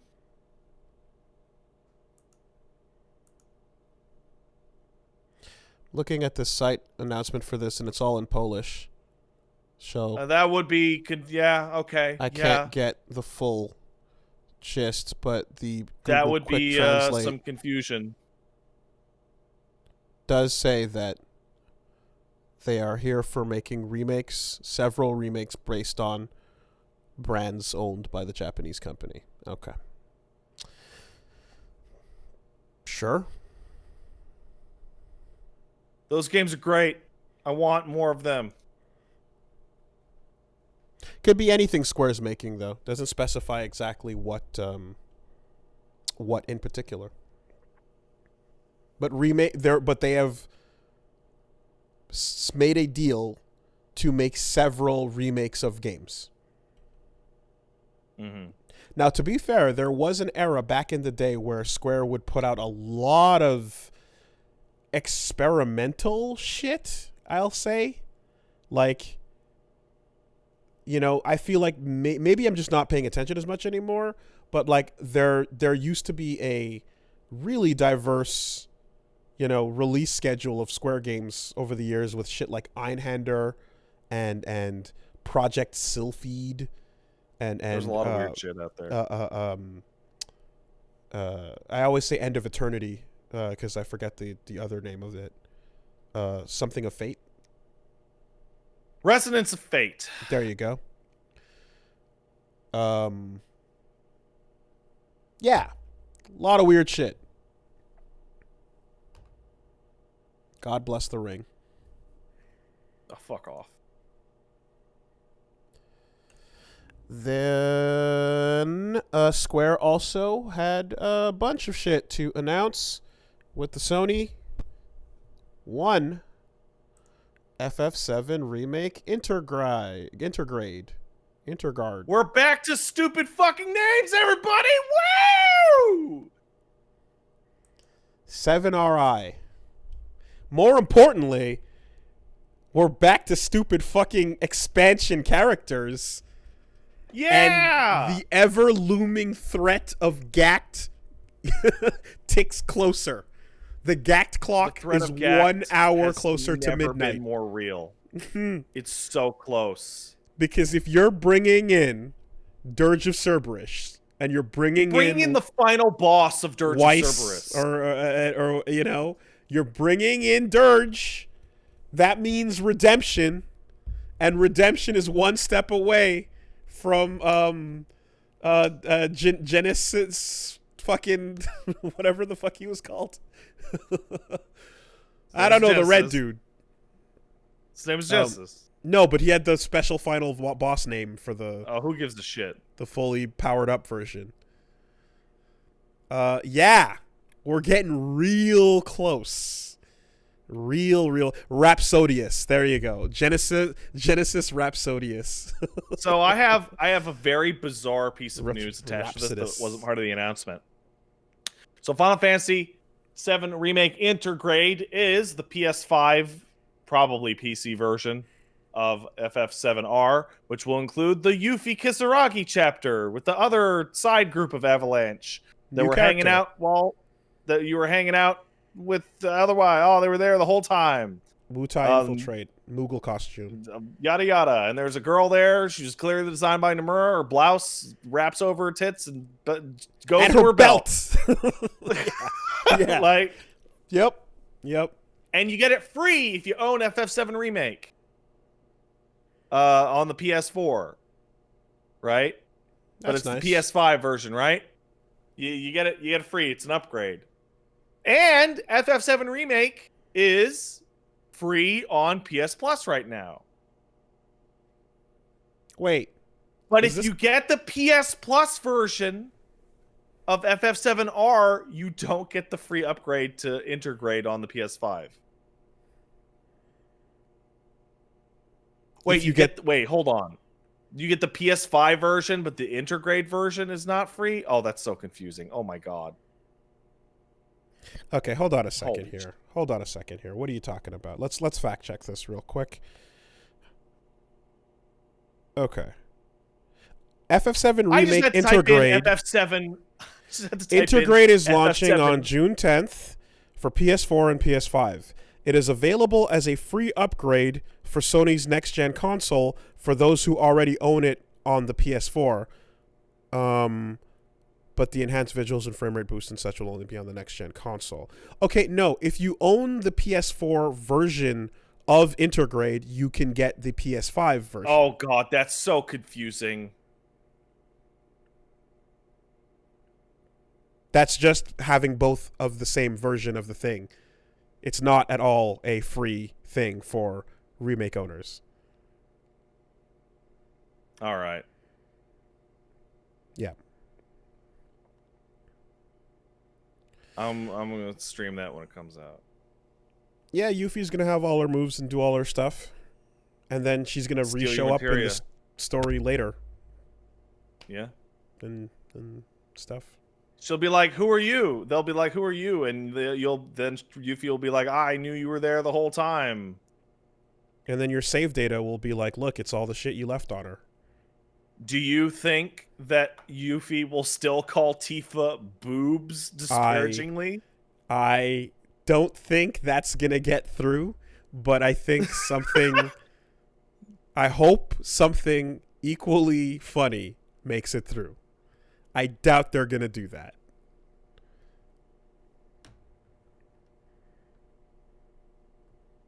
Honkers, beefers, milkers. Yeah, there it is. Just lean all the way in. or just call her Moo Moo. Yeah. Moo cow moo. Mm-hmm. Perfect. Okay, Miss Moo Moo, sow, silky, milky, utter bitch. I don't have time for you. I need to do ninja stuff. So that is dropping a little bit later. Boy, that generic main character guy looks like some new main character generic man. Oh, you mean Sonon? I want to say Karabe. It's not Karabe. They said yes, Sonon. Yeah, they said a last name, didn't they? Something. But hey, he's sitting there in the artwork of her looking out over the city. So you know what else he's sitting in? Death. Yeah. Yeah. No, he's gonna get got. He's gonna get got by Weiss. Yeah. No, so for sure. Weird. For sure. Unless character shows up on screen, it's like, oh look, a talking grave. Unless, you know. Unless. But also, is he gonna put on a shirt when you fight him, or is he just gonna be the shirtless crazy hair man again? They actually talked about that in an interview, about how they had to change the design to give him a shirt.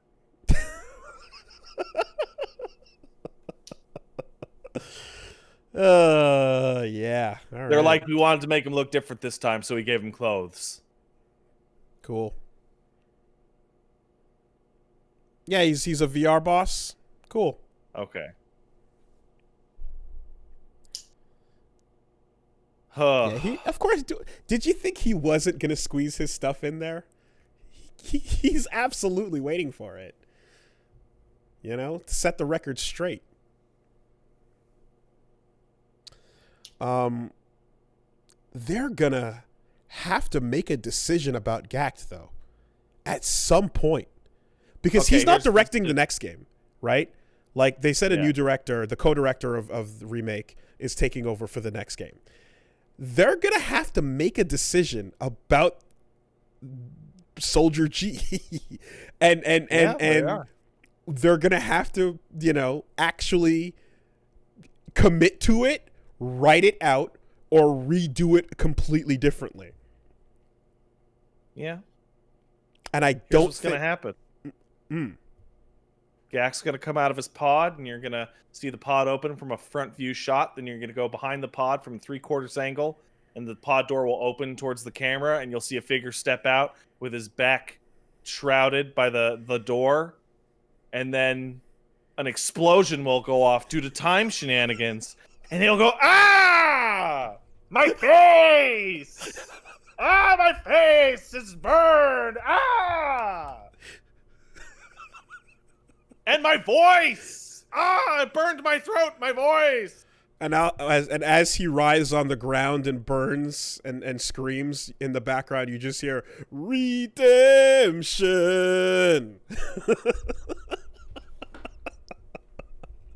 Perfect. And then Steve Bloom's voice will come out of his voice and be like, yeah, I can't believe I'm Soldier G. It's me, Soldier G. I'm doing a Wolverine voice. It's me never now. Never thought you'd see you guys me know again, about Loveless?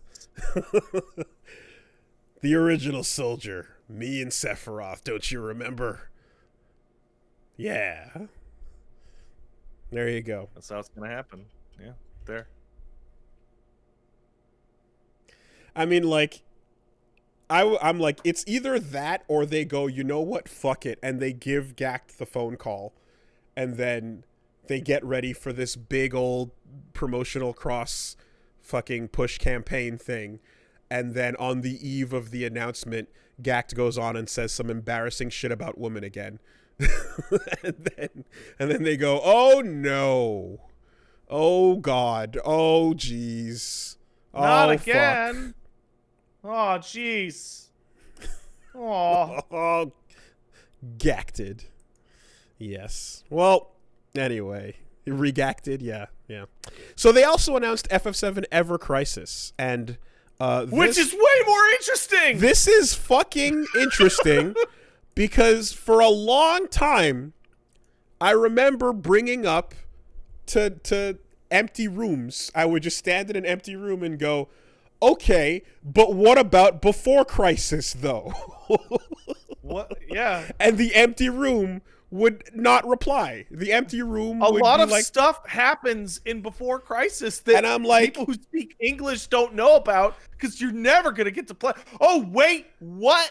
Now, empty room, I hear you, and I hear your points. However, look at this artwork of all the Turks and all these members that are very important, and the founding of the group, and all this important shit that happens before the story. And all these members of Avalanche that make Barrett look fucking reasonable and calm by comparison.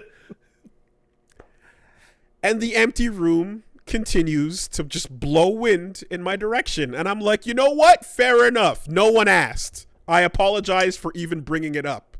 But apparently now, this project has decided to make noise about Before Crisis, which was prior to now locked on cell phones in the handset era of Japan. And then I think, there was a fan translation project at some point, I think. Anyway, this is going to be a story about a young Sephiroth. It's a command-style RPG that retells Advent Children in game form and Before Crisis. New chapters every month with chibi characters. And, yeah, it seems to just be a vehicle. Don't forget, though. Hold on. It's not just Before Crisis and Advent Children. And Dirge. And Crisis Core and FF7. Hey! Okay, hold on a second. Did you not see the trailer? FF7 before 6 years before Here's FF7. Here's the trailer. Up until Dirge of Cerberus. Like the whole trailer Everything. is a old style remake of FF7, okay. The thing that people were actually asking for decades. Yeah, that's wild. That is wild. Okay, so this thing is going to be continuously updated. Is the way they're describing it. Chapter a month, they say. Mm-hmm. And it's a mobile project. Yeah. So you know what I see here? I see for the mobile version, it will be on iOS and Android. It will be one episode a month until it's done. And then when it's done, when a game is done, they will be released as full products. Man. Right? That's so nuts. They're just like, okay, we'll tell the whole fucking story. Everything in FF7 style. Yeah, in the FF7 chibi style, and like the battle graphics look like FF7 Remake. Mm-hmm. And like it is literally, when people ask for like an FF7 remake, and then they saw the FF7 remake, what it actually was, there was a lot of people who said, like, I literally just wanted you to just do the whole game over with like up-res pre-rendered backgrounds. And here it is. Yes. And then people would say, well, get the PC version and do the Mako mod, right? And it's like, well, no, they're actually going to do it, and they're going to do it for Crisis Core 2. And Crisis Core, like the way it looks, it's probably going to be a completely new game, like a Crisis Core in the style of FF7. In the style of FF7, yeah. Everything which in the is RPG way style. better, because Crisis Core's gameplay kind of sucks. No, that's honestly pretty rad. And it's like the chibi style on the overworld thing, like they look better than the actual original Oh, FF7. they look much better than the old Popeye hands. Yeah, like when you see Zack like swinging and moving on the overworld and shit like that, it's like no, he's moving in a much more detailed way. In fact, it's much more like Kingdom Hearts. Yeah. When you see him And like jumping off the train. They've got really high, like gorgeous looking like portrait art for all the characters.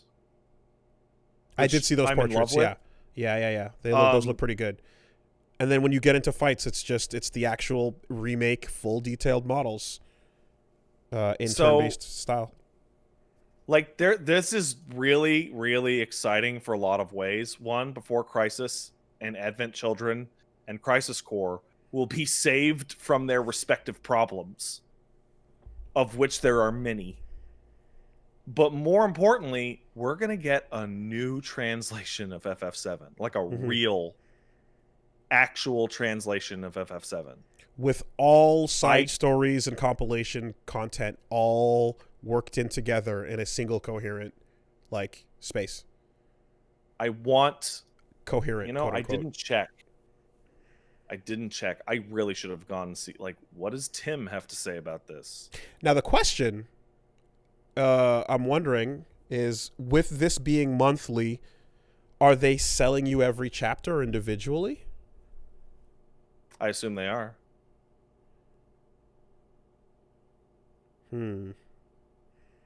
Or they'll sell like the pass, right? That would be the move to make money on this, wouldn't it?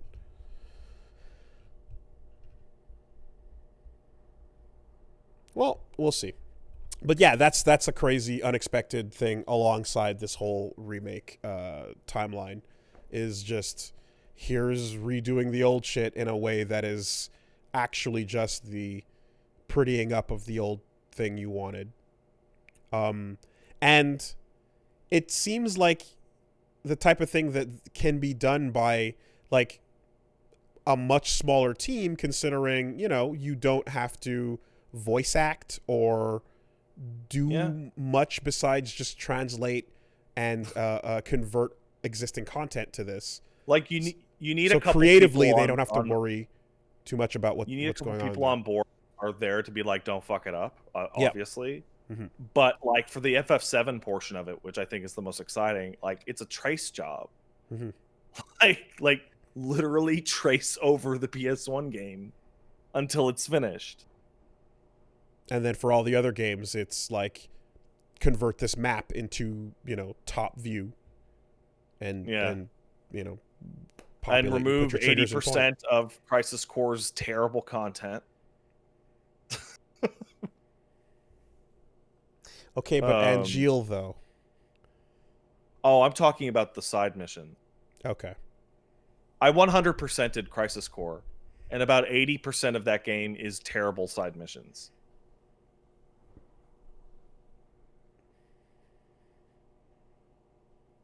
That game has problems. Yeah. This was a very long time ago. What's your goal, Angeal? World domination. That's not even funny, man. You know, with Crisis Core and FF7 and Before Crisis and Dirge of Cerberus getting all this love, and Advent Children even, it kind of makes you feel like characters in Crisis Core, Before Crisis, and Dirge of Cerberus will be of value of people to know in the coming years. Probably. Right? Probably. Like Yuffie's Moogle suit is from Dirge of Cerberus. In fact, what if by offering this to the masses, those who look for the faithful telling are appeased, so that the non-faithful telling can get away with whatever the fuck it wants? Something like that. And so that people who go, who the fuck is Zack? There's an answer to, this is who the fuck Zack is. You know? Maybe this is just a fucking a sacrifice on the pit, so that this is just win. This is a win-win for everyone. You think Last Order is going to work in there? No, Last Order is like Last Order is like a half-hour version of a cutscene that was like animated up. Like there's nothing new in Last Order. I'm still mad that it's LO. Yeah, because it doesn't count. like when they made it, they literally knew it wouldn't count because it doesn't follow the then letter fucking naming convention. Assholes. Just breaking everyone's this like all of this legitimately makes me feel that like the Final Fantasy VII Remake 2 will have an F in it.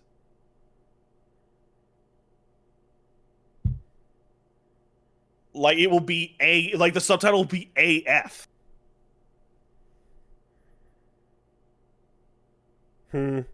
It would FC would be the necessary letters, though.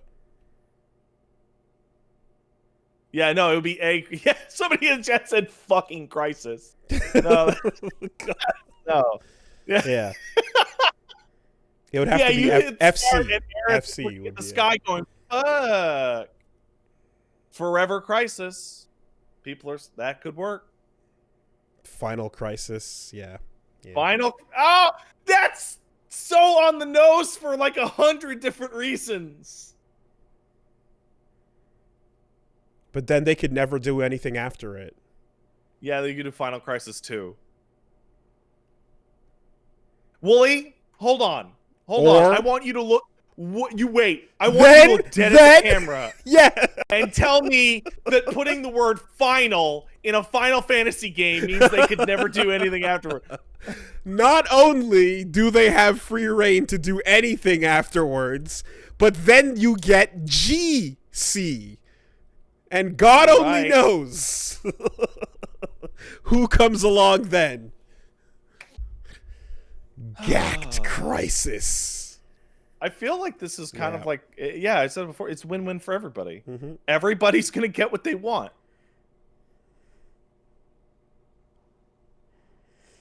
All right. That's one of those crazy Bionic Commando remake, Bionic Commando relaunch and Bionic Commando rearmed announcements where they're like, oh, by the way, we're also making this, so here. So just if you're a fan, here's the old thing, and here's the new thing, and here's everything. The difference being is like the scope on this is like astonishing. The only thing I'm worried about is that I hope that the FF7 episodes are not like a truncated version of the story. No. It has to be full. It has to be the whole thing. Yes. Traced over. Yes. And if they're doing the whole actual game of FF7, every other supplementary story is shorter than that. So way shorter. It would be silly to truncate those when you're putting all the work into the full fucking, giant game anyway. Yeah. I mean, Advent Children it's a fucking movie. It's whatever. It's an hour and a bit. Like you don't need to do much summarizing on that. Crisis Core, I mean, you can cut out all the shit that's not mainline, I suppose, and that'll be fine. Dirge. The press release, the official statement is Final Fantasy VII Ever Crisis is a chapter-structured single-player experience that covers the entire timeline in one of the most popular installments of Square's RPG franchise. The compilation will feature all the events from each game, including new story elements focusing on the origin of Soldier. Sure. Original content as well. What I can see happening here is, like, how there's like town exploration open modes, and then you're on a pathway like rail events. Mm-hmm. Right? I could see most events playing out on rails. Conversation, rail, run into the room, Yeah. battle, next room. Like the intro. Like literally the intro, right? The reactor. I could see it playing out events along the lines of that and getting rid of giant open town exploration, NPC talking, building, exploring events, you know? I could see that. Just pushing you down the next story event. Ever Crisis is also coming with First Soldier. Mm-hmm. Do you know what First Soldier is? Is that not the Sephiroth story? The young Sephiroth story we're just talking about? No, it's the It's the Battle Royale. What? Oh my god. What is that? Wait, what is that? Hold on. I've never heard of this. Hold on. Wooly, we're going to get raw trailer reactions from you right now. I've never heard of this. I just sent it to you. It's in your Discord. Final Fantasy VII, The First Soldier. 30 years before the events of FF7. Rufus is looking over a city. Project Zero. To supplement their military prowess, Shinra forms Soldier, an experimental core battle royale for iOS or Android. Oh my god. Wait, when did this come out? 4 days ago. This was in the same trailer as Ever Crisis, dude. Oh my god, it's a battle royale game. Oh, this is canon? Yeah, dude, Ever Crisis my is god. going to include the events of this. Oh my god, this is canon. Oh, this stupid fucking Fortnite money grab is absolutely... Oh, wow. Okay. All right. Sure. A bunch of unnamed soldiers fight each other while Rufus watches. Don't you wanna Fortnite snipe people in Aerith's rooftop church? Oh man, they're using those assets, huh? Oh, they sure are. Yep. It's the church, it's Aerith's house. It's the Dawn's fighting pit. Man. It's gonna be available in 2021, bro. Use those assets. Fuck it. Use them. Out of all of these, First Soldier's going to be the one that comes out first. Sure. Sure. Use all that shit you spent the money on. Cash the fuck out. So this is not real news. This is Pat news, but I feel pretty confident about this. Do you know what all this shit tells me deep in my heart? That second FF7 game is really far away. Really far away.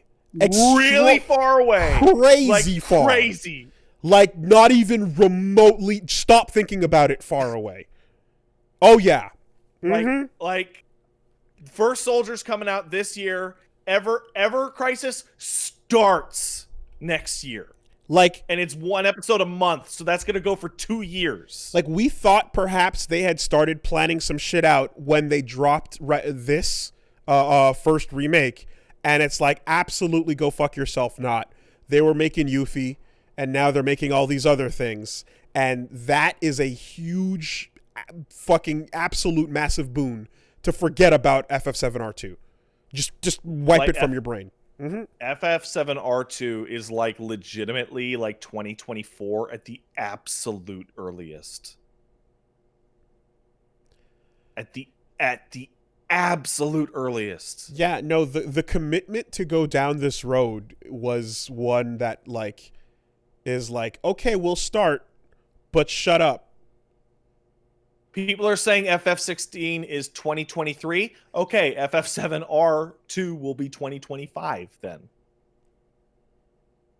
In the meantime, let's catch back up on all this shit. You know why? Because you have to. Yeah. Yeah. This whole thing screams like we want to do weird shit in the next one. Oh, yeah. That will require you to know all of this. And also be okay with it because here we just did it for you again. Did you know who was really behind those Shinra murders on the Gold Saucer? That's right, it was Cisne. Cisne was there.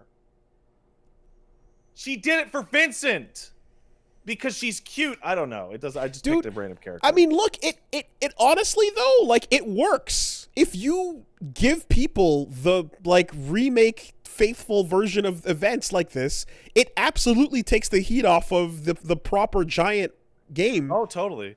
To do what people wanted their memories to recapture. 100%. It takes all the heat off. I'm just as excited for Ever Crisis as I was for FF7R. It's brilliant. It's quite smart. Yeah. Yeah. Take a for the next news story. Can we take another quick break? I gotta take a moment. Excuse me.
Yes.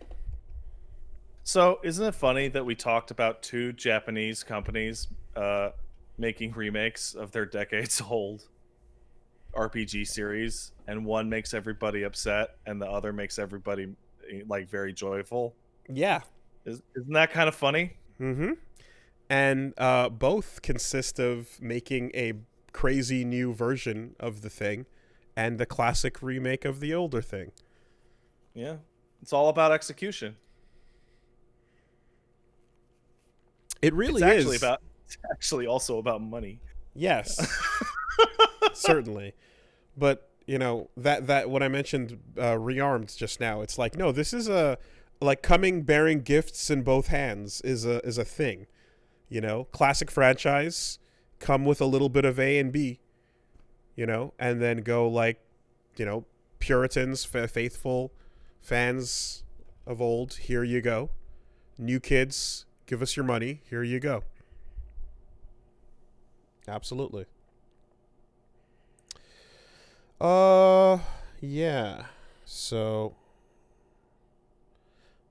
you think they're gonna eventually pull it off of phones? You think so? Absolutely, but only once they're completely like finished.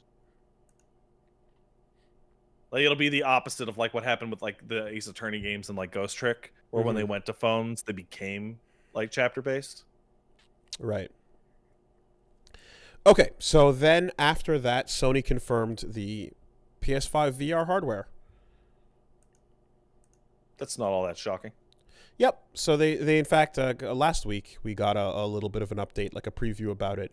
But essentially, their PS5 VR is happening, and which is like I was wondering, like, are they just abandoning everything they were doing there? Because it'd be really weird considering Oculus is getting really competitive now with that.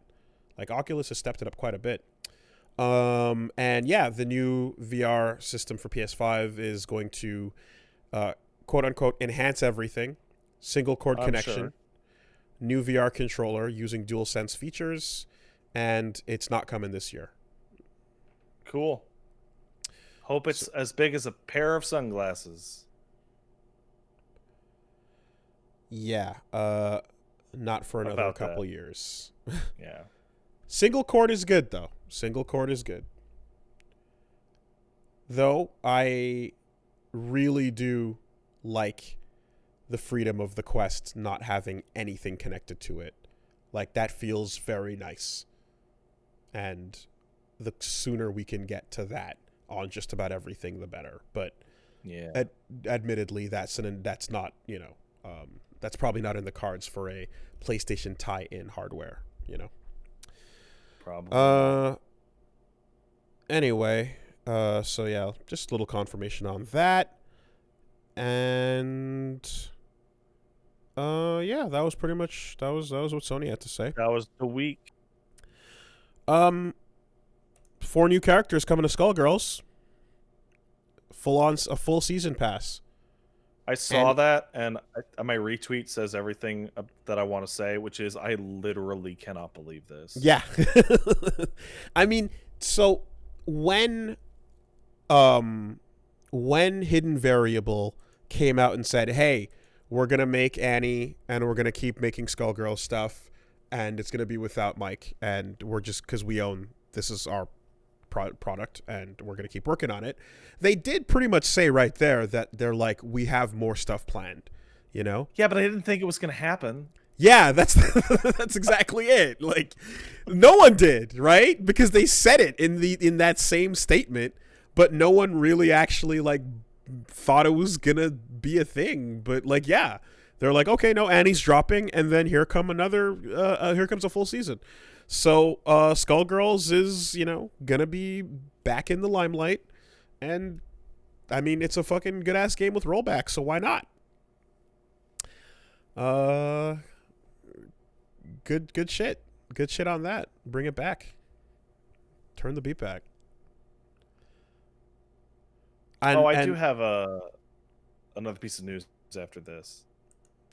The more anything with rollback gets support, the better. The better it all is.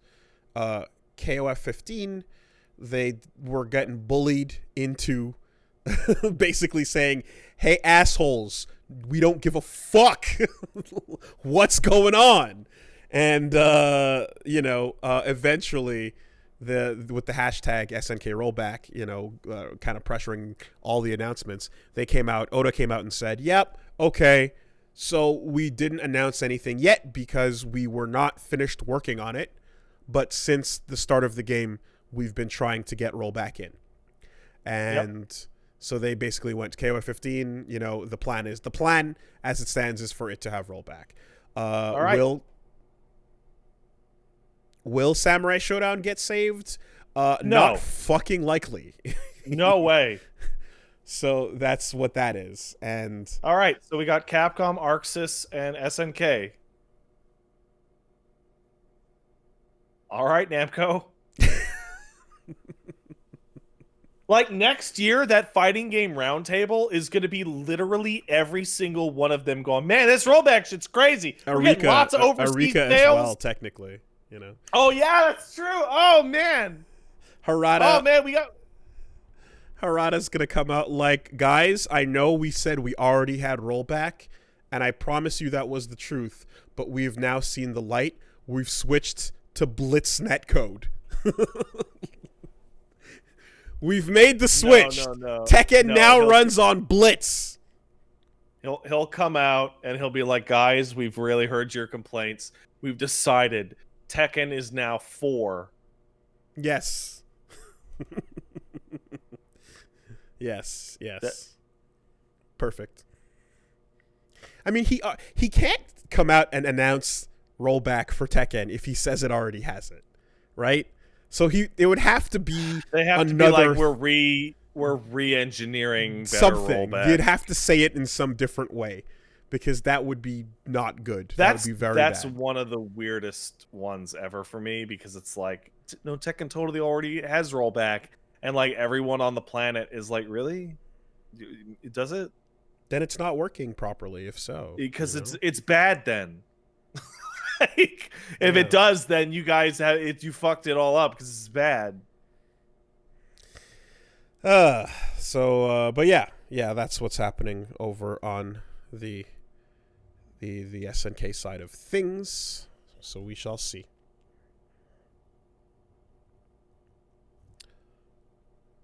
Your whining has borne fruit.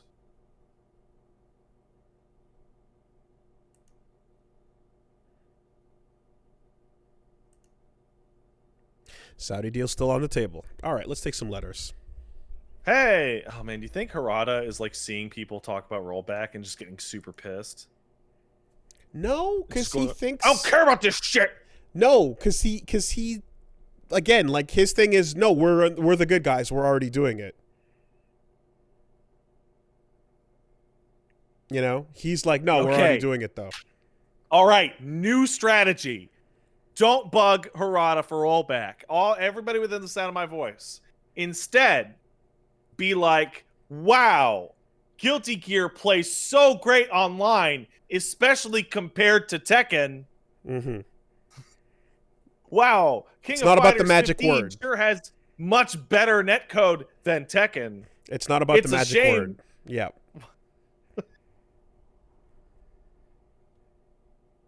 It's about simply the performance itself. Yeah. Make it petty. Yeah, make it like, man, Dead or Alive even has better netcode than Tekken. That's crazy.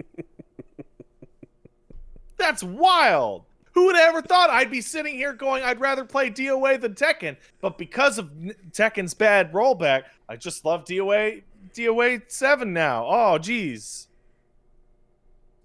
GGPO hires Itagaki. Oh, what? No! Oatmeal fighter coming down with rollback. Roll your oats back to the field. That doesn't make any sense at all. This makes no sense.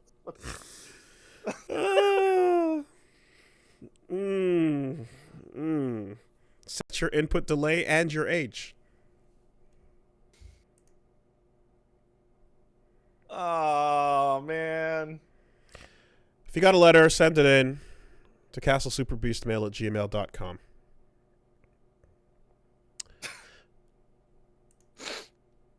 All right, we got one here coming in from Sheldon. Says Will Smith and Pat Bundy recently Don't care for that.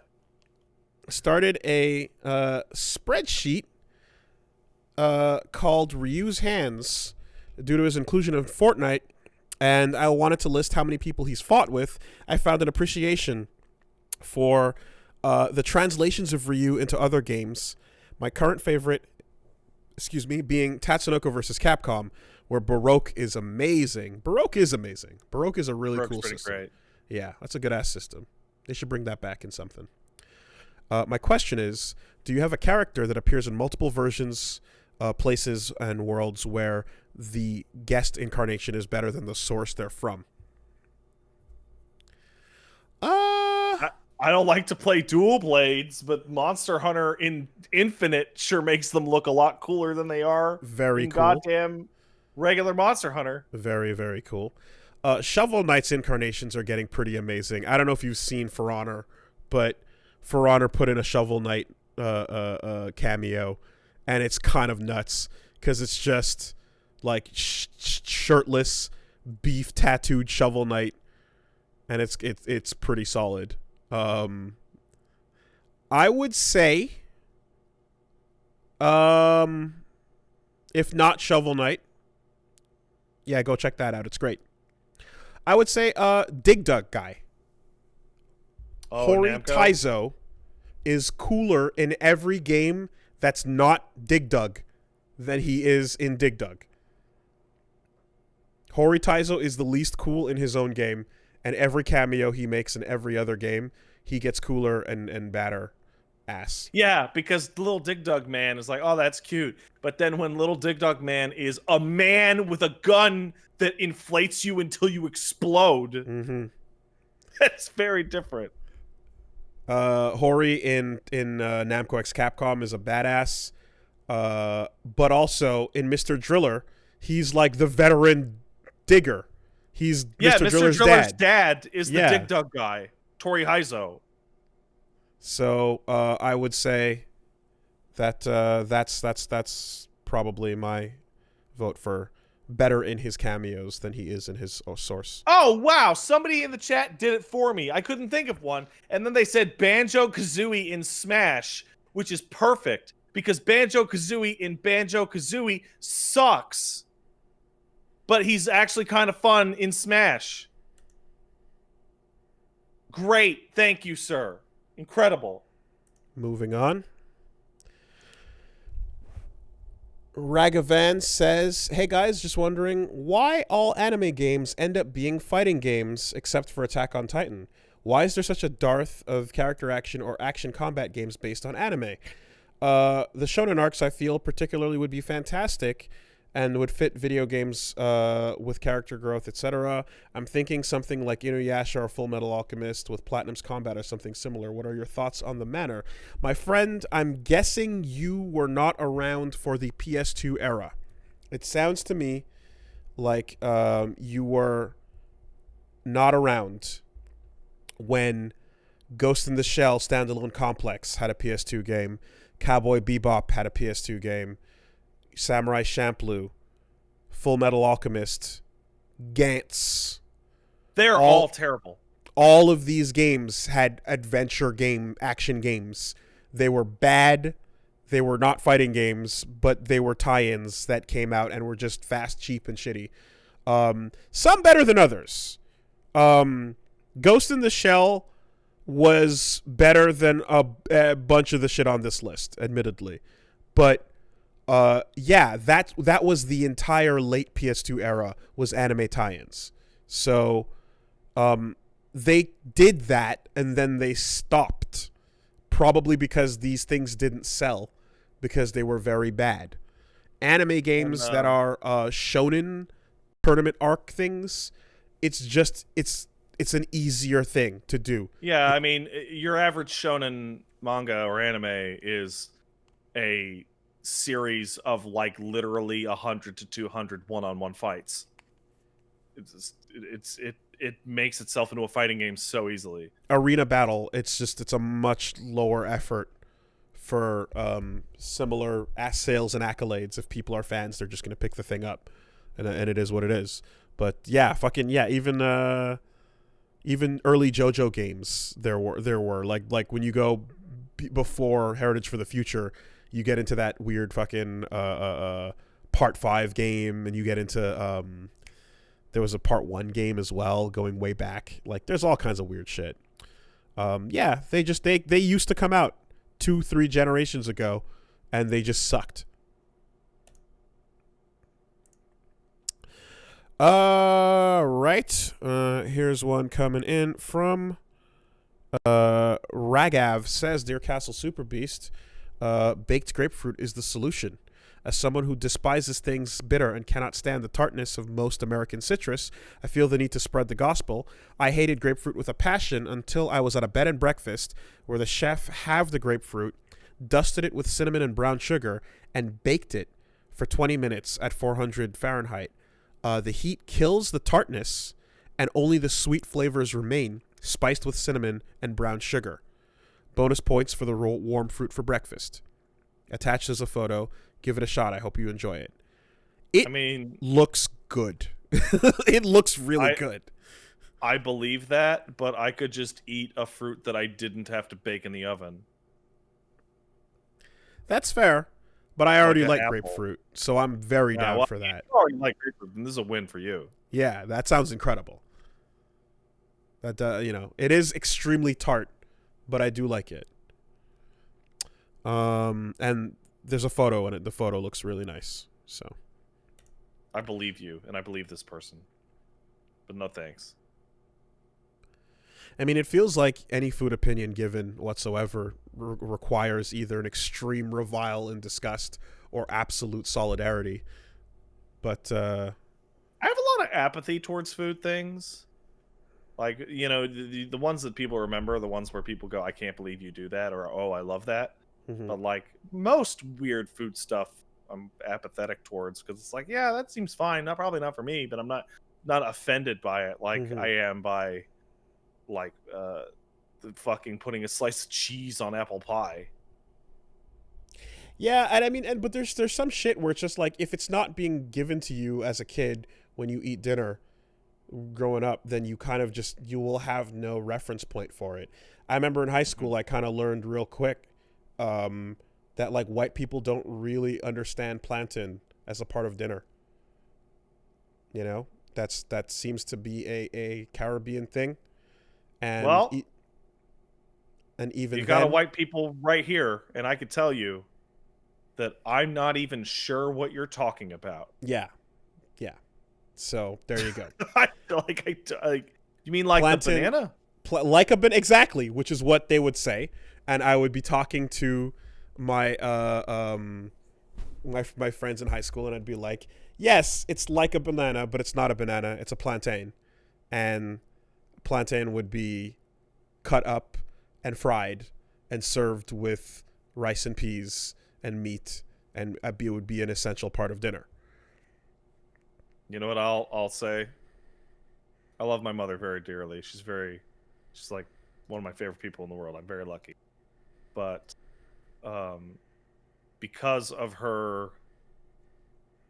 I'm sorry, am I pronouncing it the way my Grenadian mother taught me to? My mistake. Yeah. I'm sorry if that bothers you. Go on. But due to her cooking style, I hated rice my whole life until I went to college. Because rice was cooked with fucking celery salt, and it was dry, and you would get asked if you wanted to put some butter on it. And she'd always ask me if I wanted more rice, and I'd be like, no, thank you. No, thank you. And then I would skip. We get Chinese food, and I would not eat the white rice because I would look at it and I go, ugh, rice. And I was out with some friends. I was out with some friends, and we went to Soup and Noodles next to Dawson. and I wasn't eating my white rice. And a friend of mine asked, "Why aren't you eating your white rice?" I'm like, "Oh, the butter." And they're like, they looked at me like I was literally the craziest person to ever exist. And I was like, "What?" And then I had the sticky white rice, and I was like, "What the fuck is this?" Oh, what? And I got super pissed. I was so angry. Yeah. Trained you wrong as a joke. My mother is a sweet woman, but she is not the best cook. You've mentioned. And my grandmother is a terrible dead woman who was a cook that I'm shocked didn't kill me. I can no longer enjoy lamb because of my grandmother's cooking. That sucks because lamb is really good. Lamb seems good, but every time I bite into it, all I can think of is the lamb we had at Grandma's 15 years ago that I can only describe as slime. Yeah. That happened to me with the rotten potato salads and egg salads and shit, so, it just ruins it forever. There is a really great lamb place here, Afghani food. It's Khyber Pass. Give it a shot if you ever could. There. I had a bite of Paige's thing. It was pretty good. It's incredible. Yeah.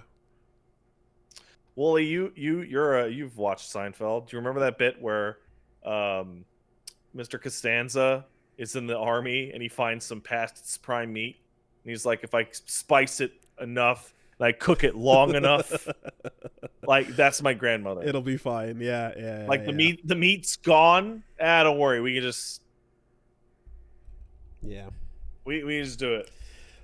So I think the ultimate in by the way, in talking earlier about learning things or hearing things or catching tidbits and facts and details and having people correct you over the past 9 years on everything that comes out of your mouth is one that is literally a childhood dish staple of everything I ate for dinner for years growing up, and having a bunch of white people in chat telling me I'm saying it wrong. Like, fuck off. Holy shit. Holy shit, fuck off. That's the core knowledge that you are, in fact, a complete expert at the Dear topic. God, the topic man. is your own life. I am not you. Holy shit. Anyway, we got one coming in from Wade. Hey, Wade, what up, man? Says, Dear Pat the Pocket Husband and Wooly the Lion Sotenbori, this isn't a question, but since Pat shows such delight in Rise of Skywalker lady in the audience, I feel you would enjoy this. I saw Force Awakens on opening night in theater.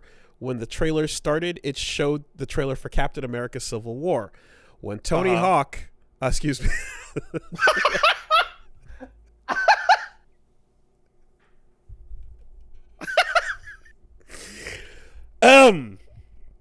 When Tony Stark... when Tony Stark shows up in the Iron Man suit, a child in the audience excitedly yelled, "Yeah, Iron Man!" The trailer then continued, and it ends with Cap and Bucky absolutely destroying Tony. Oh, yeah, I remember that trailer. And as the trailer ends, I can hear a voice that sounds bordering on tears. A kid going, "Why are they beating up Iron Man?" Oh, I love it! That's the best! Dude, he got fucking bodied. That, I remember seeing that, and I called that the team hyper combo finish. Yeah, I remember in the theater. Just bop! Oh, no, and they're then whooping his fucking ass. They literally trade the shield off at one point. He rocks him with the shield, and Bucky catches it. He fucks him up. He drops to his knees, and they keep going. He got fucking beat. Stomped out. Took his fucking Timbs, bro. Like, I love it. Damn. His dad quietly consoled him as he was absolutely distraught. To this day, my friends and I sometimes bring up the poor kid when we talk about movie theater audiences. Oh, I fucking love it. I love it. Holy shit. Oh, man. Oh, he gets rocked so hard, dude. Like, it just keeps going, too. Like, it boom, boom, boom, boom, bap, Oh, shit. That was good. That was a good one. Yes, indeed. All right. All right. So we forgot to actually say like what's going on this week on our channel. Oh, you did. I didn't do mine. You mind if I do mine? Yeah. Or did you already cut it? Okay. So I'm gonna be playing Sea of Solitude on the Switch at the end of the week. That's a sponsored. Also, we're gonna be maybe finishing up KOTOR 2. More Hitman. And tomorrow, not tomorrow, on Wednesday, I've decided to take a look at a game called Satisfactory. The reason for this being I had a huge thread over the weekend about creativity and the comparison of your own buildings in a game towards your compatriots and the inadequacy that can make you feel in a thing or what have you. Yeah, that was dumb. Fuck off. Anyway, talked to many people, and I think I learned something. So I've decided to just say fuck it and just dive right in to the most extreme variation of this possible. And y'all will be able to check out the results of that shit on Wednesday. Satisfactory. There you go. That'd be fun. Yep. And like I said, starting this week on Woolly Versus, we got Arkham Asylum, version to be determined. Yakuza 7, Like a Dragon, PS5 sponsored, and Return to Sekiro on Thursday, as well as Get Into Fighting Games on Saturday. So we'll see you guys then. Have a good one.